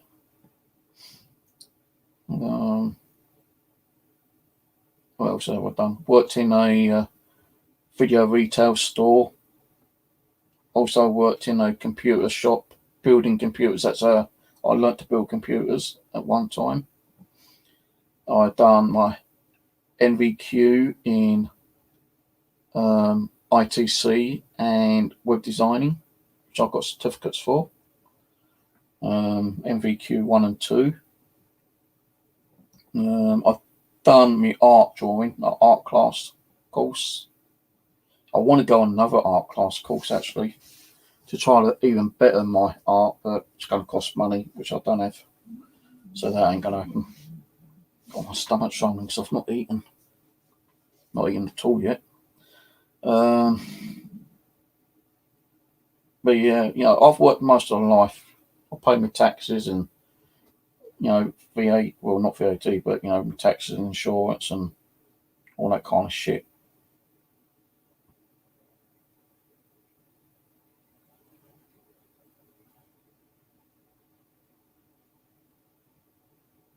I was a hippie child. Yeah, with the Saveloy factory, it's just like making sausages. You had like a big kind of like it's like rubbery, but it's not rubbery. It's like some people say it's a condom machine, but you had to put this like thing in the tube, and you put the Saveloy meat in, and the machine would actually squeeze it into the actual thing, kind of thing. That doesn't look nice, does it? It push it into the thing, and it make the Saveloy, and as it gets to a certain length, it twists it, and it'll actually pre-cook it as well. So once it's actually like in the wrapper and twisted, it go along the machine. Then it'll be snicked, and they go into a really boiling hot pan of water, and they'll be cooked for a certain amount of time, and it'll come out cooked. Then it'll be wrapped. We could actually, eat as much as we wanted to, and a couple of times I was sat there eating some of the stuff that had been cooked, and you couldn't wrap it because it wasn't wrapped properly, or it cracked, and it's like splurting out from the actual thing. So yeah, I worked there for a few times, but I got ill. Don't know what happened. I ended up going to the hospital. Leaving my coat, brand new coat I bought, which cost me about 30 quid. Never got it back. But I'll tell you one thing, after the amount of time it been there, and I've not been able to get it back, it must have stunk. So I had sandwiches in my pocket. So the sandwiches would have gone all mouldy and started stinking, and they would have probably found out where the smell was coming from, and I would have just ditched the coat probably. What else have I done?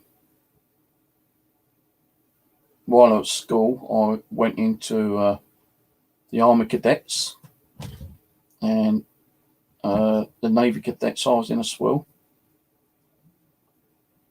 I tried to join the Merchant Navy, but my eyes wasn't good enough, apparently, at the time. I passed the exam, but my eyes weren't too good. And the thing was, I couldn't swim either, but they was willing to teach me to swim. Because my eyes wasn't that good, I failed it. So I thought like joining another kind of like joining the army or something, but again, my eyes wasn't that good. I didn't actually pass all of the exam in the army. My dad was in the army.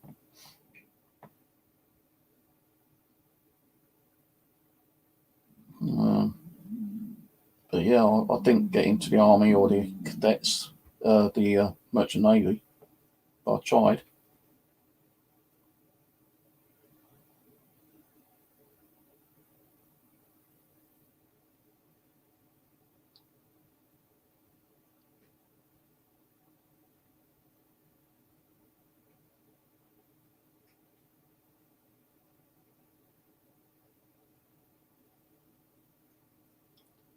But anyway, I'm going to go because I'm hungry. I'm going to cook one of my cheeseburgers. Add that. I've got to get up early as well because my daughter's coming around today. Well, Sunday. Actually, I'll try and stay on for another 10 minutes. I'll stay on 10 minutes till like midnight, then I'll go off.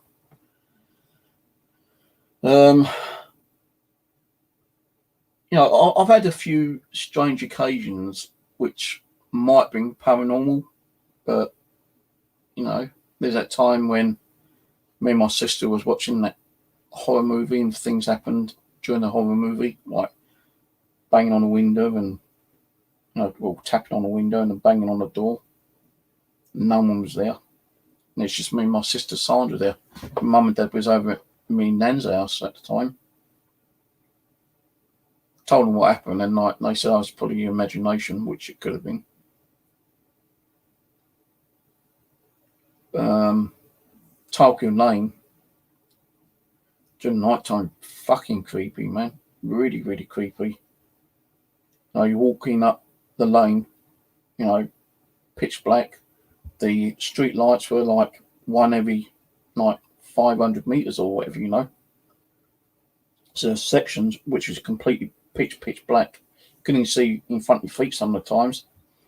And you're walking along there and you can hear these snaps of the trees, like weird noises around you. Really, really creepy ass down there. I did eventually get a torch when I knew how to go down there, coming home from school. And there's a time when the torch just completely went off. And it's like, brand new batteries and everything, and I couldn't explain. I'm shaking it, and undoing it in the pitch black, trying to put the batteries back in, still wouldn't come back on. So I'm running through the fucking Tarkin Lane, which is like about a quarter of a mile, something like that. And I'm ending up going past some of the street lights, so I'm still running. And I'll get to the end, and as I get to the end, the torch comes back on. So, I'm not saying it's paranormal that was happening, but that creeped me out. I found one of those scythes, I think it's called, what they used to use in the early years, like the 40s, where they used to cut the old corn down. I found one of those. Didn't have a milk detector or anything. I just saw something sticking out and I pulled it out, and it's one of those like scythe things. And then I took it home and I kept it at home for a little while. Then I decided to give it to the local museum in Dartford.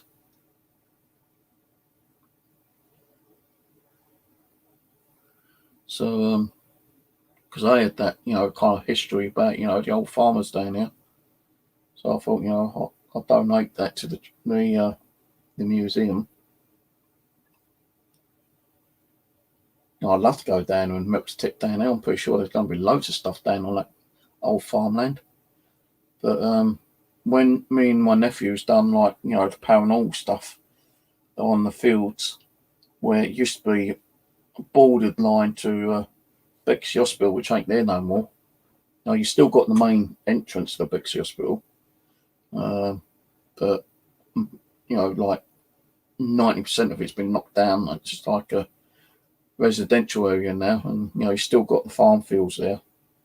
Me and my nephew's done some of the farm fields, and we got crazy activity there, crazy. And some of the time we went there, that one of the fields were, the grass was so high, it was a problem trying to get through it,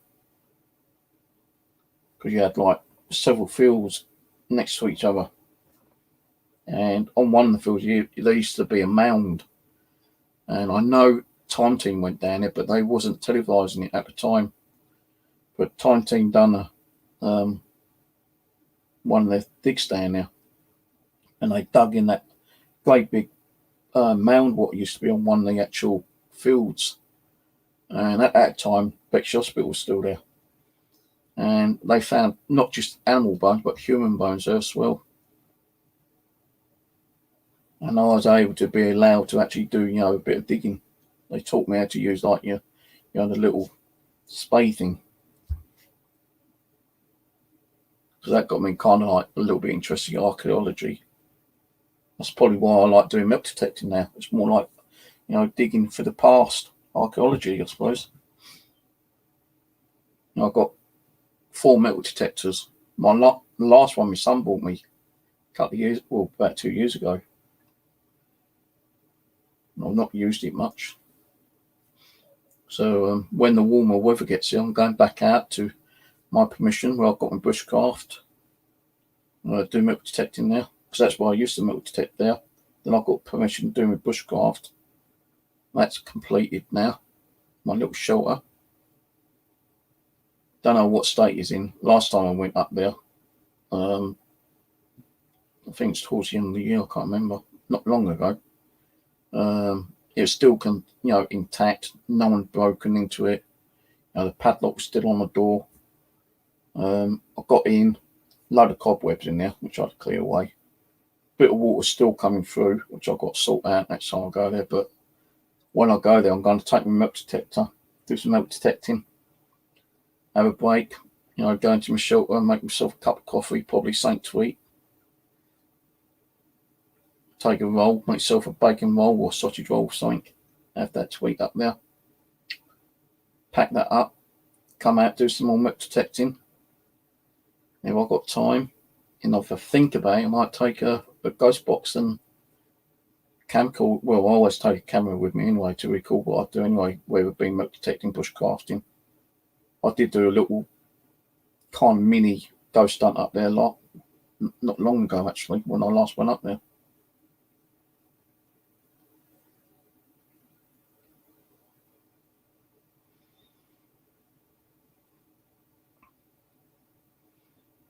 Now, there's many things I'd like to have done when I was young.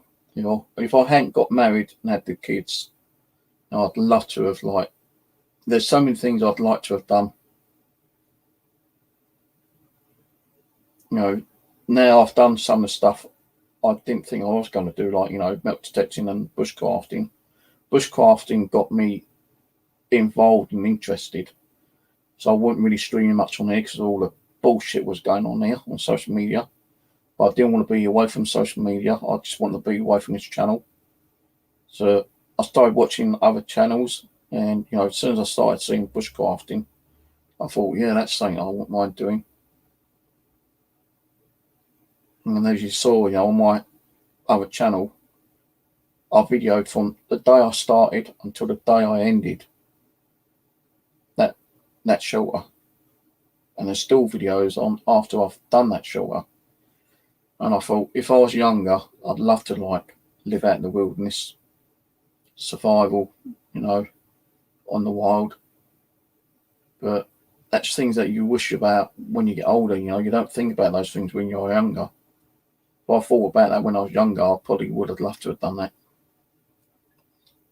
Go and move over to Canada or somewhere in America where you got hundreds of thousands of acres, where you can buy a bit of land and make your own wood cabin and have access, licenses for guns and go out and do a bit of hunting, survive on the wilderness. I'd love to do that. Can't now, too fucking old.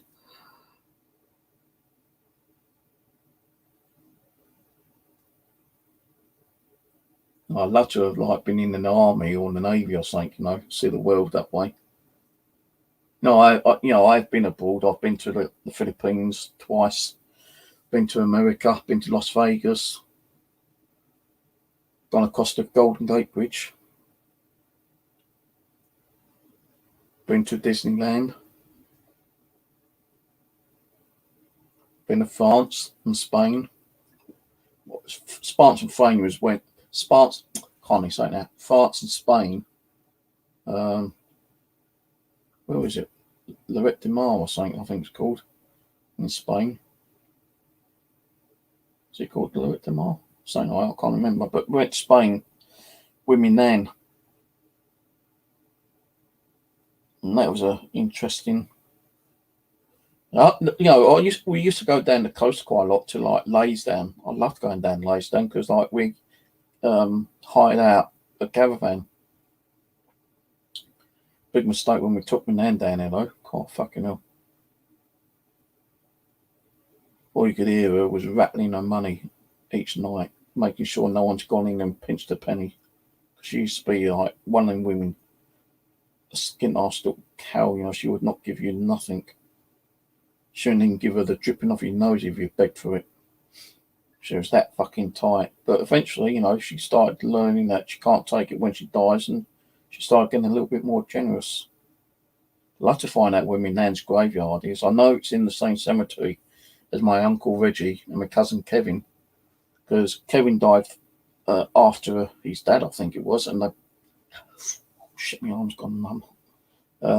They're buried on top of each other, and like you got these two headstones. And if you check on my Dartford cemetery, you'll see my uncle and my cousin there. I mean, nan's supposed to be buried in that same cemetery, but I always thought it was under the surname Oliver, and we tried searching that whole cemetery for Oliver, but it's not there. I found out it's a different name from my daughter the other day. So I'm hoping to go down there and try to find my nan's cemetery. Do like a little investigation down there, see if she wants to come through and scare the shit out of us or something, That'd be fun.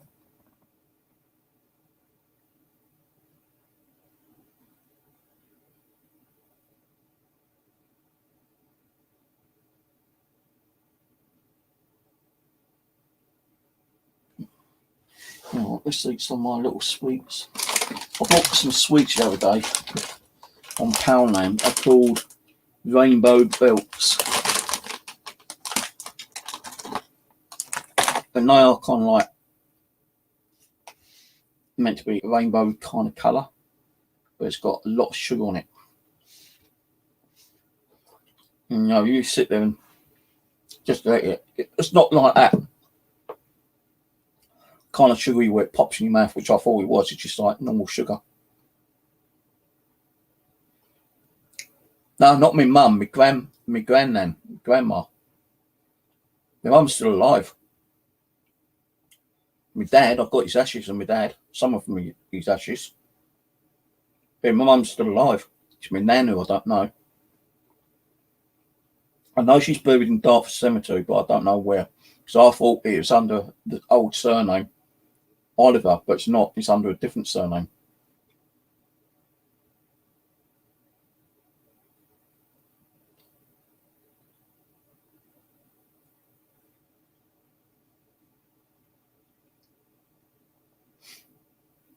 You know what? I'm going to have to eat. I'm not going to eat these. Shit.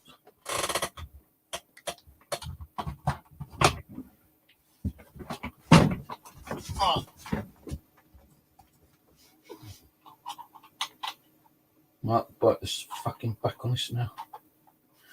Wait a minute.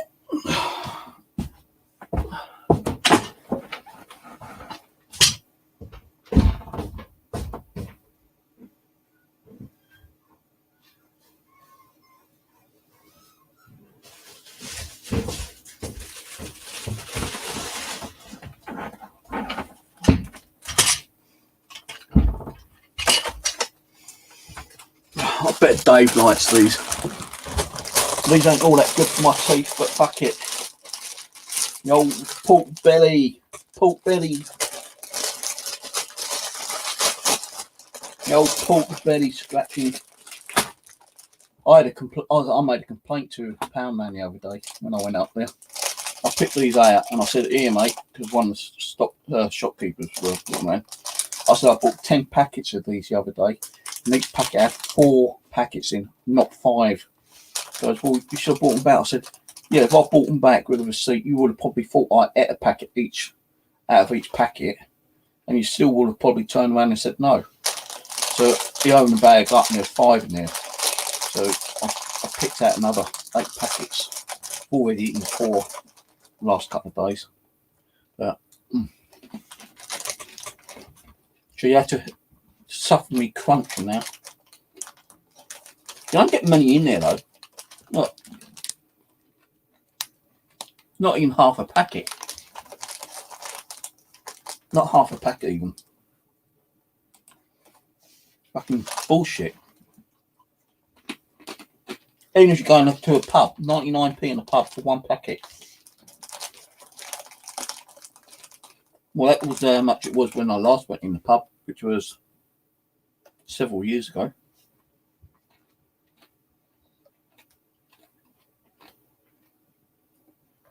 But at least I'm in something to eat now. No, I've actually broken one of my teeth on my teeth before. So I shouldn't really eat them, but I get.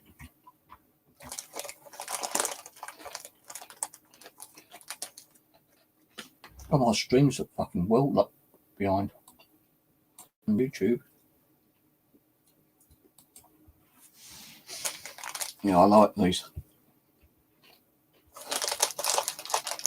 The only thing that's a bit dirty, kind of spat on your face.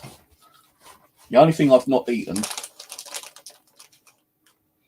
over the last couple of months is because I've not had them in there, is seafood.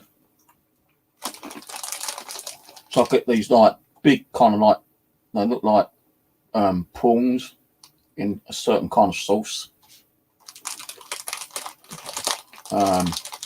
What I do, I get them, chop them up, and I get like the little small prawns.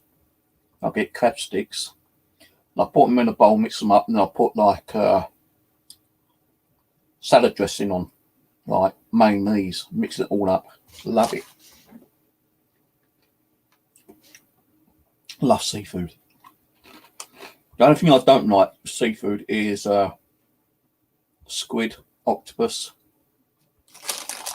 I love cockles, I love whelks, I love prawns, shrimp, crab sticks, I love crab. I have had lobster when I was in America. They brought me a lobster meal. When they asked what it tastes like, I said, to be honest, it just tastes like prawns. Cost about $30 to have like a lobster meal. Now, ain't one of these little shitty ones we get in, you know, the shopping centres for like $9.99 something. This was a fucking big lobster, about that big. Took me like nearly an hour to eat the whole thing. I bet I thought, what a cheat, you know, buying my fucking lobster meal. Lobster I was able to pick out fresh from the tank. And it's only tastes like prawns. Well, to me it did.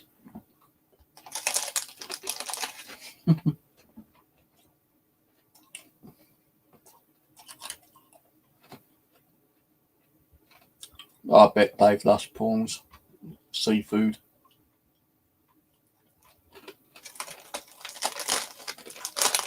I don't like squid or octopus. I don't like. I don't even know if I've tried it, but sushi, raw fish. I don't think I've even eaten raw fish. Bag one down. 4 more to go.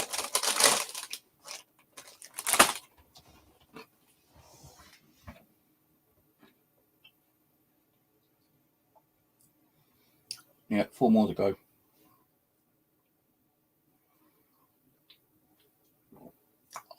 When we used to go down the coast though, we used to take our buckets, our little spades, and we used to go cockle picking.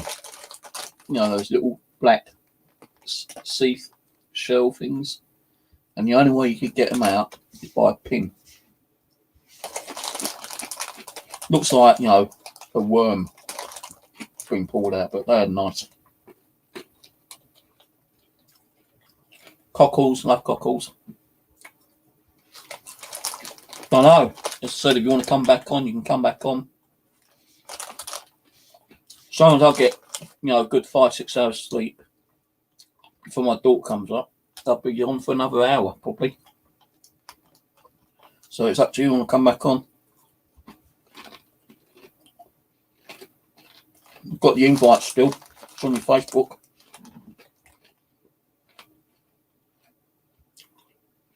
Right, bread with pig fat on. Ugh. Well, I'm eating pig's fat, but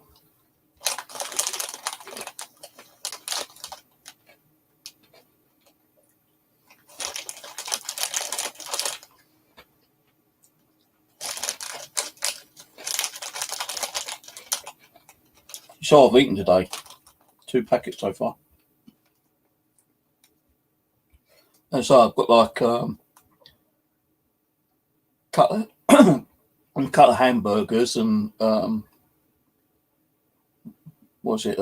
dog in the fridge I can microwave, but can't be bothered. rather sit here and make you suffer with the noise of the crunchiness. We're going to do that next time. I'm not going to do it tonight. Got no batteries. Got to buy some more batteries. I keep meaning to buy batteries, but I keep forgetting about them.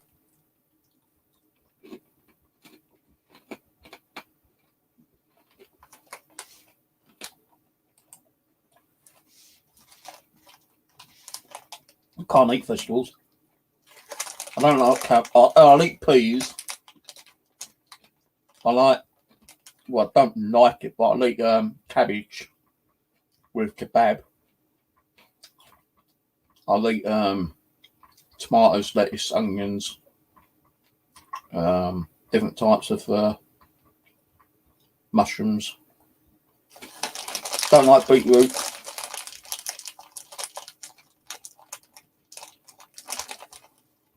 I've got ham and cheese out in the kitchen, but I've got no bread.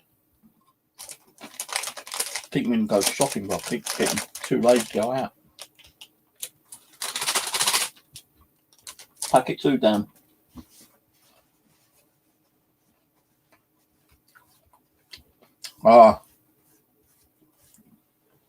Prawn cocktail crisps, man.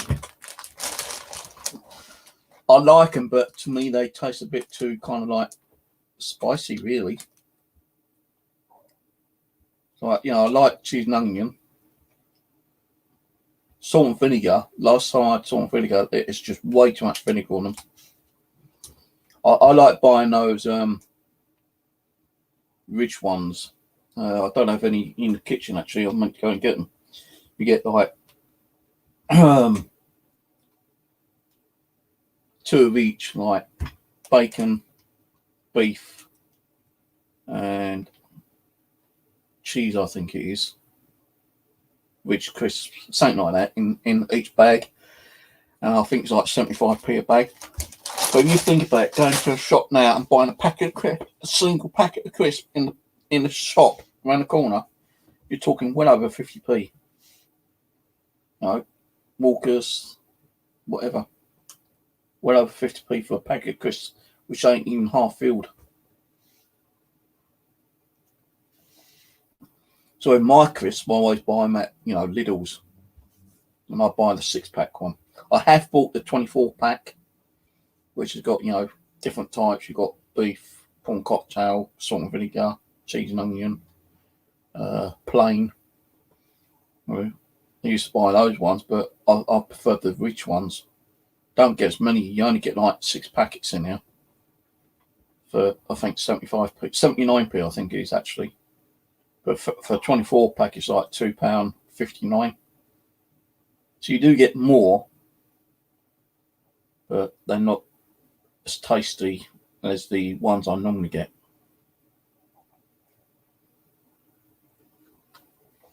I've even made my own potato crisps. I've got a really sharp knife, I've got a potato, and I've chopped it as thin as I can with a knife. Get the old frying pan out. I sometimes stick, you know, like put a bit of a salt and pepper on it, you know, like a bit of a seasoning, and I'll just lay it in hot fat, let it cook. Get a pair of tongs and put them out on a bit of that paper toweling. Let the fat dry off. Sometimes they get stuck on the paper toweling, so you know I'm thinking, well, hang on a minute, it's got stuck on there. I'm going to have to peel that all after. But you know, I've made my own chips, salt and pepper flavour. I've added a little bit of vinegar on them sometimes. You know what I like to get? That really minute flaky cheese, which they use in, like, you know, the mozzarella cheese that they use in the old Pizza Hut. Many times where, you know, when I was a bit younger, we used to go quite a lot to Pizza Hut. Me and Mrs. and the kids. Let's go Pizza Hut. And used to get the old mozzarella cheese and shove it all over the pizza. Covered in it, you know, like it covered the whole of the pizza. Hello, Dave. And like, Hey, really mate. fucking stuff it down. Loved it. So I want to try, you know, I can't seem to find that mozzarella cheese, that flaky cheese where you can actually, like sprinkle it. If I could, I'd like to make my own cheese flavoured crisp, kind of thing.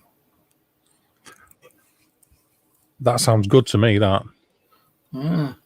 Mm. But I just can't fucking find the shit, Flaky Cheese. There's another good band name, by the way, Leslie. Flaky cheese. Yeah. Flaky Cheese. Yeah, banners. Get the rest of them in your face.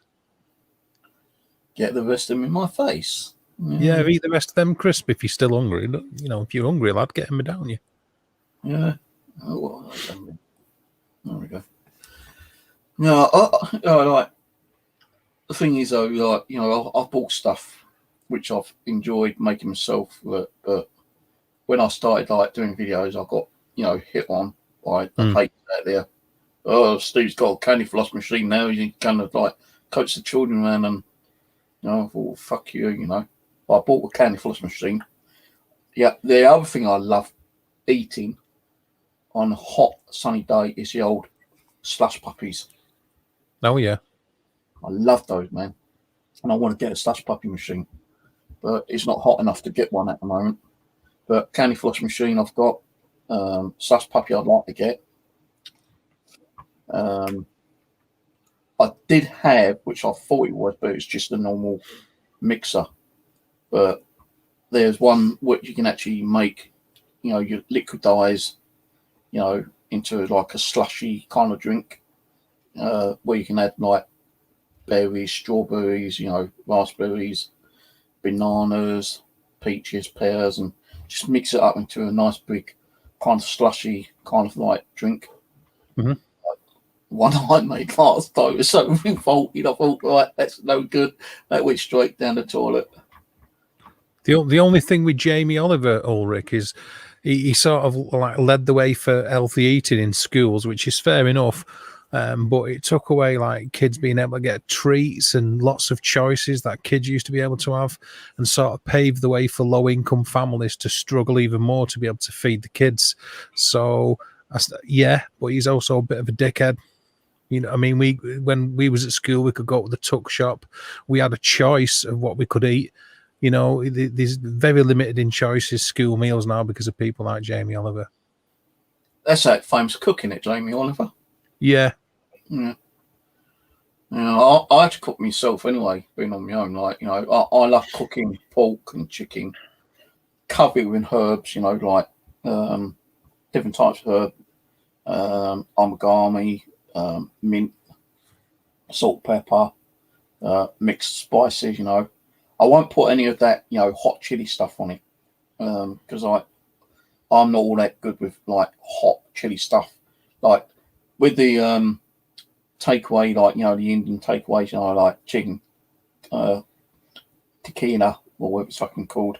I can get away with eating them because they're not really spicy, but I have had spicy food before, and fucking burn my throat out, man. Like, not to be able to speak for about a fucking day because it's like really affecting my throat. But I love cooking. I used to like cooking like a lot of egg stuff as well, like omelets. I've not done that because I tend to go and buy the eggs. I might have egg, bacon, sausage, and beans or something. Yeah. Then I say to myself, well, I had eggs last night. I want something different. So I'd cook myself like some pork with herbs on, cooked mushrooms, and add that Mexican fried rice, which is microwavable, and add that. Then the next day I'll have like a sandwich or something. Then the next day I'll have something completely different. In time I realise about the eggs, just like the bread, I forget about them, and they've expired. And I'm thinking, well, I ain't going to be eating them eggs, because it's supposed to have been eaten like on the 22nd. It's now the 30th, I'm not going to eat them. I ain't going to get fucking salmon poison, kind of thing. So I tend to throw them away. And usually out of the eggs, if I buy a packet of 6, I only usually eat about 3 or 4 of them. The other 2 gets wasted. It's like with bread. I only buy a small packet, like a half packet of bread now. And sometimes I'll only eat like 4 to 6 pieces of bread within a week. Then I kind of like won't eat the rest, and I just leave it there, and it just like, you know, gets expired and gets all that fucking, you know, the old fungus growing on it. And I'm thinking, shit, I should have ate that, but that goes in the bed, in the bin. Now, I know my mum and sister said, you know, bread, freeze it. But, you know, that's a bit stupid. You know, you get your bread out and you freeze it. Time it kind of falls out, it's going to be all soft and like, you know, liquefied, isn't it? Yeah. So, you know, the only way you're going to like get away with that is, I suppose, like putting it in the toaster, you know, as it's like defrosting. You know, I don't know how you defrost bread without it going all kind of sloshy and, you know, unless you let it defrost naturally, wouldn't you? I suppose. Yeah, but rather than nuking it. No, I ain't like. You know, if I know I'm going to have sandwiches throughout the whole week, if I'm going to go bushcrafting, and I don't want to be cooking on like my little fire up there, then I'll probably make some sandwiches. But you know, bushcrafting, when I'm doing that, I love to go out there. You know, make a fire. You know, you see my little fire pit up there. Mm-hmm. Stick the old grate on, slap a couple of bits of pork on or some chicken on it for the herbs. You know, eat that with some other kind of stuff like a bit of bread or just by itself. You know, I'm okay with that. There was a time I took something else up there actually. I bought some steak from Lidl's, and I thought, yeah, you know, very, very rare I've had steak. You know, not had steak for many, many years. So I bought a lump of steak, and it was actually 2 in 1 kind of thing. You just like with beef burgers, you know, it's like you got 6 beef burgers and it looks like 1 big beef burger, but you have to get a spatula and like, you know, dig in between them to like, you know, release them. Well, this looked like it was 1 piece, but it's 2 pieces. I thought, yeah, bit of steak for the old Barbie up at the old bushcraft today. And I took it up there and I didn't put no herbs on there or anything because I forgot them. All I had was a bit of pepper. So I thought, oh, well, stick a bit of pepper on. I cooked it. It looked nice, ready to eat. I cut it up in little pieces. And the first bit, it tasted so fucking salty, I had to spit it out. It was very, very salty. And I thought, I ain't going to eat this. But I managed to force a couple of bits down and the rest I threw away. I just couldn't eat it. It's so salty. So, you know, if I'm going to take steak up there again, I'm going to have to go to like a meat store and get a piece of steak where it's been cut. A meat store? Do you mean a butcher's? Butcher's, yeah. Let's go to the butcher's. Well, they have meat stores in what's names in the shopping centres, don't they? Yeah, still a butcher's counter though, isn't it? Really. I'll just go and get a piece which is cut, you know, which hasn't got no salt or pepper or anything on it, but that's going to like, you know, be a one-off probably. Like, you know, I've taken beef burgers up there, I've taken sausages up there, I've taken pork up there and chicken numerous amount of times and made them into like barbecue sticks and just like sat there eating them. The only thing is when you're doing that and you've got mushrooms and you're putting that on the barbecue stick, yeah, they tend to break and keep falling off into the fucking fire. So I don't do that anymore. I just like, if I'm going to cook a mushroom on the barbecue, I'll just stick the whole mushroom on there now and then pick it off when it's cooked with a barbecue stick and just eat it, you know, kind of like whole.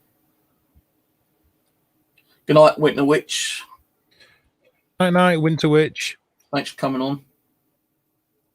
So you're cooking on the fire every time you go out. Have you ever used a Trangia stove, the Swedish Trangia stoves? Ethanol. The ones which use the spirits. Not the liquid spirit. I've got one of those ones which use the propane. Okay. So it's not a Trangia, no? No. Mm-hmm.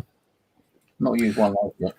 Okay, so you use like the propane one and you cook on a fire when you go out and you still got that place. He still allows you to go there, doesn't he? Yeah. Okay. Yeah, I still go up there. Like the last time I went up there, it's just before Christmas time, and I didn't know what to get him, and I didn't know if he had one of those radios. So what gave him was one of the radios I got from eBay, where I bought like 4 or 5 of them, a little bit cheaper. I still got them here actually. Good little radios, because I tried hacking them, but I couldn't hack them. But I bought one of those. Let's have a look. I can't see it, Steve. All right. Yeah. I didn't know what to get him, and I had like 5 of them. I've already got rid of one of them, gave one to someone else. I still had 4. So I thought, well, what can I get him now? He's always in his shed. Is he always in the shed? Has he got a radio or what? So I just like packed him up a radio and got him a Christmas card. And I went up there early in the morning, and got there about 8 o'clock, and he doesn't get there till about any time between 12 and 1, 2 o'clock. And I just went up there, just to go up there to get my tripod.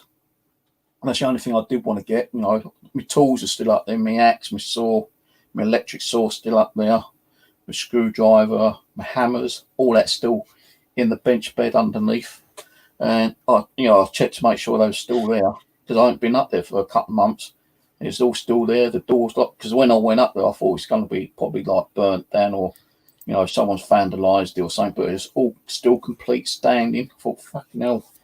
And I only stayed up there for about an hour. I put the fire on, made myself a cup of coffee, got my tripod sorted out. I did a little ghost box session up there, and then I thought, right, that's it. I'm packing up, and I went down where his sheds are, and he still wasn't there. So I was actually going to put it in like this wheelie bin he's got, that is full of hay, and he would have had to open it to get the hay out, because that's the way he dries it sometimes. I thought, well, no, I won't put it there, because they might take it somewhere else, or someone else might collect it, kind of thing. It might be there for a special reason. So I thought, well, where else can I put it? Because it'd been raining. I didn't want to leave it on the floor. So I thought, well, where else can I put it? Well, one of these shelters, it's got like a runner door kind of thing. Yeah. And I was able to push it in. I was able to put the radio and the Christmas card there. And I just left it there. And I don't know if he got it or not, because I never got a text message off him. I think he's got my number still, but I just left a note in a card saying, thank you very much for giving me permission. I don't know if you got a gift like this is, radio. Hopefully it'll come in use. So I've not heard of radio playing in these like shelter, in these like tin shack thing, because he's got like several different shelters. Some of them like little mini horse stables. Well, I used to stick my stuff in there at one time, but I gave him one of the radios, and I thought, well, what I left in the card, I'll be back out in the new year, but I'm not sure when yet. Probably March, April time. So I'm going to go up there, do some more metal detecting, do some more cooking, do a little bit more, probably to the shelter. Yeah. And I'm going to do more videos up there, because what I want to do, although I've never really done one, I want to make a garden, but because he's got so many, he's got like about a dozen ponies, and I did have it roped off, but where the ponies kept coming through, they chewed through the bloody rope, and they still come through and shit everywhere. Seen that on one of your videos, that one of them knocked a wall down, didn't it? Yeah, I think so. Yeah. So what I want to do is that when I go up there, I want to make a little garden, because the garden, the ponies, if anything grows, they're going to come along and start eating it. So what I want to do is kind of like put something on the roof and make it a bit more level. Then I'm going to go to Poundland when I start doing them, or some other place, to start getting those like little plastic garden things, where you put your compost in and just plant like seeds in. Now I've got seeds already. I've got like onions, tomatoes, I've got celery, I've got carrots, a potato you can just plant in normally, and it grow potatoes. from just one potato. So I want to do like a little garden up there. Hopefully, I won't have to go up there too many times and water it. I'm hoping that he's going to have some kind of rain. But I'll probably still be going up there once every week or a couple of weeks. I've got access to his water tap, which he's given me permission to use. Any wood I need, you can cut down trees. He said I can cut the trees down myself if I wanted to, but I said no. I only want dead trees, which he did cut a few down for me. So I want to do a little garden and give him most of it, for himself or for his animals. Like carrots, if I'm going to grow some decent carrots, then I'd let him add them for the horse, the ponies. Who the hell's fucking text me this time of night? I don't know. You're just showing off because you got friends. Fucking, I haven't seen her for a bloody long time. Her? Or is it a lady friend, is it? Dirty boy. Yeah, I've just been tagged. Tagged? I've just been tagged. You've got friends and you're popular. I don't know what you're moaning at, you. Now until human woke up. Don't need anything, just bored. Oh, yeah. She's telling me she's bored. Oh, where's that guy? I just got tagged on this picture. I've got to turn it on to the other bloody StreamYard one. Sounds good. Cool. What does it say? Yeah. I can think of worse things to be tagged in, Steve. Steve? I got tagged up on that, and that's from Kirsten Wildman. Kirsten used to come on here fucking years ago. She left because of all that bullshit. I've been getting a load of friends requests on people I don't even know on Facebook. And I won't friend them, Dave. I understand that. I understand that. Why should I keep friending people when, I've got, I don't know how many people I've got on my friends list at the moment. I thought I had 2,000, but it's less than that. And it's not because they unfriending me, but I think I've got about 700 friends or something like that here. If they're not talking to me, or adding new friends going to talk to me, I find it's just a waste of time. The only person I accepted friends-wise the other day was Jamie, because I've not had him on Facebook, and he sent a friends request, and I said, yeah, Jamie, because Jamie comes on here. I've met Jamie. But I don't want to be friending people for the sake that they want to talk to my friends and not me. Yeah, I get that. See it. I shall have friends too. Leslie they talk to people in my friends list, but they won't talk to me. I've not had many people say, hello, Steve, how are you today? Not that I'd be able to get back to them straight away. At one time, I was talking to too many people at the time, and I'm thinking, I wish this would quiet down a little bit. But now, so quiet, I don't get anyone talk to me apart from my family. Yeah, but I've sent you messages in the past, and it's took you about 6 months to answer it. Because I don't come on Facebook much. I don't. You know what I mean? It's like this tumbleweed going past. I've grown a beard, waiting for you to reply. Kids have grown up. I've become a granddad. All sorts of shit. Last couple of weeks, Dave, right? I've had one person make 5 fake accounts on me. And I know that because these fucking idiots follow me. They make a fake account on me and put a follow on me, and I get to see a fake Steve Morgan's account. And all they're doing is thumbs up and just taking the piss with it mainly. And I just okay. Right, guys, fake account, don't accept any friends requests, just delete them. Report them, block them, whatever. I can't be asked with them. And only with original people, people who's got paranormal channels, I just can't be asked with them. So I feel that they just want to be a friend of yours because they want to talk to the friends that you may have. Or they just want one more person on their string of friends. And how do I know that they talk to every single one? I won't be able to talk to every single one on my friends list. Well, that's sort of how networking works, doesn't it? I mean, I know what you're saying, But how many people with paranormal channels and stuff have you actually got on your friends list at the minute? Because I've got like hundreds of them. I've got hundreds of them. Yeah, there you go. Hundreds. Most of my channel, well, most of my Facebook is mostly paranormal content. You know, like single groups. Yeah. Whatever. You know, there are other ones which are on different topics, such as like the metal detecting, a couple on gaming, where I play that Call of the Wild. Actually, I had to go on that last night for a little while, for about half hour, Call of the Wild on my Xbox. I did do a stream yesterday on my gaming channel, which you saw, I think, on Miss Survival. So, you know, I have actually kind of like accepted a few people on Facebook under the gaming side of things, but paranormal, I ain't bothered. I can't be bothered. Unless I've known them for quite a long time and they've probably closed their account down and they come back up, like Rose, she's always on Facebook and closing it down and coming back up and closing it down. You know, just like she does it on YouTube. She's being trolled left, right, and centre, and you know, it's just a fucking shame that she keeps being trolled by all these haters out there, you know, kind of thing.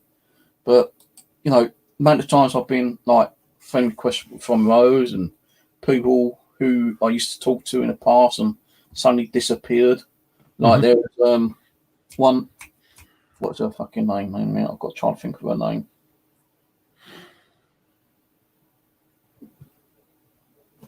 Some of these no one here.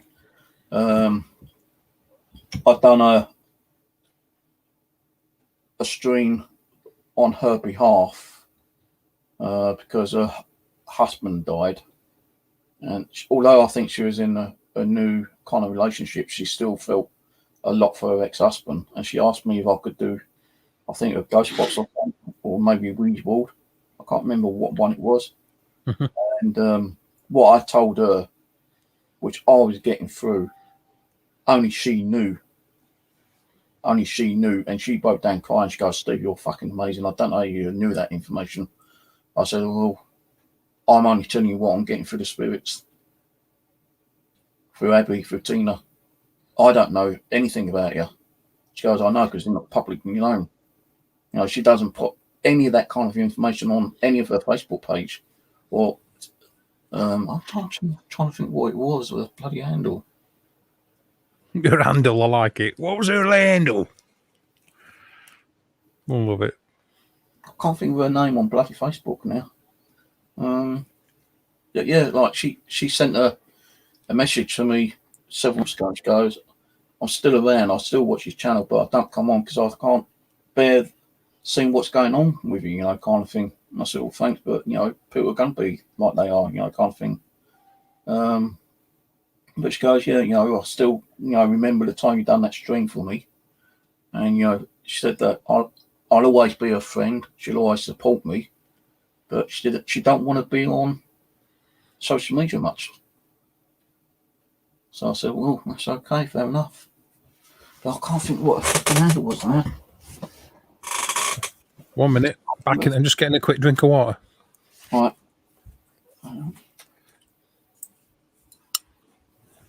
I can't remember her fucking name.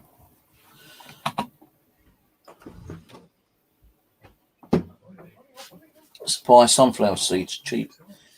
Yeah. You know, I was gonna, because I bought some books on, like, you know, different plants that you can eat, different kind of like wildlife, or well, not animals, but different kind of plants and berries and fungi and mushrooms you can eat. And I bought 3 books on eBay, which I showed you the other night. And there was one interesting bit about, you know, dandelions. You can actually cook dandelions, use it as a salad, and you can also make dandelion tea, and also with a stinging nettle. And you know, I've seen so many people drink stinging nettle tea, and they said it's a really nice, refreshing drink.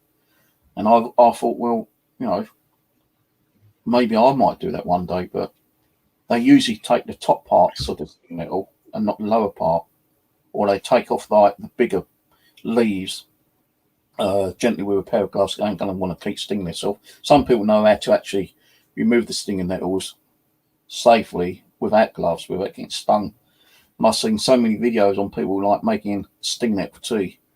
I said to the landowner, Ron, when he was walking around and he come up to me, he goes, "Oh, I'm going to clear pathway for you if you want." I said, "No, you don't have to worry about that." He goes, "No, because I've seen you trip over. I'm tripping over, and I'm going to get the strimmer, and I'm going to clear the pathway for you." All right, cheers, mate. And for some reason I said, he goes, "Yeah, there's too many fucking weeds here. Look, all these sting nettles." I said, "Yeah, but sting nettles are pretty good, mate." I said, "Have you heard about sting nettles?" He goes, "Yeah, I have actually. Have you ever tried it?" I said, "No." I said, "Have you tried it?" He goes, "No." I said, "Well, maybe one day I might make it, and if it's nice, I'll make you a cup." He goes, "Yeah, all right then." I said, "So you never tried sting nettle tea?" He said, "No." I said, "Yeah, I know you make it because I've seen it on different YouTube channels." I thought you was going Winton Witch. No, yeah, I've just noticed that myself. I've tried to reply to Dave and just said, "Okay, night, Winter Witch. Thanks for stopping by." Yeah, cheers, love. What did she say? Well, I say night, Steve. Thank you for such an interesting stream. I tried to reply to Dave and to send to those, but I kept getting cut off. Yeah, I know you said about your internet kit. I started downloading on Steam, which I thought I'd start playing again next Daisy. All right, yeah. The thing being is that, although I'm supposed to have 100 megabit connection, I would have thought, like, although it's like 79 gigabyte, I think it is, to download for the full version of DayZ, I was only getting between 20 and 40 megabit connection. And like, I'm thinking, where's my 100 meg connection? I would have thought that would have been downloaded within a couple of hours, but I paused it because it wasn't downloading as fast as I thought. I reckon it's going to take a whole day for it to download. So, I've just bothered. I just like paused it and I just download it bit by bit, I suppose, maybe. You must have done like speed test on your broadband connection. Have you run a speed test? Yeah, I've done it. I still get, when I do a speed test, it says like 109 megabit. When I'm on YouTube, I keep getting an advert about that Wi-Fi adapter, which is like 40 quid, which it doubles and or even sometimes triple your bandwidth. I was thinking about probably purchasing one of them, but no, my luck, it probably might not fucking work. It's just like one of those sale things to make people buy some shit. It might be worth a go, though. I don't know. As you said, Might be worth a go.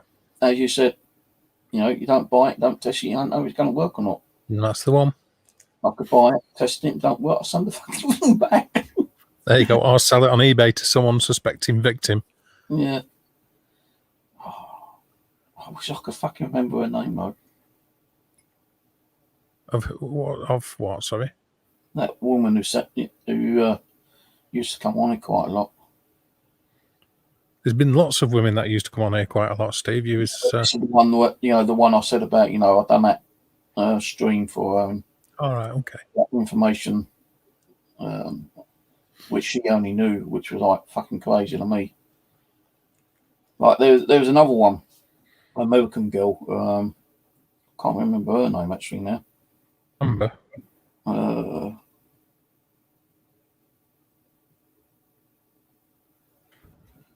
Who was that one who done the Spiderwick Chronicles with me? Anyone knows who done that Spiderwick Chronicles with me? Try to think. There's been so many over the years. Well, her friend used to own a bar in America, and I think she still does own a bar. And someone, a witch, which I won't say, tried to put a spell on me. Oh, Femforce, that's the one. Femforce. Oh, right, okay, yeah. And her friend, right, who owns the bar. And we all decided to have a little private conference, yeah. And we was talking like, they knew someone who could like reverse the hex, the spell that they was going to put on. And, we knew it weren't going to work anyway. And I said, look, it ain't going to work. It ain't going to, don't even bother wasting your time. She goes, no, we're going to do it to protect ourselves. Well, the person put the spell on us, or the hex never worked because it backfired on her. And we saw her stream saying that she's had nothing but, bad luck over the last few weeks. And we've actually all fucking like spell backfiring on you fucking bitch, that kind of thing. But anyway, Fem's false friend, as I say, owned this bar. And after our little conference, Femme Force went off, and I still carried on talking to a friend for a little while because she had her camera on. And I said to her about what I could see in a long mirror at the back. I said, look, I just screenshot something here. Can I send it to you? She goes, yeah, okay. So I sent it to her. And it looked like an image of a boy and an adult. And I said, it looks like a father and son to me. That's what I'm feeling from it. I said, was there any car accidents around your area? Now, I didn't know where she lived in America. All I knew that she lived in America and she owns a bar. So I sent her the screenshot of and I outlined it. I said, looks like, adult son, possibly father's son. Do you know anything about it? She said, no. So I'm sitting here and I'm getting communication from Abby, I wasn't doing the Ouija board, but, Abby was saying that is a father's son who died in a car accident on a certain street. So I said to her, do you know if someone died in a car accident on whatever street was, it might have been 150 Southview Street or something, I can't remember the street, but it was something like that. She goes, no, not what I know of. She goes, I know who would probably know. I said, who's that? She goes, my mum, because my mum's lived here for years and she knows all the roads around here. So I said, well, it's a father, son. They died in possibly a car accident. I don't know how long ago, but that's what I'm picking up. And it's on this particular road. She goes, well, ask me, mum, I'll get back to you. Honestly, Dave, she got back to me a few days later. She goes, Steve, no, you mentioned about that father and son, but I spoke to my mum, and would you believe there is an actual street which you said, and would you believe a father and son was killed in a car accident a couple of years ago? I thought, what the fuck? And I thought, you're joking. She goes, no, seriously. And she was able to bring up documentation of a father and son dying in that location on that street road itself. And I didn't know anything about it apart from what I was getting from Abby. So, even them people I don't communicate with anymore because they also was being bullied by bullies on here. Fuck the bullies. I don't even talk about the bullies, Steve, because even talking about them's adding fuel to them. I wish you'd get that. Yeah, I know. Winter Witch has left you a message, mate. Have a look at what Winter Witch has put. No, what I'm trying to say, I'm not starting about the bully, but I'm just saying that that's why a lot of people have gone down because they was being targeted as with bullying and hate and Femforce decided to fuck off. She just went. She had enough of it because she was being targeted all the time. She did come back for a short time, but again she got attacked and went off. They're not going to get me off. I'll tell you, fuck them. I've only ever known people to have to go offline or close the channels down when they respond, because it's just the same as anything else. You respond to them, it feeds them, and they keep doing it. If you just ignore them, they disappear because they get bored. It's like bullies. It's like anything else. So there's no consequence, any of them. That's what I was eating a little while ago. It's the real pork scratchings. It's like belly pork, fried belly pork. Nice. Very nice. You have it in America because I was eating it one time a couple of years ago. I think it was Dave, the other Dave who lives in America. What did we used to call him? Egghead. Bacon we used to call him because he was always eating bacon. That was James. Yeah, James. That's it. James, not Dave. James. The Baconator. Yeah, the bacon. Every time we come on here, he kept going on about bacon. It really fucking drove me insane. Bacon. Yeah, he was harmless enough, though. Oh, fuck's sake. Yeah, mad at he was. Even he said that, it's just belly pork, fried belly pork. That's all it is.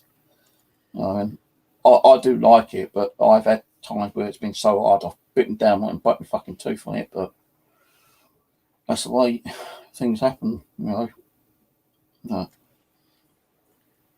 You know, I do like, you know, stuff like that. I eat, you know, lots of crisps, and I sometimes like, if I can't be bothered to cook, I get a stuff, you know, I get the cheese out the fridge, and I buy that like either what is it, chicken slices or pork slices, you know, in a container.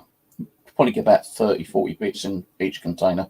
For about, Yeah. Sliced pork, sliced chicken, yeah, something like that, or the chunks. Yeah, so what I normally do is I get cheese, cut a piece of cheese off, and get one of the slices and wrap the cheese up and just stick that in my mouth. Nice. I've got no bread. That's a proper sandwich, that. You don't need bread to make a sandwich. I had some garlic bread, not garlic bread, but garlic sauce left over from a pizza from around the corner, which I had a few nights before. And I didn't eat the garlic, so I thought, well, what can I use the garlic with? Now, I would have probably used it in sandwich, but I didn't have the bread with me, so I just got fucking garlic sauce out and got the old cheese, wrapped it up in the old ham, and dumped it in and tried it in the old god. Tastes quite nice, actually. Tastes quite nice with barbecue sauce as well. Can't fault you. Oh, Proper munch tackle that. a lot of probably say junk food. You know, I'd rather eat junk food than all this healthy shit. I can't. With the doctors, they expect me to go out and buy so much shit for a proper kind of like diet. Have you seen the shit they put on even diet seats and how much it costs? Fuck that. Well, the thing is they don't make it easy to eat healthy for the most part. You know, junk food's cheap, and health food costs an arm and a leg to buy it. So, but it's one of them, isn't it? You know, if you're not bothered about it, I suppose if you're eating something, you're staying alive, like the Bee Gees did. Yeah. Well, he's been blocked. Don't worry about it. Just don't even pay attention to it. I When don't. will you learn? When will you learn? I'm not paying attention. I'm not paying attention. I just saw him, and that was it. You know, comments like that I don't want on here. If you didn't see it or the others didn't see it, and I saw it before you saw it, then I'd deal with it myself. Get rid of it. I do love my seafood though. No, I can't afford to buy it all the time, but when I can, I will buy some seafood, and I buy like, it's like in a little container, about that big. It's in the middle, and it's like prawns. You can either get the garlic ones in the garlic sauce, which I have had, and I don't like that particular sauce, or it's just in like its own kind of like fluid. So Its own fluid. yeah, it's covered in like a white kind of fluid stuff, you know, seafood. I don't know what you call it, but I don't eat seafood, mate. I think it's absolutely rank. I love it. I buy 2 of those. I buy a couple of packets of crab sticks, and I buy a couple of packets of the small little prawns, and I bring them home. I'll open one of the packets of prawns, dig half of that out, open one of those big prawn pouches things. I'll just on that because it really tastes nice. Just on its own tastes nice. I'm saying I wish they fucking sold this sauce by itself. I'll be drinking it in litres, man. I'll tell you. But it's normal for your neck of the woods, that, isn't it? Because you eat jellied eels down there and all that whelks. I hate jellied eels. Really? Well, I thought you might have got them into your face. Nah, not jelly eels. Minging. I can't even eat. As I said, the sushi. Can't eat sushi. No. Oh God. That's just raw fish. Now, if you was in a, you know, an apocalypse situation, and you had no ways of making fire, you can make fire quite easily. But if you had no way of finding the right resource to make a fire, and you was at a lake, and you was lucky enough to catch a fish, either by your hands or throwing a piece of material in, because you can actually catch a fish just by throwing a shirt in, would you believe? Yes, I do. You can do it that way. So if you was lucky enough to get a fish, but you had no way of cooking it, then you'd have to eat it raw. Or alternatively, you could dry it out on a stone. You can use natural Yeah. salt resources to turn it into like a jerky. You don't have to eat it raw. Well, yeah, it's true that because I do that on the Mr. Survival game. You can actually get salt, chop it up into pieces, and put salt on it and dry it out as like a jerky, as I say. And do it that way. Well, these people, these people that propagate, these people that sell all this sushi, they're buying it, you know, obviously to feed a market and all that lot, and obviously the place where it comes from. If they're going out of the way to catch all them fish, surely they can afford a couple of quid to buy a box of bleeding matches and cook the fucking stuff when they catch it. You know what I mean? That's just laziness, isn't it? You know, if you're going to go out of your way to go out into the high seas to catch all these fish, when you get back, stick it in the microwave for 20 minutes or something. I don't know, but cook it for God's sake. A lot of people like sushi though, don't they? You know, people go out and buy what's that? A lot of people like picking the nose and chewing it, Steve. Doesn't mean it's right. Yeah, but it's tasty, isn't it? In a survival situation, you've always got your nose. No, it's only a little bit of meat. Or is it? I don't know. But I know many people do that. Yeah. I've seen people do it. I've even done it on stream once accidentally before. What, on the live stream? Yeah, I didn't know I was streaming at the time. I thought I ended the stream, and the stream was still going. Like, and you're there picking away and chewing your own face. Yeah. And they saw it and caught it and fucking put it on one of their fucking videos. It could be worse though, couldn't it? You could end your stream thinking it's finished, and then thinking, right, thank God that set of bastards have gone, and everybody's. Yeah, I've done that. I've one not long ago actually. I thought I'd ended the stream, and although the camera wasn't on. You got to be careful. Got to be careful. And I was actually watching the movie. And you need the movie playing in the background. I thought, hang on a minute, and I flicked over and I could see the stream still showing. I thought, fuck, so I had to end the stream and delete the video because otherwise I'd definitely got done for copyrights. Yeah. Mostly that fluid in that it sounds disgusting. The fluid in the big prongs is like some kind of oil what they put in.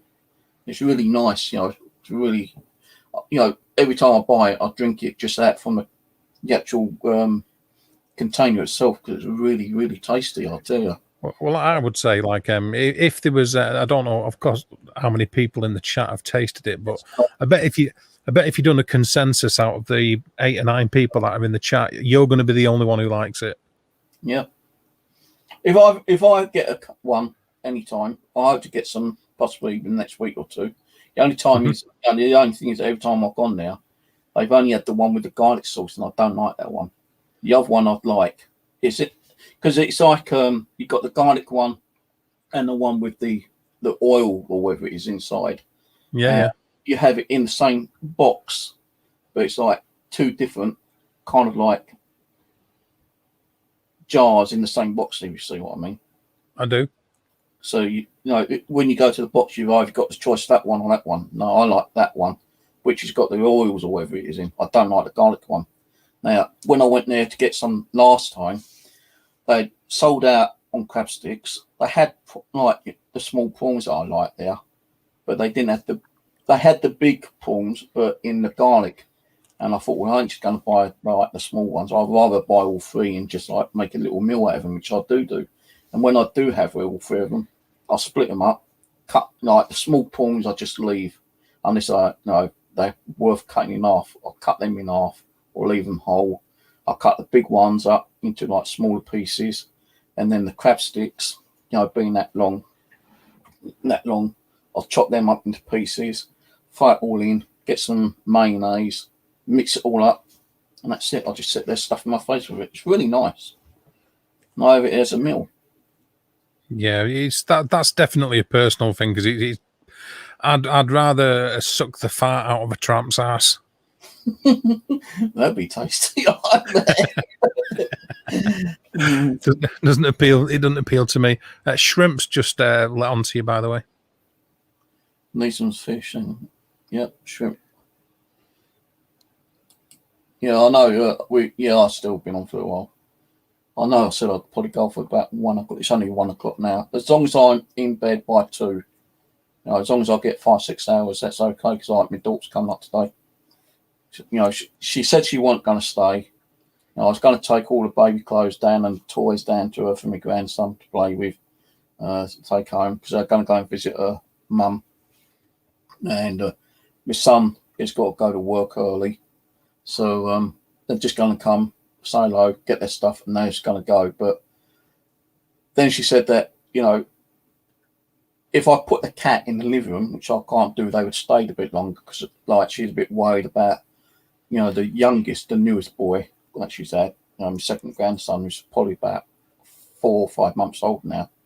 He has allergies, and she's worried that, you know, the cat might be some kind of, like, you know, an allergic reaction to one of his allergies.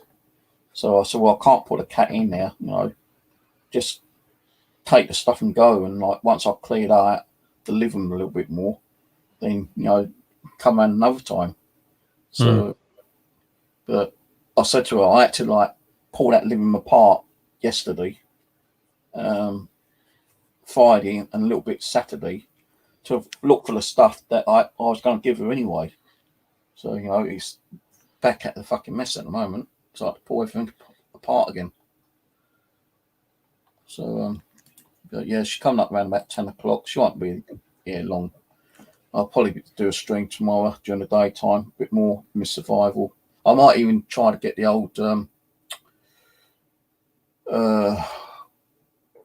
of the Wild working on the PC again. And all right, that one I don't know yet. But there was an update for Call of the Wild on Xbox last night, 70 odd gig. And it took like 2 hours to download and install. Once that was all done, I only played it for about half hour. I thought, fuck it, I can't be bothered anymore. So, but it was like 79 gig because I had the new DLC pack, which I've already got on the PC version. I've not got it on Xbox. And although it's downloaded it, I can't play it until I pay for it, which is like £6. I'm not going to pay for it at the moment, so I've got it on the PC I can play. But I probably will download, install it and pay. Well, it's already downloaded and installed. All I've got to do is pay the actual fee for it to be unlocked. Then I can play it on the Xbox. Mm-hmm. But I didn't want to stream it on like the PC last night through the Xbox like I've done in the past through the webcam. That's why I've got a PC so I can stream it for the PC. But I still like streaming it from the Xbox onto the PC as well, which is hard to do. What are you using? I just put the webcam facing the big screen now. I've tried. So you don't go through you don't go through Twitch and then onto another streaming like Aircast or anything like that. No. Thank you very much for that, Paranormal Talk Wales. Oh, it's very nice of you. That appreciate that. You didn't need to do that. Paranormal Talk. I've been trying. I did try to. When was the last time I spoke to you about doing some more streams on your channel? So I know you've had, I think Dave's been on your channel. I've been on your channel. Rose's been on your channel. Did you ever speak to that guy I gave you that info? That Derek guy, I think his name is. If you talk to his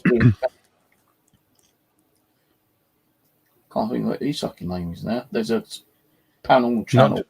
Not doing well on there. I know the reason why he couldn't stream for a little while. And I won't go into that because that's like personal information he told me. But I'm hoping that he starts streaming again. So I'm supposed to be co-host on that, would you believe? I'm like, there's a couple of times I couldn't get on. And I didn't want to go on because he was actually interviewing some people I didn't really want to be talking to. So, you know. No, not Derek Akora Shrimp, no. No, not him.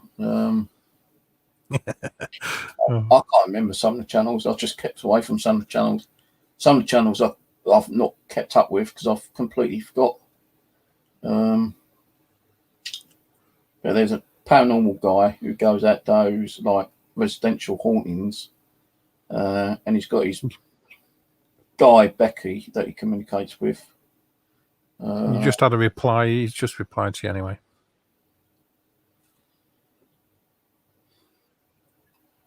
in the negatory.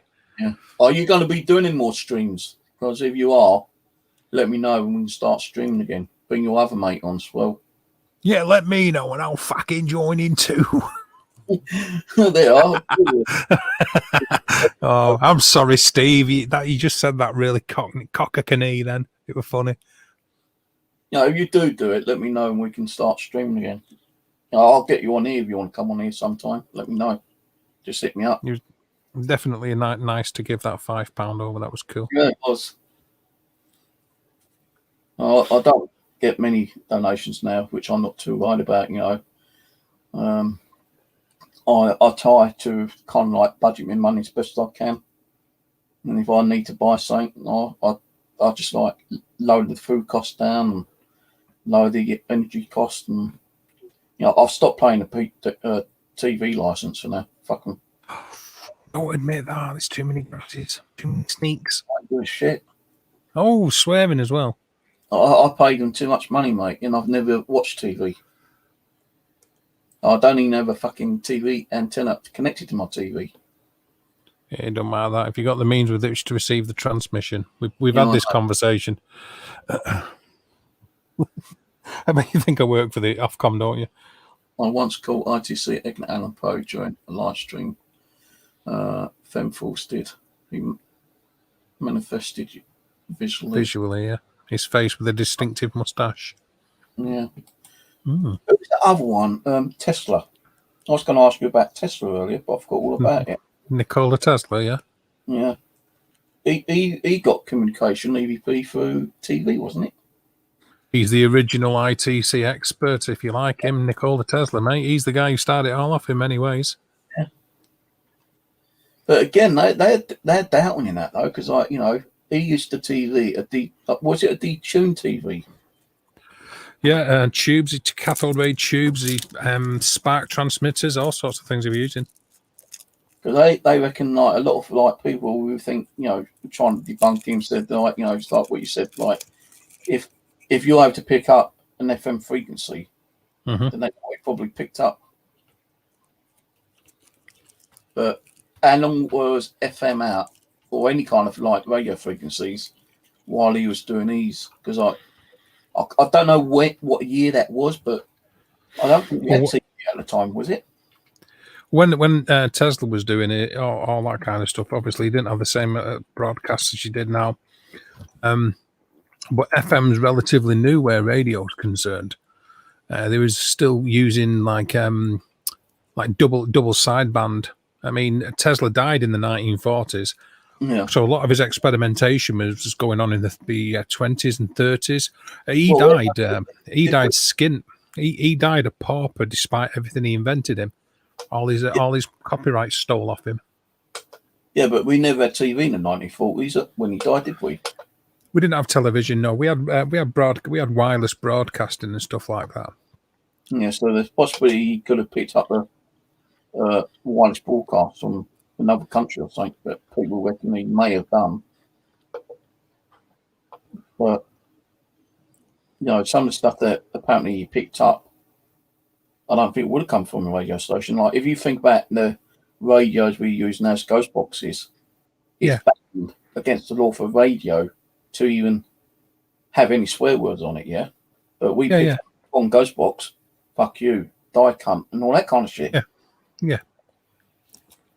So people can't turn around and say, well, that's a radio station you're picking up when you're hearing like, fuck you, you prick and die fucker and all that shit, No.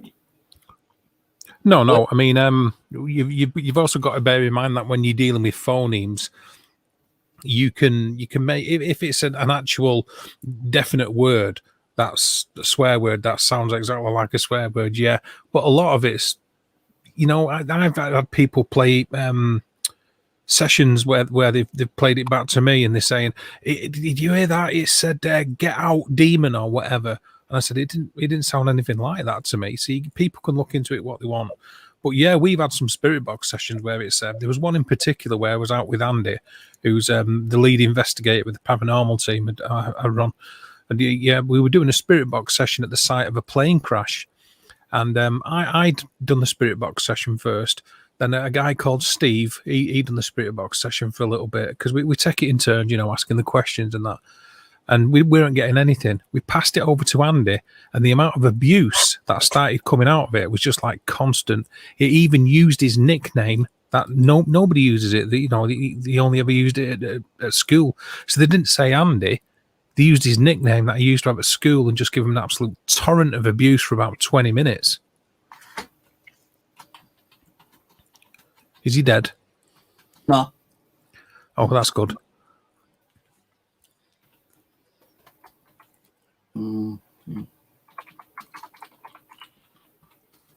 But it got banned. Oh, right. Yeah. Okay. He took wireless charging to another. Well, yeah, he believed in free power, didn't he? Free electricity. That was the problem, Ulrich. He ruffled a few feathers with things like that. Tesla, of course. That was good of you, that, Steve. Good lad. I just done a search on his channel and I realised I had part of which is YouTube in the search. Yeah, it's good though, that sharing the love. That's what it's about, isn't it? Well, I tend to try to. Sometimes I forget, but it won't because of the donation. I do it like if anyone who comes on here, new or old or whatever, because it's nice to see them coming back. Yeah, of course. I like to see more people come back on. Yeah. But yeah, like with Tesla, so he was like the granddaddy of everything. He was the one who started off the ITC. But there are different types of ITC out there. Like you've got the water ITC, you've got the photographic ITC, you've got other kinds of like ITC experiments like through the old TV the white noise or static. Got that. Yeah. Which is part of his way of doing it. Well, ITC is anything like that, and it's in the name instrumental transcommunication. It doesn't just mean spirit boxes. You can see a white lady in a cocktail dress in my mirror. Interesting. See, that's what we mentioned earlier, pixelization. You may see something that I can't see. I don't see it myself because I'm not looking directly at the mirror, although I've got the reflection of the mirror coming through the camera onto the live stream. See, people have different abilities and are able to sense things different to what I can, like Ulrich. He sees a lot of ITC stuff here. He said that, there's someone sitting on your bed the other night. I may not see it, but I might feel it and not say nothing about it, or I might feel something and say that I feel something, and he can actually physically see it through ITC, which is very, fascinating. So he's seen so much shit in this place, ITC type stuff. Even on the stuff I've done when I was out doing my bushcrafting. He's watched through my videos and seen stuff on my videos, I'm thinking, well, where? I can't see it. Where? Where the fuck is it? And he's seen shit on there which I can't even see. Like I said to you the other night, a few other people, my landowner said there's deer on that land. He's seen deer on that land. Mm-hmm. And I thought, it ain't no deer on it. He's probably like joking with me. When I had my wildlife cam up there, I used to leave it up there weeks on end. Like I'll go up there, leave it up there. It doesn't matter if I'm up there the week later or 2 weeks later. I wouldn't know what is on that camera until I've gone up there again, taken the memory card out, changed the batteries over, and put a new memory card in. And then I'll come home and look on that memory card to see if anything was caught. Now, on one occasion, you could see an image which looks like, I'm not saying it is, but it looked like to me and a few people of an apparition of a possible woman wearing a cloak. All right. Now, that could just be pixelization. It could be, the way a tree might be moving in the background, because it's more picks up, as you probably know with wildlife cam, it picks up motion, doesn't it? It does. So whatever it was, it triggered the camera, and to me it looked like an apparition of a female. Now, I uploaded that. Didn't think anything else to think about it. I think it's the next time I went back up and took the memory card out and came back, I saw something in the darkness that looked possibly like a deer. You can see the outline. You know, I thought it might have been one of the ponies, but it wasn't a pony because his ponies are bigger than what I saw. But on the next clip, in the practically same area, and it caught it during the night time, which was possibly 5 or 6 hours later, there's a fucking deer standing right there, captured on the wildlife cam, exactly round about the same location as it caught on the nighttime one. I thought, well, you know, so there are deer there. So, well, yeah, I mean, just because you're not seeing them when you, the reason that deer get to survive is because they stay out of the way of human beings clomping around with big axes and things like that. Of course, they're out there. yeah. You know, and your camera's going to pick that up and it's going to see it. But as far as the pixelization goes, I mean, you know, I don't know what is the resolution of the camera that you're using, Steve. Your trail cam. I think it's 1080, that one. I was going to buy a 4K one. All right. I think that one's 1080. So I think it's over there or in the kitchen somewhere. I put it somewhere. I can't remember what I've done with the damn thing. I was going to get another one, but I wanted one. Originally, I was going to buy the one which has got the view screen on it, but that was like, you know, a couple £100, and I thought, no way am I paying that for it. So that gets nicked. You know, it's like a couple £100. Oh yeah. So I know Rose had one of the wildlife cams. And I did say to her, you know, before she bought one, that I was thinking about getting one, but she got one before I did. And when I was looking on eBay, I had my next to card points. Yeah. And I was looking at one, and this one was about £40. I thought, I wonder if I can use my next to card points on it, which you can on eBay. So I used my next to points, and I was able to save £30. So I got that camera for about £14 because the £4 was postage. Bargain. So I bought it for £10, but I used all my next to points on it. So, you know, I've used it. I've got some interesting stuff on it. I do, like when I said to you earlier about, you know, cameras, do you think they're good means of like picking up any kind of like paranormal activity? I do, you know, I believe they do, you know, because they are picking up different spectral of light that we can't see, like you said. Mm-hmm. You know, it's surprising what people picked up. We can't prove it's spiritual, you know, ghosts or anything, but you know, picking up an image of a person which we can't explain is or isn't there. You know, it's not there for us to see, but it's there for the camera to pick up. Yeah. And like, it's just amazing, you know, like with the technology nowadays, you know, what it can do. You know, we didn't have this 30, 40 years ago, did we? We had radios, yeah, but they're the old fucking hand dull ones, which people still use, and people are still using them for, you know, like boxing. Yeah, but that whilst that might be true, some of the most enduring images and some of the most famous alleged images of actual apparitions are all old. A lot of the modern ones, you can name a famous modern one, really. Polaroid cameras. No, name a famous image of full body apparition or a famous capture that's modern, that's stood the test of time. Any image, really, though, of an apparition. It's the older ones that are famous, isn't it, really? Like the stairwell one, you know, the tulip staircase one, and the Lord Combermere photograph, you know what? They're all the ones, the brown monk, things like that, are the ones that are famous throughout history. I think the other famous one, which is more recent, is the one at Buckingham Palace, isn't it? Yeah, perhaps, yeah. London Bridge, that area. There's one of which a CCTV camera picked up with that image coming through the door. That one. Yeah, I know the one you mean, yeah. No, I've, to think of it, not seen real pure evidence of any kind of like capture on a lot of these most so-called haunted locations.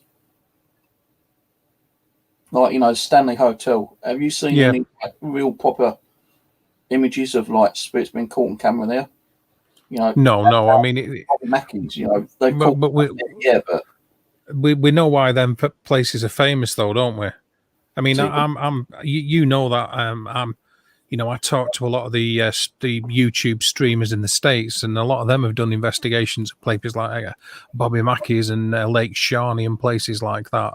But none of them themselves have got any like really good evidence that I would say is stand-up evidence or pictures or video footage. no, it's all more like hearing and like people saying and believing, you know, kind of thing. Yeah.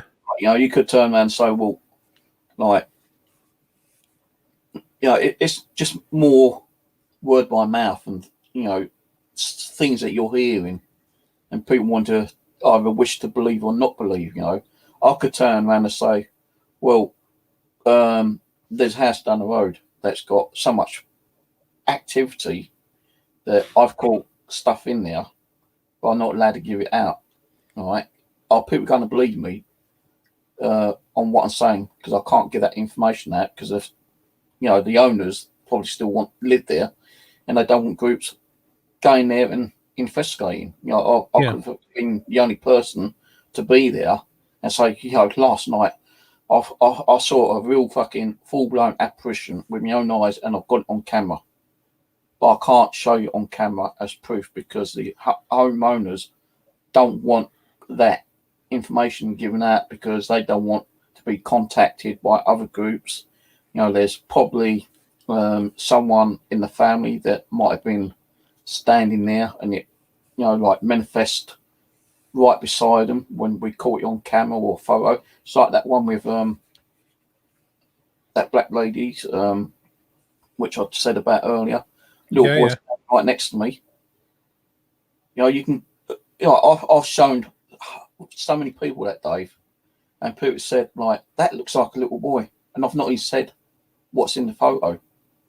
Only 2 people, probably out of about 100, have said I don't see nothing, or yeah, I see something, but I can't make it out. But a lot of people I've shown that photo to. I said, "What do you see there?" And I've held it up to webcam for, you know, a couple of minutes, and people looking. And I said, "Well, where am I looking?" I said, well, I can't tell you because otherwise, you know, you're gonna know where you're looking. You've got to look, you know, closer yourself. And they've looked closely for, you know, asked me to have it up on the camera for 2 or 3 minutes. And I said, well, there's something standing next to you. What is it? Looks like a child. Well, there we go. You know, and a lot of people have said that. So is that, like you said, pareidolia? No, I'm not saying that. What I'm No, pareidolia is a massive part of it, isn't it? I mean, I've got loads of images where when we've been on an investigation and somebody said they've seen something, we've took a photo and there's something there that looks like a shape. I've got a shitload of them. I've done a video, I've done a live stream on it just a couple of days ago and I've shown some of them. I've got loads of them, mate. So it's not like I'm just dismissing them because I think it's bullshit, because that's not the case. Oh, no, I'm not saying that. But, you know, like you said, pareidolia, it's like where like several people think they're seeing it when they're not seeing it? Well, by definition, it's making shapes out of things. It's matrixing. Pardon? Yeah. Is it like where they're thinking they see it at their own mind, or, you know, the pixelization? Well, they think they're seeing it, but because like people can see shapes like Abraham Lincoln in the cloud, or look at that cloud, it looks like a unicorn or whatever. It's clearly not a unicorn; it's a cloud. But they're seeing the shape of that. They're seeing images in things that aren't there. Pareidolia, just matrixing, just like there's audiophilia. You know, it's the same kind of thing. Apophenia, it's called. No. Where you audible matrixing. It's the same kind of thing. But that's not to say that everything people see is matrixing, and every photograph that's taken and people seeing things is just down to them imagining it. But it does happen, of course it does. So what's the most craziest one you've caught then, either on video or photo?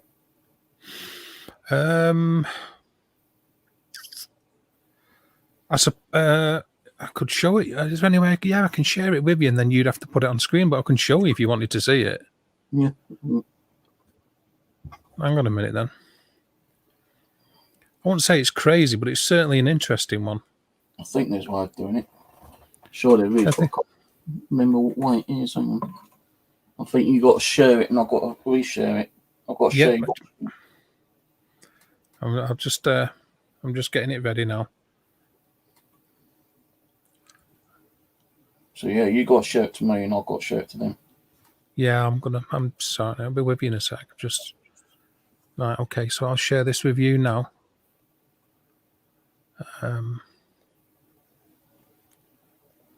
Oh, there we go. Okay, so I share that with you, and then you allow it. Yeah. And I'll share that, I think. Yeah. Yeah, it's up on the screen. And I'll put it on full screen. Yeah, I've had stuff like that. You can see, well, this is what I'm seeing, right? Here, I can see a face there. You can see the two eyes, an eye there, a nose. Possibly could be a moustache, I don't know there, right? That's what I see there. Down here, you can see something covering the eye there. You can see an eye there, a nose, and a mouth there.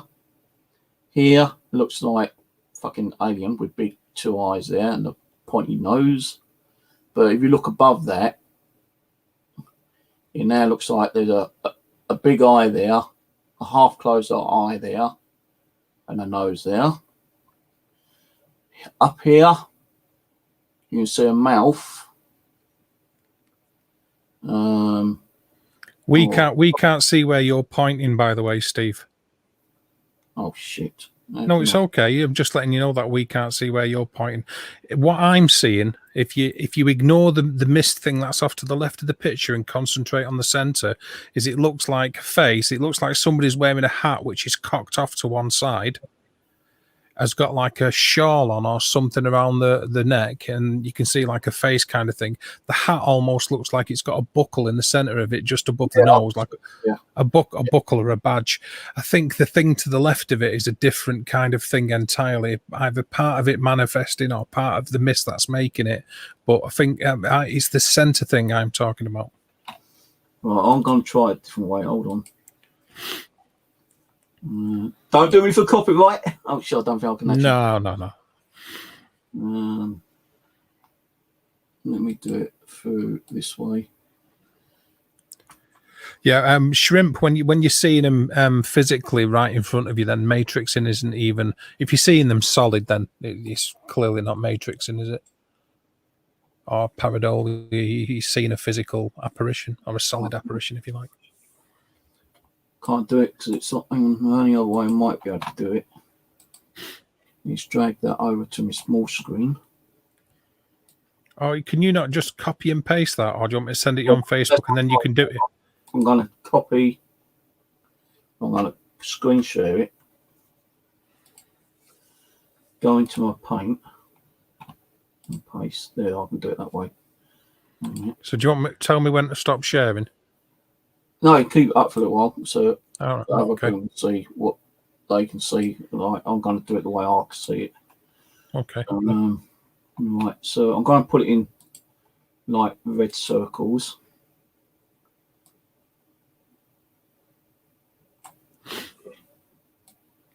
Oh shit, hang on, that didn't work.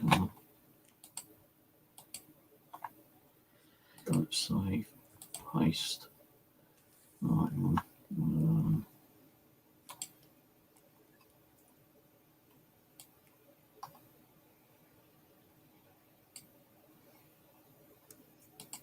there's that one there. There's that one there.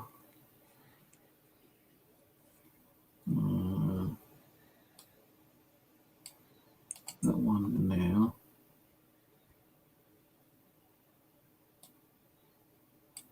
That one there. That one there. I can actually see like a skull mini face there.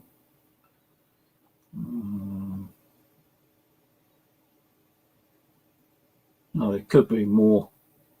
There isn't a one there. There's a little one there.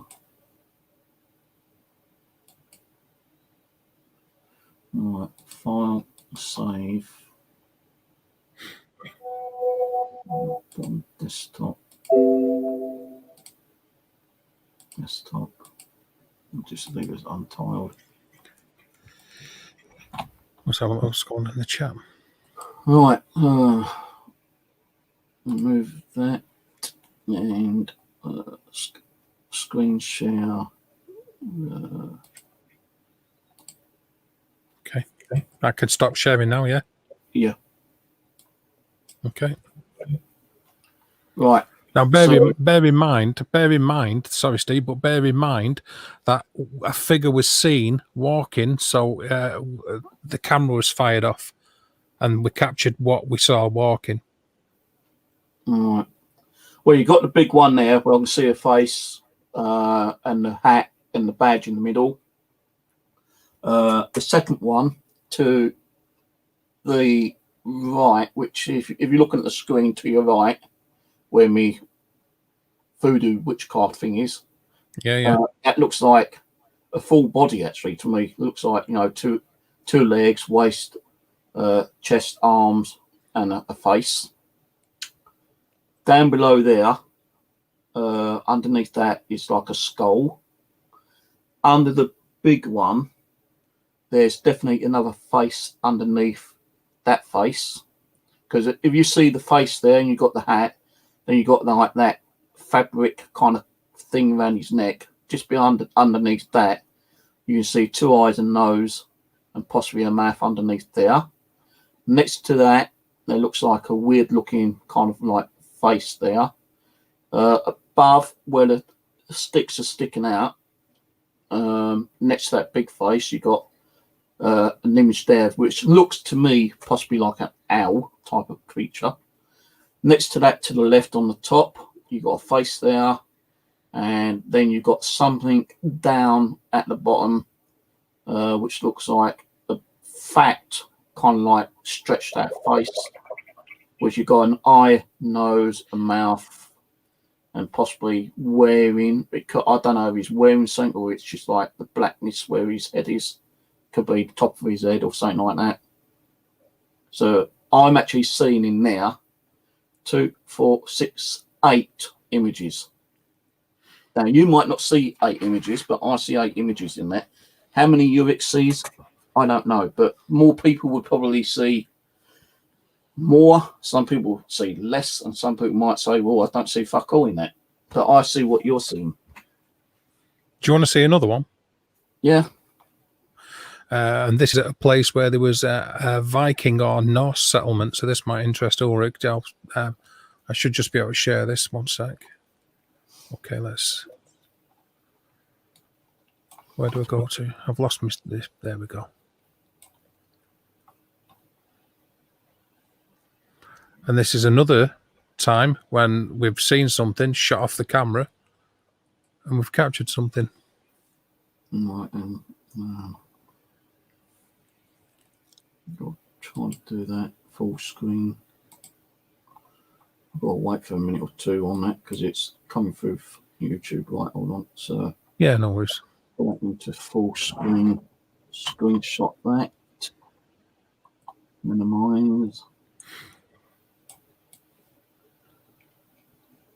See, this is how I get a lot of stuff in my mirrors as well. I get a load of stuff like that in my mirrors. Paste. And I've actually caught like those misty kind of figures also in Jordan's Wood and the Bexley Hospital. I've caught some really crazy kind of misty figures in Bexley Hospital. So that to me,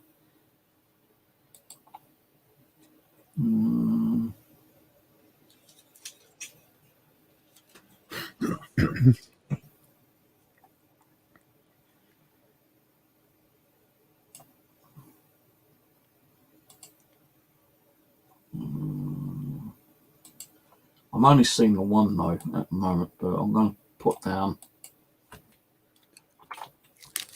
piece.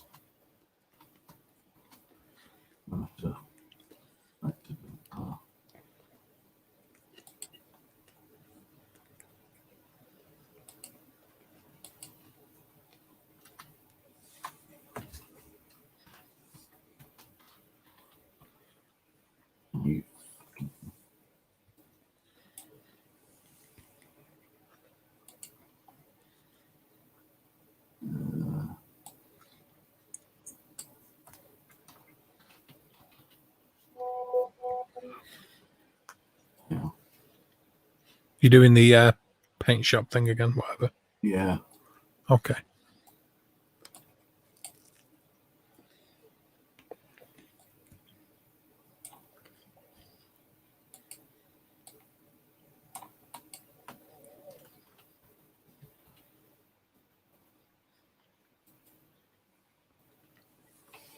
Right.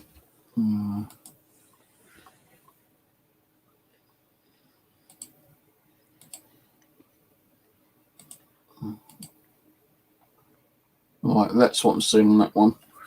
Okay, do you want me to stop sharing? Yeah. So to me, that looks like a female apparition. You see the eyes and the face, the hair. But to me, the hair could be like like one of those veil things, kind of thing. It to me looks like a woman in white, dressed all in white. And the hair could be a hood. Hood or veil, kind of like one of those knitted white veil things that I used to wear. Like You should also be mentioned that was taken at the grounds of a chapel where monks tended the garden. Interesting, eh? So is that what it is, a female you're picking up there? Or if you sorry, Steve, if you look at it and where you can see, to me, as you look at that, it looks like it's turned slightly and looking to the left of the screen a little bit, so we're sort of seeing it semi-side on. Yeah. And where you're pointing out the face and the eyes, I can see where you can see the nose. It looks to me like there's almost like a thick mustache underneath the nose, like a handlebar mustache almost. Yeah. On the extreme right, just to the right of where you've wrote body, it looks like a baggish sleeved arm, perhaps. Yeah. So it's tough, isn't it? To me, it looks like a female, but now you said the moustache thing, the handlebar moustache. Maybe he had white hair. No, but even if he had white hair, it doesn't mean that. See, there's many kind of different pictures of apparitions where people have seen like them in colour and some of them in black and white, like that one is. Like my one in Kenny's house was like coloured one, which I suppose is more. I don't know. It's more popular than the black and white one. I don't know. That could be even Stevens. I don't know. But yeah, I can see that it looks like handlebar, kind of like moustache. But to me, that more like looks like possibly a female than the male. And this like it's one of them bearded women, kind of thing from the circus. There you go. Captured a bearded woman. Do you want to see another one? Yeah. And to put that one, get it in mix on and go to the bathroom. Yeah, I'll wait for you coming back. I'll share it, but I'm ready for you to pop it up. Yeah, hang on. All right. This is taken at the same place, a monk's garden where they used to look after the garden. All right, okay. Hang on. I'll be back in a minute. Let me. I'll drag that over. Okay, mate. Rushing for a pee though. Hold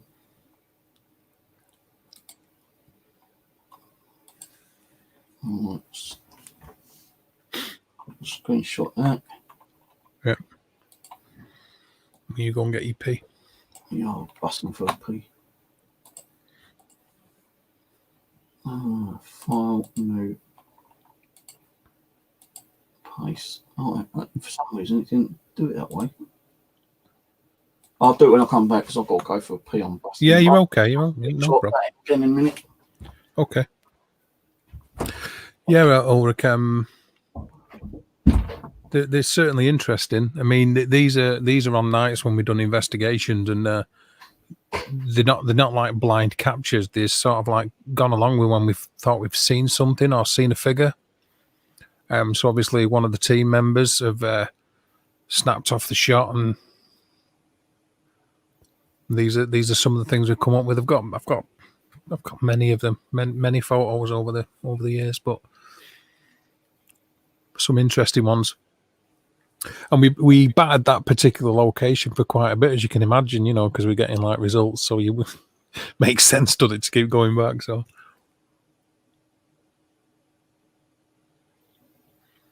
yeah, see what he thinks of that. What taken in the monk's garden, where they would famously look after the garden. That was the job there. There was also an apiary, so the beekeeping garden in monks of Saint Chad.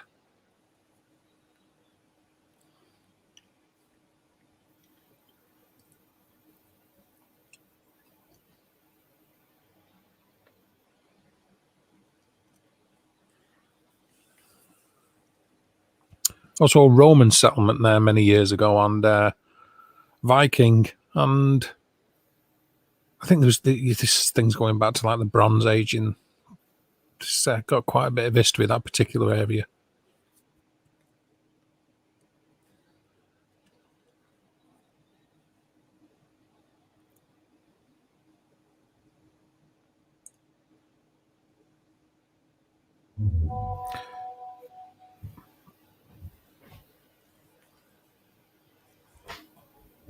Yeah, the images that I'm sending over to Steve, or screen sharing rather, haven't been touched. They've not been, you know, that's why some of them are, the brightness and contrast and stuff like that isn't great, because they're just how they were taken on the night. They've not been manipulated or messed with, because I don't see the point in that. Well, I don't really need to screenshot actually. That just looks like to me one apparition of someone bending over. There you go. Gardening. Yeah, there you go, and that's the monk's garden. It looks like someone bending over gardening. I don't know if he's wearing like a cap or something. It looks like a cap. Yeah, like a medieval hood. Probably. Or it could have been someone recent who died there, you know. And if you think about it, in the 40s, or Victorian times, they used to wear peak caps, didn't they? There's not been, it's because of the location, there isn't anybody that's died there. Nobody lives there. It's the ruins of a chapel out in the middle of nowhere.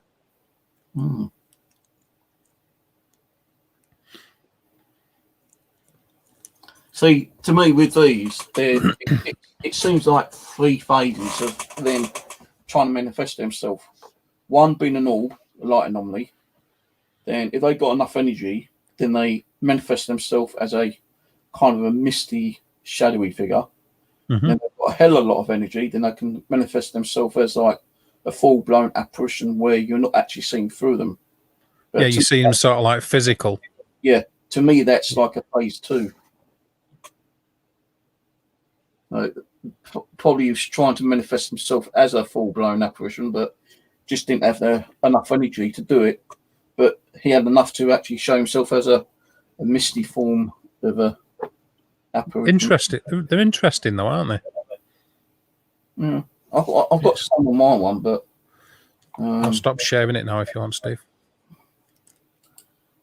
I don't know if I can find my ones actually, because they're mostly on Facebook. Let's go back on it for a minute. Yeah, it's stuff like that's fascinating.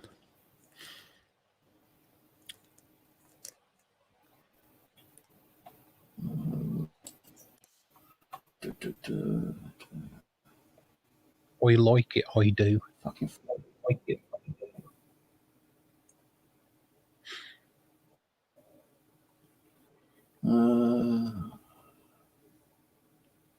Photos.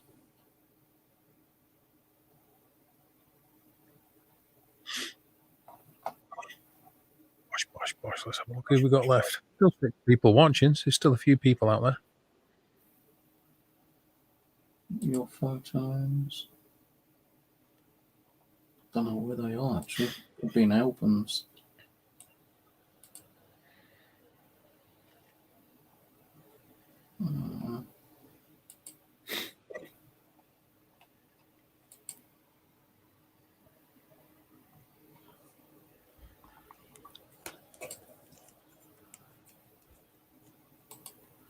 Got so many fucking photos on my Facebook. Yeah, same here, yeah.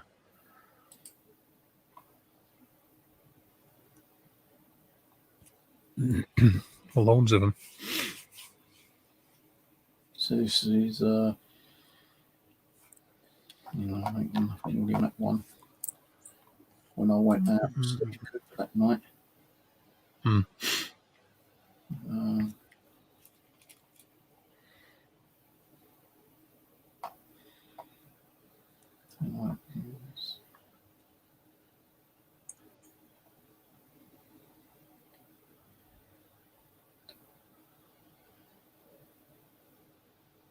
Henry's house.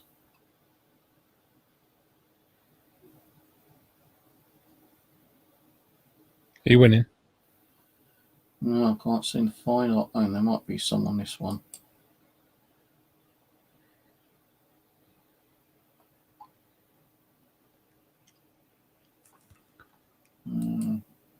Right, here's one which is kind of mystified. Now, this was a very kind of like dry night. There weren't no wind, there weren't no condensation on the ground. It hadn't been snowing, so it's not as good as your one. I have got some good ones, but it means like hunting for them. All right, it's not a competition, is it? It's just interesting to see them. This one. All right, yeah.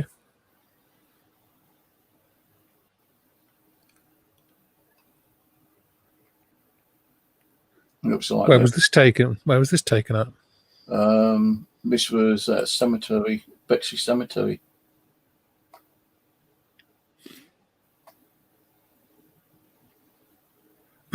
Excuse me. Never really had a massive amount of success at cemeteries, if I'm honest.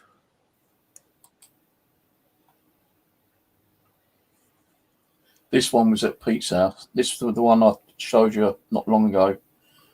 Pete said that there was something in his dad's room. Yeah. And I wanted to stay in there, constantly on my own for, a good amount of time to do EVPs and do some photos. And Pete called me out because we had a millimeter on the table, which is around back here, that kept going off. It's the REM pod and DC box. And as I came in, asking questions, Pete stood at his hallway, and he had one of those Sony cameras which has got the night shot, and he kept mentioning about a witch. He took this image, and there wasn't no one in that room because I just came out of it. Right. And you clearly see he's got long, scraggly hair. You see the arm coming down. I don't know what she's wearing on the waist, but this was like in between the door, and the door was actually closed because we closed the door. Now the image before that, that's the image. Flick back to the other one quickly, and back to the other one again.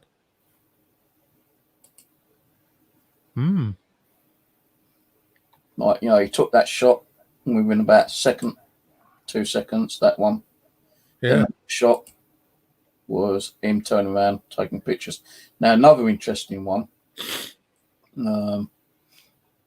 Was that it's taking pictures, but I actually think it's just where the camera was going about around, a bit too fast, and he caught something like this.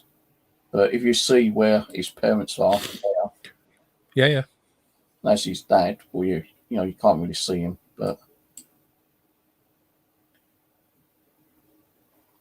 I think he might have just been bringing the camera around a bit too quickly. Excuse me. Yeah, but I see what you're saying with that one. Possibly, yeah. You'd have to at least consider that's going on. It's like that one, if you're bringing the camera around a bit too quick, it's gonna like muffle up. So are these screenshots of a video? No, these are actual photos. All right, okay. These are actual photos which he took on his camera. And I was so amazed at that which one I had to go and buy the camera himself, which I'll get one from eBay. And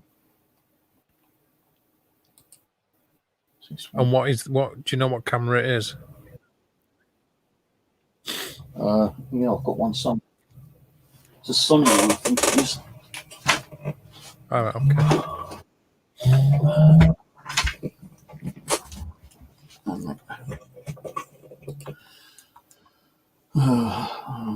There was a couple from Bexley Village, Bexley Hospital, the Silent one, which I want to show, but I just don't know where the fucking hell they are.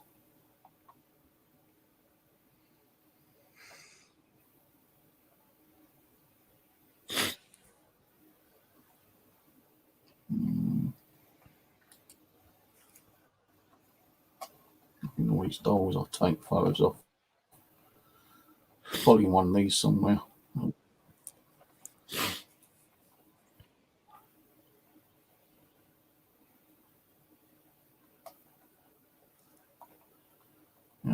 It's way down. I'm gonna hunt for those now.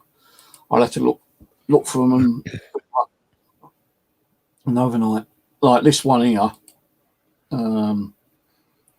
was in the cemetery, and I think that was a coin one, and we caught all this lot in the one cemetery.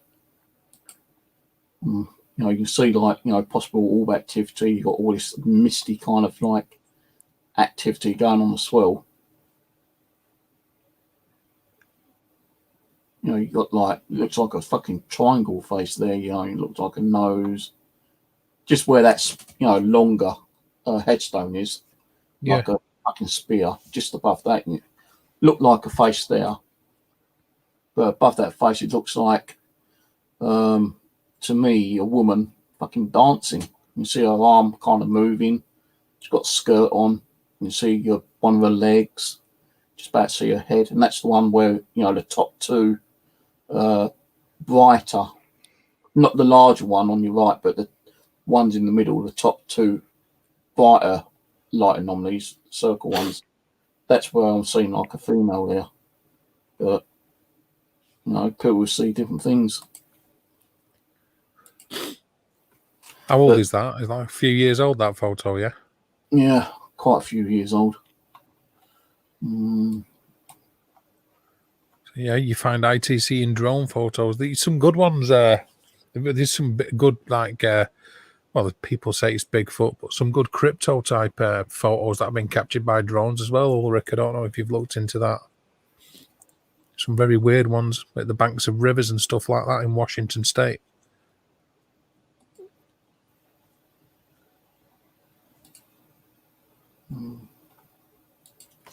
Yeah, this is the camera that Pete had.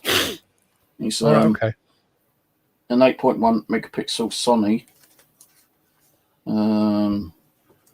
Who converted it to take night vision? It's already got night vision on it.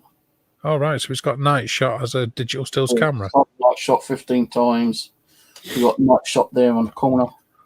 All right. Okay. It's a cyber shot. Right. Okay. Yeah. Trying to think what model it is. It's a DSC H8, I think it is. Because the text there is well worn out, but it's DSC-H8, I think. No, H9. Yeah, DSC-H9. And that originally cost me about 50 quid second hand. Bargain. Might have been a bit more, can't remember. I think people Hi, Leslie. cheaper. But that's a fucking good camera. That's the one I used in all those mirror photos on Facebook. And I've got so many. But I've got to like scroll the way down to the end to get the damn things off. Now, I've probably still got them on one of my hard drives, all the photos. I've caught, there was one which was kind of really amazing during the daytime, but I could never bloody find it. It was one of the big cemeteries at Tooting, along Garrett Road.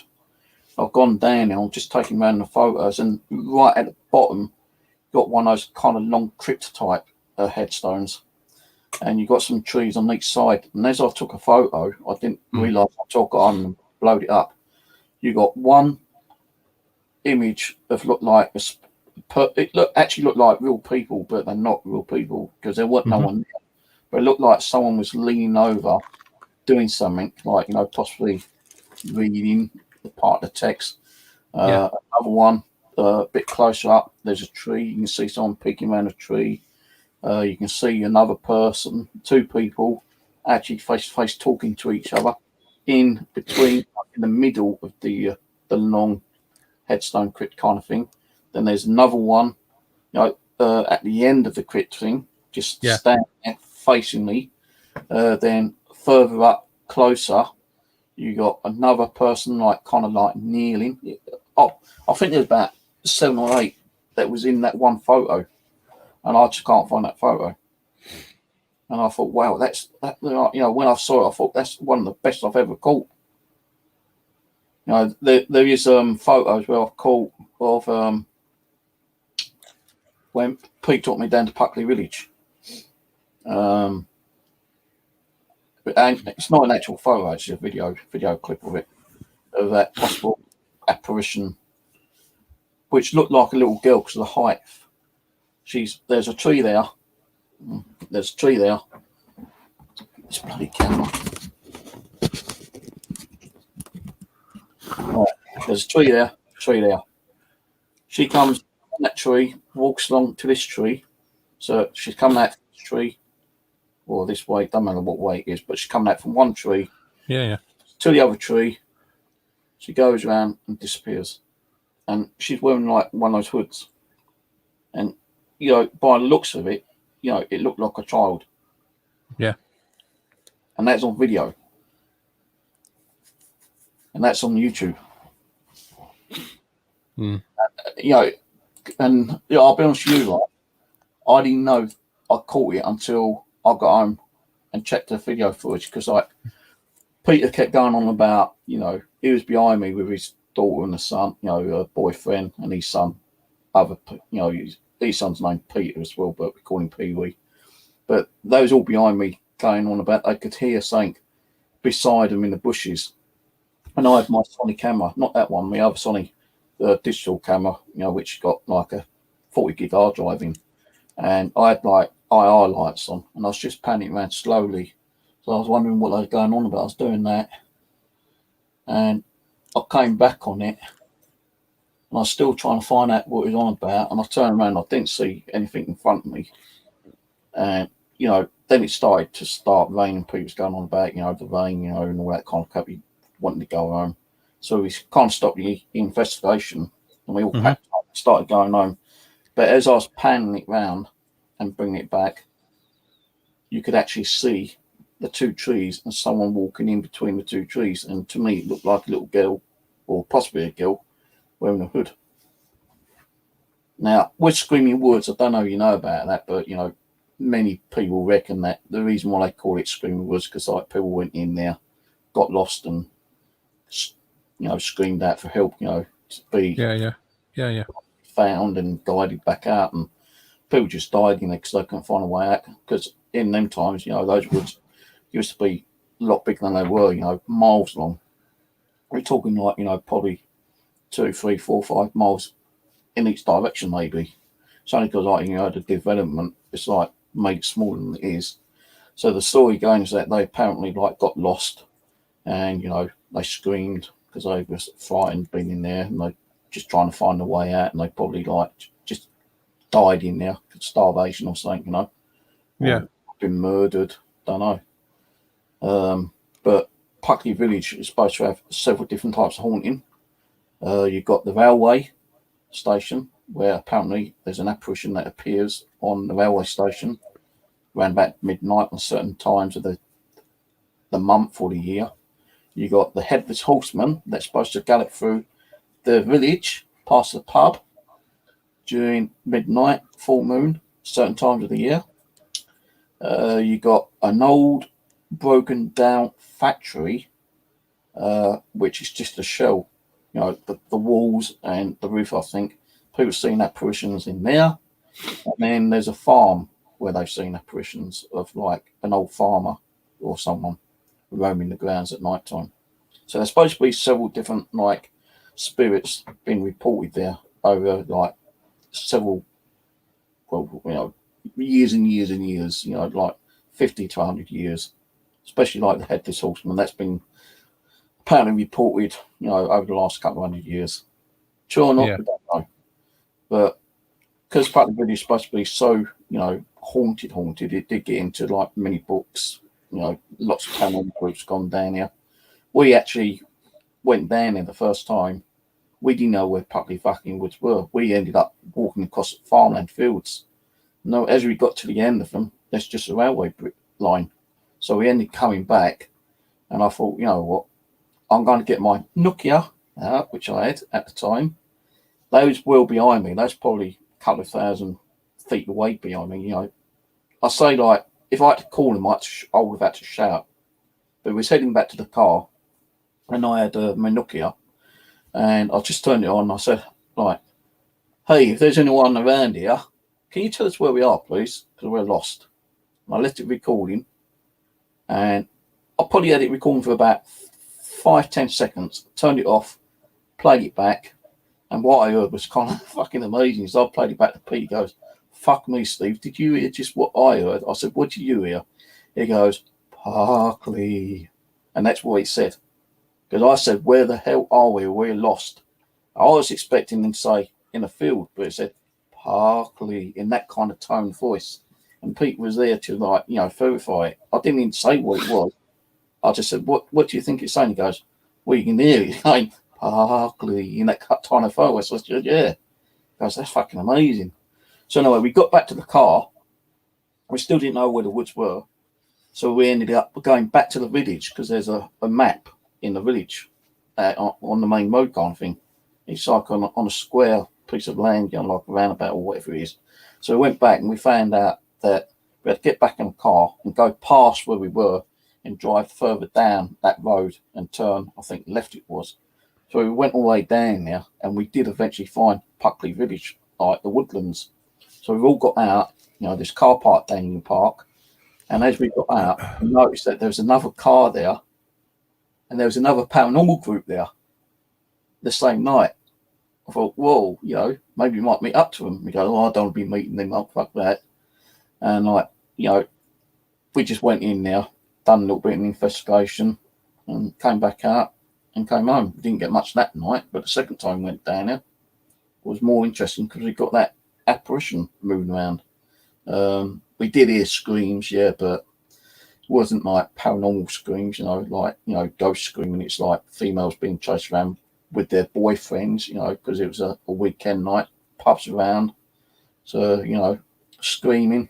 I think, the only reason why I call it Screaming Woods because there's fucking females being chased around with their boyfriends, I don't know if it's really based on Screaming Woods because, people got lost and, screamed out for help in the years and years and years ago. But when we was there, the only screams we heard was living females being chased around their boyfriends, and that's on both occasions, which pissed me off. I was hoping to go down there again. Me and Aaron was going to go down there, planning to spend like a couple of days down there, but we weren't going to go down on a weekend. We was going to go down during the weekday, like a Wednesday and Thursday, or Tuesday and Wednesday, and spend the night in like one of the bed and breakfasts, and go out during the night time and do like a paranormal investigation, but never happened, which was a shame. But I do feel Screaming Woods, Puckley is haunted. Because we got, we did get some, interesting footage. We got orbs, we got that EVP. So, I do believe it's haunted, but it's not as haunted as many people say it is. So I've not seen many people do a lot of video on Screaming Woods. Now, with Bexley Hospital, not Bexley Hospital, but Jordan's Wood, we caught those apparitions. Twice we went down and we both, I've caught apparitions down there on both occasions, right? Which is on video, which is on YouTube. Now, when I saw that, I didn't think about it for a couple of years, actually. And I thought, I wonder if the Woodland Trust would be interested in seeing this footage. So I reached out to him and I said, look, this is what we caught. This is the video. And, if you want, I can do a screenshot and send you images of the actual apparitions, which I believe they were at the time. of what we caught. So I said, no, just send us to the YouTube channel, and if we think it's like interesting enough for us to put into their magazine, the Woodland Trust magazine of that area, they would do. But I didn't hear nothing for a couple of months, so I rang them up again and asked them, and they said, well, we have watched it, but I'm afraid we can't use it and put it into our magazine with screenshots or storing it because we're afraid that it might scare off the public by coming up and paying visit to Jordan's Wood. So they didn't use anything because they feel like, you know, if they turn around and say, well, you know, it's haunted, it probably would stop a lot of people coming in, or it might attract too much attention with like paranormal groups, and they might go in and try and ruin it, a bit like with Puckley, because Puckley Village nearly got closed down from the paranormal groups because so much trash was being left behind, and the council believed it was down to paranormal groups. And I think that's what the Woodland Trust would have thought. If people gone there, there'd probably be a lot of trash there. Because I know with Jordan's Wood, it is heavily bombed, and there are craters there, you know, from the old bombs that are dropped. You know, there's massive craters. Apparently a few houses did get blown to shit there and people died. But also, you know, we don't know how big that land was because, like, there are in the back, you know, this woods goes on for, you know, a good 2 or 3 miles radius. And at the back, you got like, it leads to Bexley Village, which has got horse stables and horse land. And then you've got even more land, you know, further back, which is like a picnic park kind of thing, you know. Bexley Village is only small. You know, I don't know how many houses and shops it's got, but it's a small village. But if that village wasn't there, that land would have probably been miles and miles, you know, and you just don't know how many people lived there, farmed there, died there, you know. So I feel that, you know, there is a lot of stuff going on there, you know, because like we also done Bexley Village Cemetery. Now you've got the church, it's got a small cemetery there, but if you cross the road and go up this pathway, just like the pathway, there's an even bigger cemetery there. We got some fucking crazy stuff there, me and Aaron and, you know, Warren. And like, it's surprising on some of the places can be, you know, very active. So like, you know, with Bexley Hospital, you know, we had all these misty figures, you know, devices going crazy, you know, the REM pod, the Ovilus we had there a couple of times. DC box, I think we had. You know, Ghost Box was getting a lot of responses on it, EVPs. And we kept that quiet for 12 times we went down here. And on the 12th time, I thought, you know, because we kept it as like classed as a secret location, we didn't want people knowing. And I thought, you know, this time we'll do it and say, like, you know, we'll give out the people, you know, where we are. And on that video, I said, we're at Bexley Hospital on the grounds behind the old hospital, which is no longer there. It's been like demolished. There's a house in the state, but the fields are still there. If anyone wants to come down and do an investigation, this is the location. You can see back on my videos what activity we got there. I've not even seen anyone else go there. Why? I don't know. Is it because of all the activity we caught? It scared people. Have people gone there and not, you know, done the investigation, just ain't done videos? But no one's been to Jordan's Wood that I know of. No one's been to the old Bexley Hospital grounds that I know of. There has been investigations on Dartford Heath, which is just around the corner from Bexley Hospital, because Bexley Hospital used to be there, and about half a mile up the road you've got Dartford Heath Common, which is, you know, a fair size. There used to be investigations there. Me and Aaron and Warren went over there one night. Didn't get diddly squat, but some people reckon they got stuff there. Now, we might have caught the odd old activity, but that was it. But no one else has been down there. So I just don't understand why some locations are haunted and not being investigated. But there are locations that, you know, may not sound haunted, but people do go investigating. Like, you know, Jordan's Wood, I didn't even think about it at the time. You know, I got down to, you know, with my sister and this, and I said, let's go to Jordan's Wood. So we went up there, and the first time we went up there, we caught 2 apparitions. So it's kind of amazing, like some places can be haunted and some places can't be haunted. I reckon, like someone mentioned, you know, the whole planet could be possibly haunted, but you just don't know what parts are more haunted than any other parts of the, you know, of the planet is.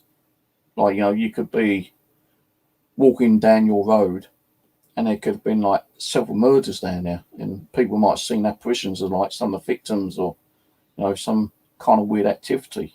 You won't know that until you hear, you know, from any witnesses or anything here. There might not have been nothing down there. So really, to me, I think going to locations that people don't know or have never been to is a good idea. I've been to, like, you know, I know for a fact that no one's ever done any paranormal investigations on any of the commons around where I live, and I thought I'm going to do them, and I've done them, and still no one does them. So why do they not do them if they know that people's already done them? Why do they always go to places that are more kind of like spoken about, like, you know, fucking 30 East Drive and all that shit, you know? It just don't make sense. I feel that, you know, there's more locations that are haunted than we expect. Yeah, I'm not sure. I sort of think it goes the other way. I think there's what haunting is and spiritual activity are not totally always the same thing. I think, you know, a lot of places are haunted, yeah, but I think a lot of places aren't. I think most places aren't, and I think a lot of it's something completely different. Because why? So over the millions of years, or rather the thousands and thousands of years that mankind's been a social creature in the guise that we know now, yeah, every single person, every single spirit energy is just wandering around in limbo, just milling about, walking around in woodland for no reason. It just doesn't make any sense whatsoever that would be the case. I can sort of understand them visiting people because they choose to, but it sort of suggests that there's billions and billions of spirit energies that are just lost and don't know what they're doing. And they're just wandering around the streets and doing it. And I can't see that. I'm not, you know, I could be wrong, but my brain sort of fails to accept that. It doesn't give life any purpose, and it doesn't give life after death any purpose either. You know what I mean? It means that we live on this world for as long as we do until we meet our inevitable end, and then after that, any old shit can happen, and it just makes less sense than just dying completely and there not being a spirit at all. Do you know what I'm saying? Yeah. And then I think some of the heavily active places, it detracts from that when every single place is haunted. I've seen every single place become haunted since I've been into the paranormal. From you would know one or two notorious places that you know, want to be careful there, it's supposed to be haunted, to being 2021 and everybody's house is haunted, every single street's haunted, everybody's cars are haunted, everything's haunted, and it goes hand in hand with the media hype about paranormal activity, films being released about paranormal activity, everybody wanting to be a paranormal investigator, and I just don't think it's the case. I think it's more important than that, and it's more spread out than that. I don't think every single place is haunted. I think spirits, if they exist in the form that we understand them to, can communicate with us whenever they want to. I can sort of see that. I can understand that. I also think that spirit energies aren't confined by time and place. I don't think that if there's a spirit energy in the United States, it hasn't got to get on a plane to fly over here. It hasn't got a physical form anymore. It can be at one in this part of the world whenever it chooses to. Do you understand what I'm saying? So if you can speak to a spirit from another part of the world, Why are spirits just stuck or locked in particular places? It goes back to the argument of what is a ghost, which is a non-interactive, non-sentient recording imprinted upon the environmental energy, to a sentient being that knows what it's doing, which is what a spirit is. Do you know what I'm saying? Yeah. I just struggle with that one, that every single place is completely, totally haunted, everything. See, what I don't understand with spirits, yeah, I've asked this question a few times. I don't think I had a proper answer to it, actually. Why would a spirit come and communicate with us if they live in a different country? Like, let's say someone died in a car accident in Las Vegas, for instance, yeah? Yeah. And they're trying to, reach out to pass on a message. Why would they come and talk to someone who lives in another country to try to pass on a message? Unless that person who died has relatives in this country.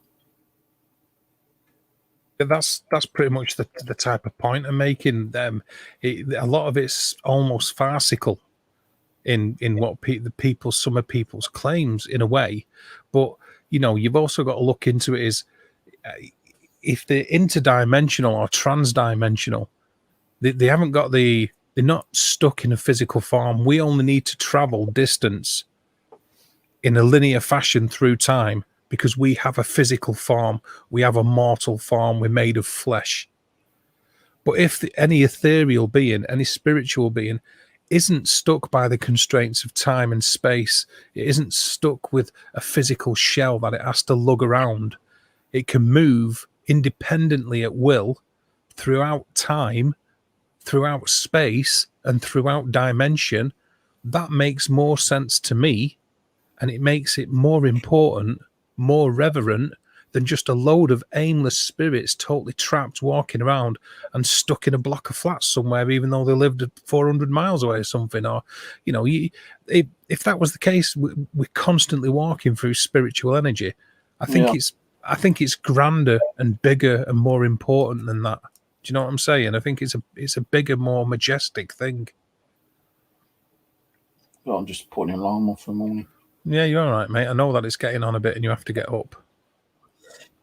No, I don't mind going to bed in a minute, but just want to make sure I put the alarm on for a couple of times. Like, if I put the alarm clock on for 9 o'clock, I just usually turn over, switch off, and then lay back down and go to sleep again. So I put the alarm clock on 3 times, for like 9:15, and then like 9:30.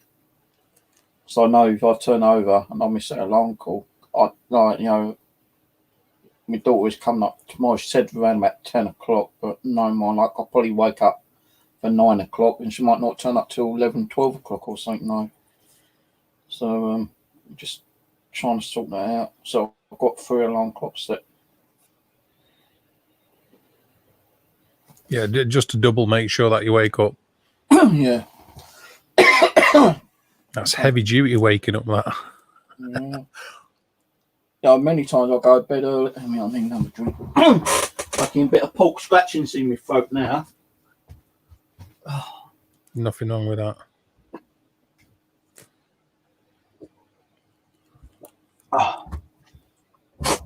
Like, there's so many questions I want to be asking, regarding the paranormal, but it's so complicated. Like, trying to think. Because you probably ask the same question several times over, but in a different way. It can all still work out. Like, asking that 7 questions could still work out the same answer, kind of thing. Yeah.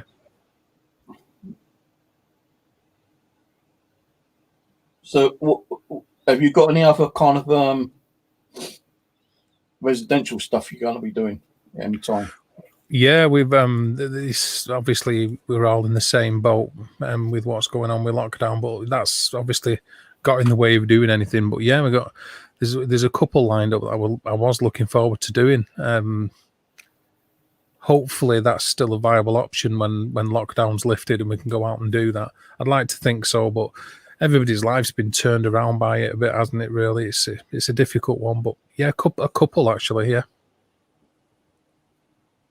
Got any other locations apart from residential? Like, more kind of like old monasteries? Oh, right. You mean historic locations sort of thing? Yeah, two. One is the site of what was supposed to be a Roman encampment, and another one is the ruins of an engine house that used to be at the side of an old railway sidings. So hoping to do them soon. Well, you know the deal. When we're allowed to play out, Yeah, well, fuck that, The lockdowns come. This is what I don't understand with this. Like, they lock you down because, the virus is like hit a peak point again, and then suddenly it just like suddenly drops, like that kind of thing. And now they're saying like, okay, we're now concentrating on like letting you know when the lockdown's going to be lifted. How many lockdowns have we had? I just don't know why they keep doing this shit, to be honest with you. It's disrupting everyone's lives, and I know that a lot of people ain't taking it, like when I was doing my bushcraft, people were saying to me, oh, you shouldn't be out, you shouldn't be out. There wasn't no law about me not being that. They said, try to stay in if you can. But if you are out, wear your face covering, which I was doing. And I wasn't anywhere near anyone, to be honest with you, apart from being on the bus.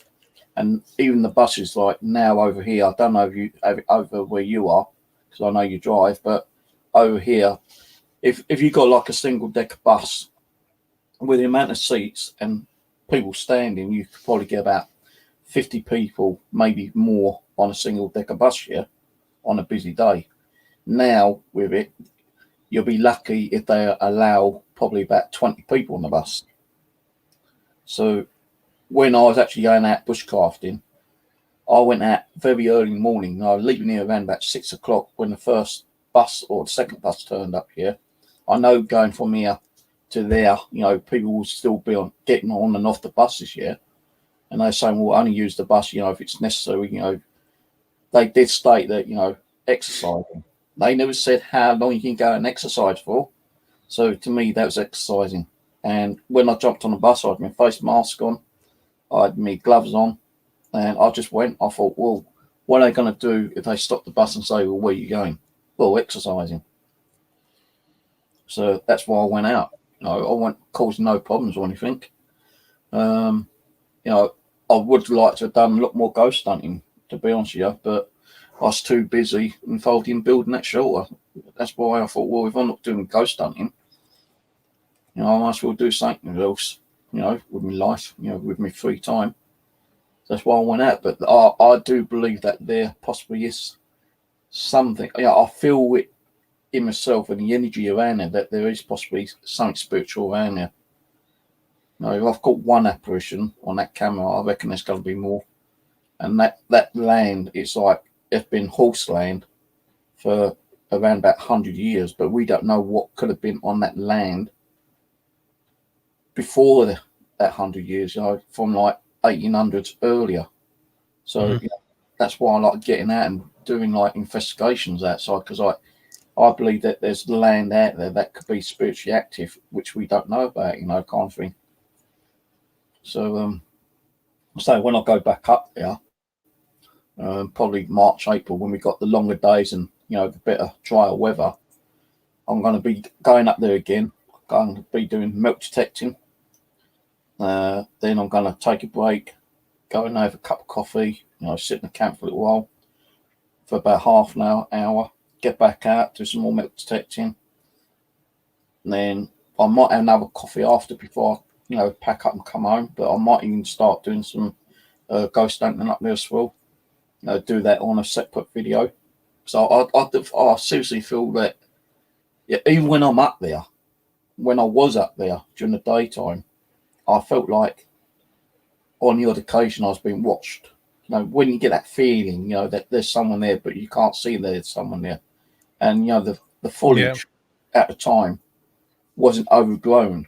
It felt like if someone was watching me, watching the progress of what I was doing on the actual shelter. And there's one particular time when, one's area, it's got like barbed wire and everything here. And it don't go further than probably about 3.5 foot. You can easily kind of like step over it.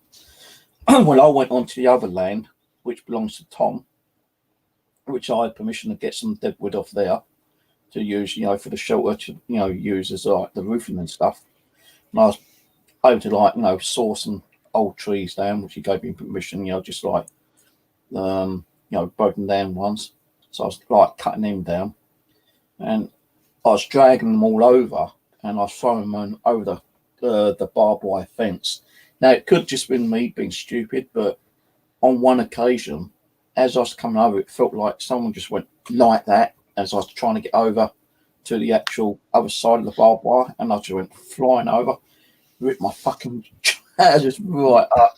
I'll tell you, man, lucky I had fishing wire with me and the needle. I was able to sew my trousers up, but it felt like someone actually pushed me over there, and there wasn't no one there. And that was a bit kind of like, now, did I trip, or it actually felt as someone put their hands on my back and went like that. So, and that's on the private land, which is run by the Woodlands, the public woods. It's not really private. People go through there, taking their dogs for a walk and everything, but it's just on the border of Ron's and Tom's land. So I feel that, there is something possibly spiritual over there. Why did I have that feeling I was being pushed? Why do I get the feeling I'm being watched? If we caught that one apparition, possible apparition of that girl. And that there could be lots. There could be lots of reasons why you feel like that, and it's nothing to do with the paranormal, though. Yeah, it can be mindset. It can be mineral deposits. It can be lots of different things. For me, it's not just about the go-to explanation for everything. It's going to be it's spiritual just because something weird happens. Because there's lots of normal things or prosaic things that we don't fully understand as well. But why don't people think of that as an explanation? It's always because it's spiritual is the go-to thing. If you knew exactly what was going on, relative to what the voltage per square meter was of any kind of electrical field in that area, even if you got power lines that were hundreds of meters away or even half a mile away or whatever, as well as what the mineral deposits are in the floor, there could be anything. Any reason why you pardon? I know what minerals are. What is it? Got some flint, but it's mostly chalk because there used to be chalk quarries there. All right. And most of it is chalk quarries because when I'm metal detecting, there's patches where you're digging through, and the top layer is like chalk. Then you've got dirt. Then you might hit another chalky little area. So it's kind of like chalk, dirt, chalk.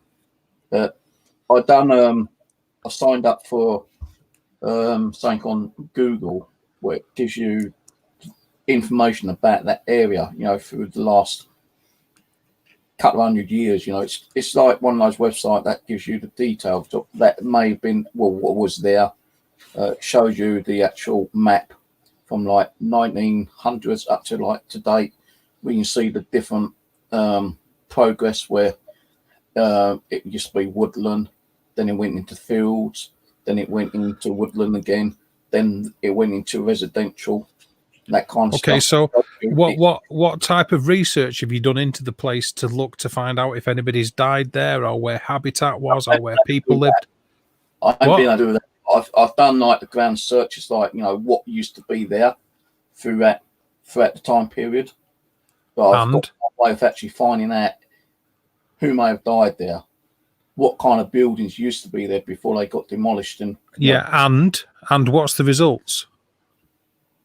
I ain't been able to find nothing yet. Apart from you haven't found anything yet.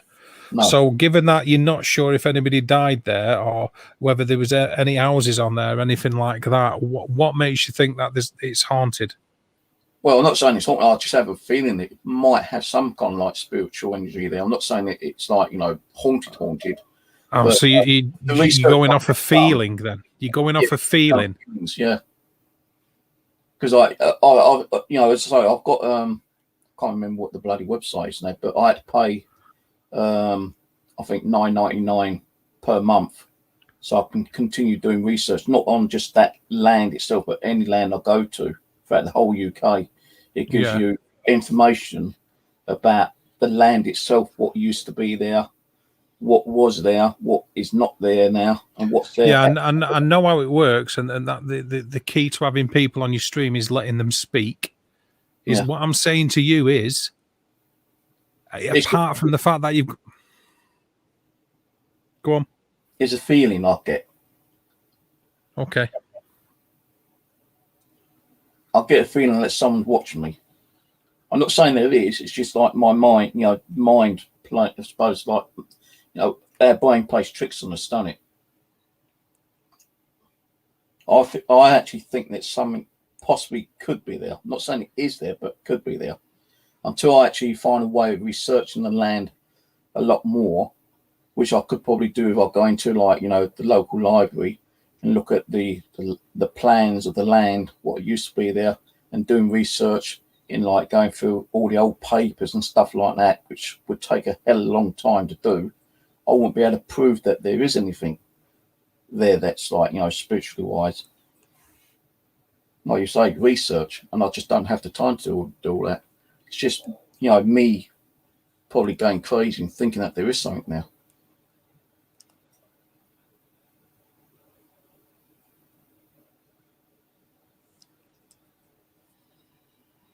Well, not necessarily, but I don't know. So he's like, the feeling with Jordan's Wood, I didn't think there was going to be anything there until you went there. And then we got there. I still didn't feel that there was anything there until I got home that night, or a couple of days later, because I was down at my sister's, reviewed the video, and I still didn't feel that there was something there. It's only until a few months later I decided to check it again. Then I saw what I saw in the video. So to me, sometimes I could go to a location and feel like, or think I could feel like someone watching me, or I might feel like a spirit energy. And it might be a place that possibly might have some kind of background info on other people's, content. Someone might say, well, that place is haunted. I could go to that place and feel, might feel that it's haunted. I might pick up something. I might not pick up something. I might not feel nothing. It's like being here. Sometimes people feel that they can see or sense something in my room. I don't feel nothing. It's that kind of thing, And sometimes I do feel stuff in here. So when I'm out and about, even the Mitcham Common, I've caught some crazy stuff there. Even Simon James and my nephew's caught stuff there. I didn't think there was going to be stuff there originally until there was one day when I felt that, again, I felt like I was being followed. But I couldn't prove I was being followed, It's only because I was doing EVPs and doing the ghost box and stuff like that. That's when stuff started happening. And that's why I went out more. And that's why, with that place I go to bushcrafting, again, I feel that, there's something there, but I can't prove there is anything there. It's just more me probably going crazy. I don't know. It's just it's hard to explain. It's just I think there's something there, but I can't prove there's something there. It's just my senses that's picking something up. Yep. It's like with you, if you go to a location, do you actually feel that there's something there, or do you go on from what someone's told you that may be there? I go on reports of people telling me that they're having problems with hauntings at the house more often than not. So I go off, I listen to what people have got to say about what went on. I try and gather as much evidence, and I go off that. What I feel is irrelevant because I'm aware of the human condition and how the mind can play tricks on people. Yeah. So my own experiences I have to take with a pinch of salt and try and remove myself from that as much as I can and go off everything else first. Yeah. I'll try to. Do you go to any locations where you've not had any information whatsoever and picked up stuff or felt that there's something there? I've had feelings whenever I've gone to locations, yeah, but as far as just going somewhere blindly on the off chance there might be something there just because it looks spooky, I don't see the point in that or wasting my time doing it. And I know Yeah. that a lot of people do it because they haven't got locations to go to and they like the paranormal. So they'll say, oh, that looks spooky, let's go and investigate that. Doesn't mean there's anything there. Yeah, well, Just when I go to that location, it's just my feeling that I think there's possibly something there. Not saying there is, it's just my sense picking up, saying like, maybe there is something there. And if I do a ghost box or something, or pick up something on the camera, then that's great. It shows that there is possibly something there. It's not proving to me that it's been there, constantly throughout time, kind of thing.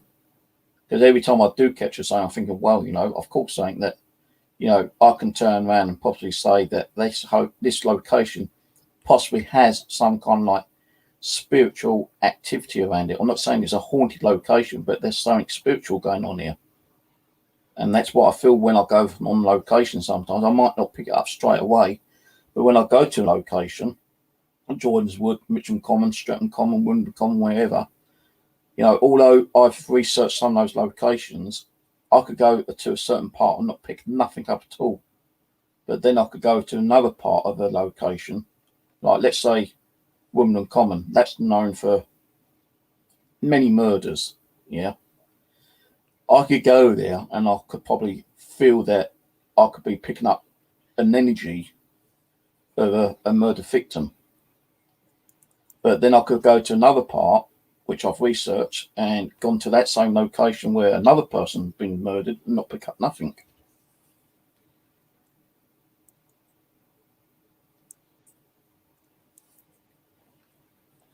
yeah. I think I'm talking shit now, aren't I? Well, no, I just it's just for me, it's like it sort of almost lends itself towards every single place is haunted, and every single part of the world is full of lost souls, and I think that's a total bollocks. Yeah. I just thought there's it means that it's just an endless cycle of pointlessness. And like I said, it's in the past, not every single place was haunted. Everywhere's haunted. And you know what the proof is that all these people have got that a place is haunted? A couple of lights flash on an EMF meter. And they don't even understand how EMF works. They don't understand how electromagnetic fields work and how they can be picking them up all over the place. And half the time they've got mobile phones on them. And they think by putting it on plane mode that doesn't do anything and it'll all be fine. It's not looking for a signal. So they don't know how mobile phones work either. You know what I mean? And I've seen videos where people are chasing a K2 meter around a tunnel because they go, oh, look, it's flashing again now. And it's like, well, yeah, because it's probably picking up radio stations, you bell end. And then, oh, look, I can feel it through this wall. And it's like, look, it's a sewer, right?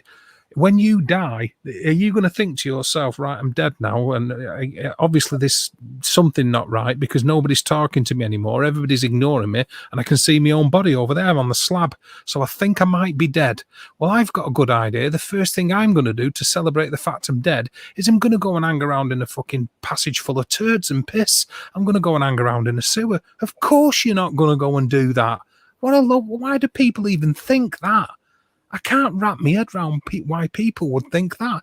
Now, had somebody been murdered and their body dumped in sewers and they was screaming and going through God knows how much trauma while that was happening, I can sort of understand their emotional, spiritual energy being imprinted upon the sewer's walls, into the area, into the floor, into the earth, and it being replayed, or people hearing screams, a bit like a tape being played back. Yeah, but when you die, are you going to think, shit, that didn't last as long as I liked? Ah, well, it wasn't as bad as I thought. I know what, I'm going to go and fucking walk around the woods for fucking 2,000 years. No, you're not going to do it, are you? It's just not going to happen. I don't understand why people think it does. Do you know where I'm coming from? It doesn't make sense to me. I think a lot of this is like, playback, like we mentioned earlier. It's something stuck in time in it, in quite a few of the occasions, because like there's been many stories where people said that they've seen like a lady in white, walking along the pathway at night, and it only happens once a year or something. Yeah. It's not happening constantly, so that I can understand. Yeah. Now, I do feel that there are, probably millions of, even billions of spirit people out there that are stuck on the plane, but we just don't know where they are. We don't even know if they want to communicate with us. They may not even want to communicate with us if we, plead and beg with them. I'm pretty sure they just want to be left alone. If they need help, they're going to come and communicate with you and ask you for the help. Especially like all the people that have been murdered. Maybe like if you're trying to contact a murdered person, do they really want to come back and think about the pain and agony they went through when they've actually been murdered by some vicious little fucker out there?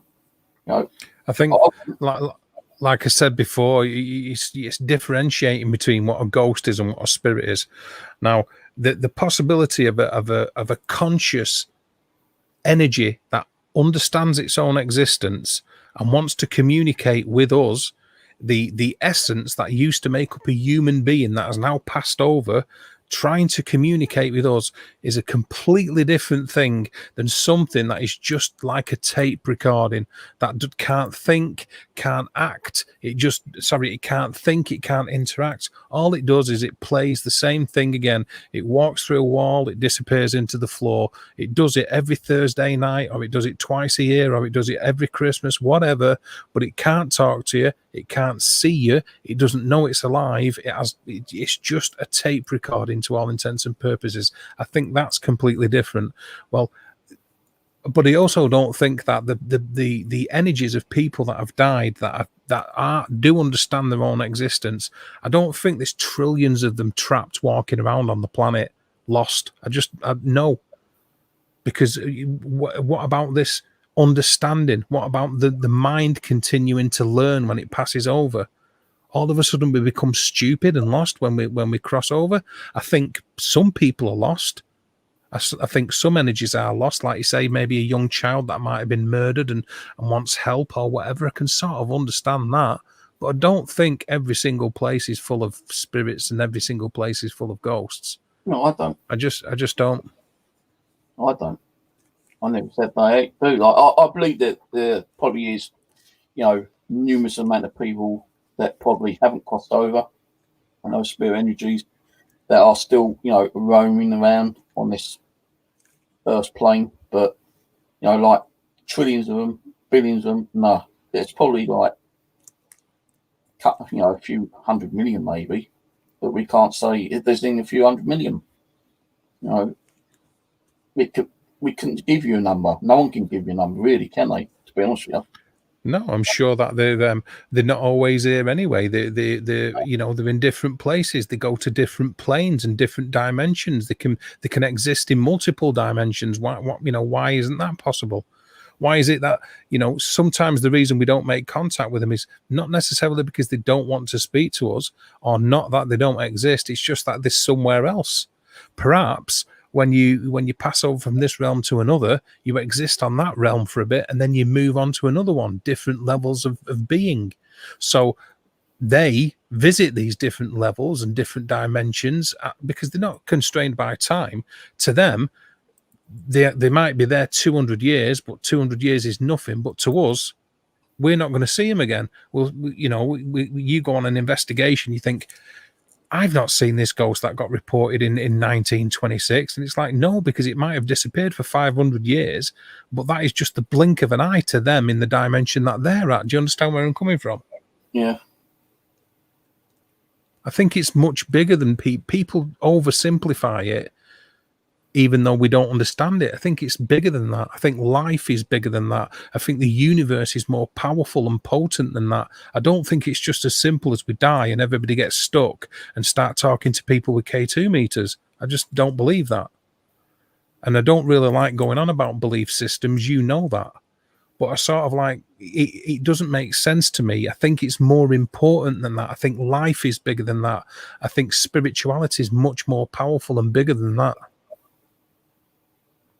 Yeah. I think ghosts are different than spirits, very much. In what way? Like I said, How do you see your ghost is different to a spirit? well, like I said, a ghost doesn't know that it exists. It's not aware. It's like a ghost is like a brick, whereas a spirit is like a human being. You can talk to another human being, you can talk to a brick, but you won't get a response. It doesn't know that it exists. It isn't self-aware, and it can't interact. It can't do anything through choice. It's just a tape recording. It's an image, or it's a repetition of something that went before, that's been imprinted upon the fabric of time, space, dimension, and geology and mineralogy. Whereas Yeah. a spirit, it can interact, it's self-aware, it knows that it exists, it can communicate, or it can try to communicate, it has thoughts, it has feelings. Do you know what I mean? Yeah. It's like a human without a body. It's just in spirit form. It's in this form of energy that we're struggling to measure at the moment. So, you know, when people say, "Oh, I spoke to a ghost last night," I don't even believe they spoke to a ghost, because, like you said, it's just like an imprint. If you turn around and say, "Well, I believe I spoke to a spirit last night," then yeah, I can put that down as like possibility. I think there's trillions and trillions and trillions of spirits. I just don't think all them trillions and trillions and trillions of spirits are lumbering, walking around in limbo, lost. Yeah. I don't think they are. I just don't think they are. I think it's much bigger than that. I think the human spirit and the way that it's attached to the universe, the way that it's attached to the universal energy, is so overwhelming that we can't understand it yet. I think it's massive. I think it's so big and so wonderful and so powerful that our little devices are struggling to capture it because of how big it is. Do you know what I mean? I don't think we ever would understand it in our lifetime anyway, to be honest with you. It's just, like you say, too big. The only time we're going to understand it is when we're fucking dead ourselves. There you go. I agree with that. I think, unfortunately, I think it'd be nice to be able to find out, but I like to think, again, you know that I don't like talking about beliefs, but I take some kind of comfort in thinking that the people that I love, when they pass over, continue in some way, and not just in my heart, in my thoughts and in my mind. I like to think that they go to another place where they meet people that have gone before, where they have another existence, they have another form of being. And I like to think that that's where I'm going, and where you're going, where Ulrich's going, where anybody who watches this video is going to. And that we carry on forever, just in different forms. That's what I'd like to think, Steve. No, possibly that may happen. We may be reincarnated, like many people said they've been reincarnated from an existing life. Don't know. Well, if that's true, I want to come back as Kim Kardashian's knickers. If I come back, I want to come back as another human being, but have a completely different life and not being involved in the paranormal. I just want to go out and do things I've never done. Like, you know, although I've done the bushcrafting, I'd love to go out and be in the wilderness and not be afraid of the dark and that little fucking footstep that's creeping up behind me, because it's just an animal. You know, I'd like to go out and hunt and survive for myself. I like to think that because I've just seen something Ulrich's put in there about meeting the ancestors, and that's exactly the point I'm trying to make. Those that have gone before, even from thousands and thousands of years ago, even possibly spirits from the future, from people that haven't even lived yet, because they're not. Yeah, because they. If you let me, I'll explain it to you. You're thinking in linear time. You're thinking about time. Now, time is an abstract concept. It doesn't actually exist. It's man-made. The only way to transcend the universe or to transcend space travel is by doing away with time. Now, we know that we can bypass time by warping the universe and forming wormholes. Yeah, you can go that fast that you can meet yourself coming back. The reason we can't travel at the speed of light is because the source of where we're going, the destination at which we would arrive, we would have to occupy every single piece of light from destination to arrival, which would stretch us.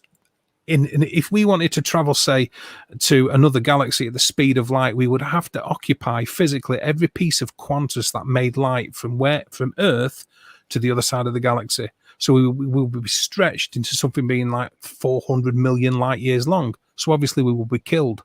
So we can't travel at them speeds because that the speed of light it's a measurement of distance, isn't it? Mm. Now you think in linear, but you think in linear. We rely on time for the seasons to grow crops, and that's why the calendar was invented. That's why clocks were invented. All the rest of it. But we don't need time. Time's an abstract concept. It doesn't exist. Why does time exist when we pass over? Time is because who actually invented the time. Time is because the time is measured by the Earth revolving around the sun. Now the Earth is physical, the sun's physical, so that's physicality. We're talking about physics, yeah. We measure a day by how the Earth spinning on its axis, and a year by the Earth traveling a full orbit around the sun. Yeah, that is how we measure. That's how we measure time. But that's physical. That's when we're stood on this Earth. That's when this Earth is moving around the sun. But when we're not physical anymore, when we're just spiritual, when we're just energy, time isn't of any kind of essence to us at all. It doesn't constrain us. It doesn't contain us. It doesn't govern us. It doesn't own us. Well, I know in the spirit world they don't have time anyway. There you go. So there isn't a past, there isn't a present, and there isn't a future. There's only being. There's only existence, even if it's on an ethereal and spiritual level. Do you understand what I'm saying? Yeah. That's what I mean. I think it's much. It reminds me of that old TV program, Jumper, when they used to jump in between parallel universes of the Earth, and they could actually see Sliders. Yeah, Sliders. That's it. Yeah. Yeah, Sliders. Yeah. Jumper, didn't they? A movie. I'm not sure about that. I'm not sure. Yeah. Yeah. There was a movie called Jumpers, where they was jumping through time and space and that kind of shit. But yeah, the other one you just mentioned, Sliders, they were sliding through different dimensions, weren't they? Different time zones. And like they was always meeting up in where they were. Like if they was jumping from Los Angeles, they can jump into another time zone or another dimension of Las Vegas, and there weren't no Las Vegas. It's like, nothing but ice and snow and stuff like that, or Las Vegas might have been there in like a completely different time zone, like Wild West or something. How do you explain deja vu or premonitions? I don't know, to be honest. I'm too tired to even fucking explain. I know. We'll call it in a minute, but that's the point I'm making. Deja vu and premonitions. I've lived this before, and it's like, well, you couldn't have done because I did 20 years ago. I knew this was going to happen. This happened to me. Well, therefore, in some way, your consciousness traveled 20 years into the future to experience that, to come back 20 years into the past, for you to live them 20 years, to come back to that point to say, fuck me, I remember this, didn't it? And predicting things in the future. How? Well, what my prediction is right now. Going to bed. Yeah, I've got to go to bed. I'm tired. It's 3 o'clock gone. I've got to be up in 6 hours.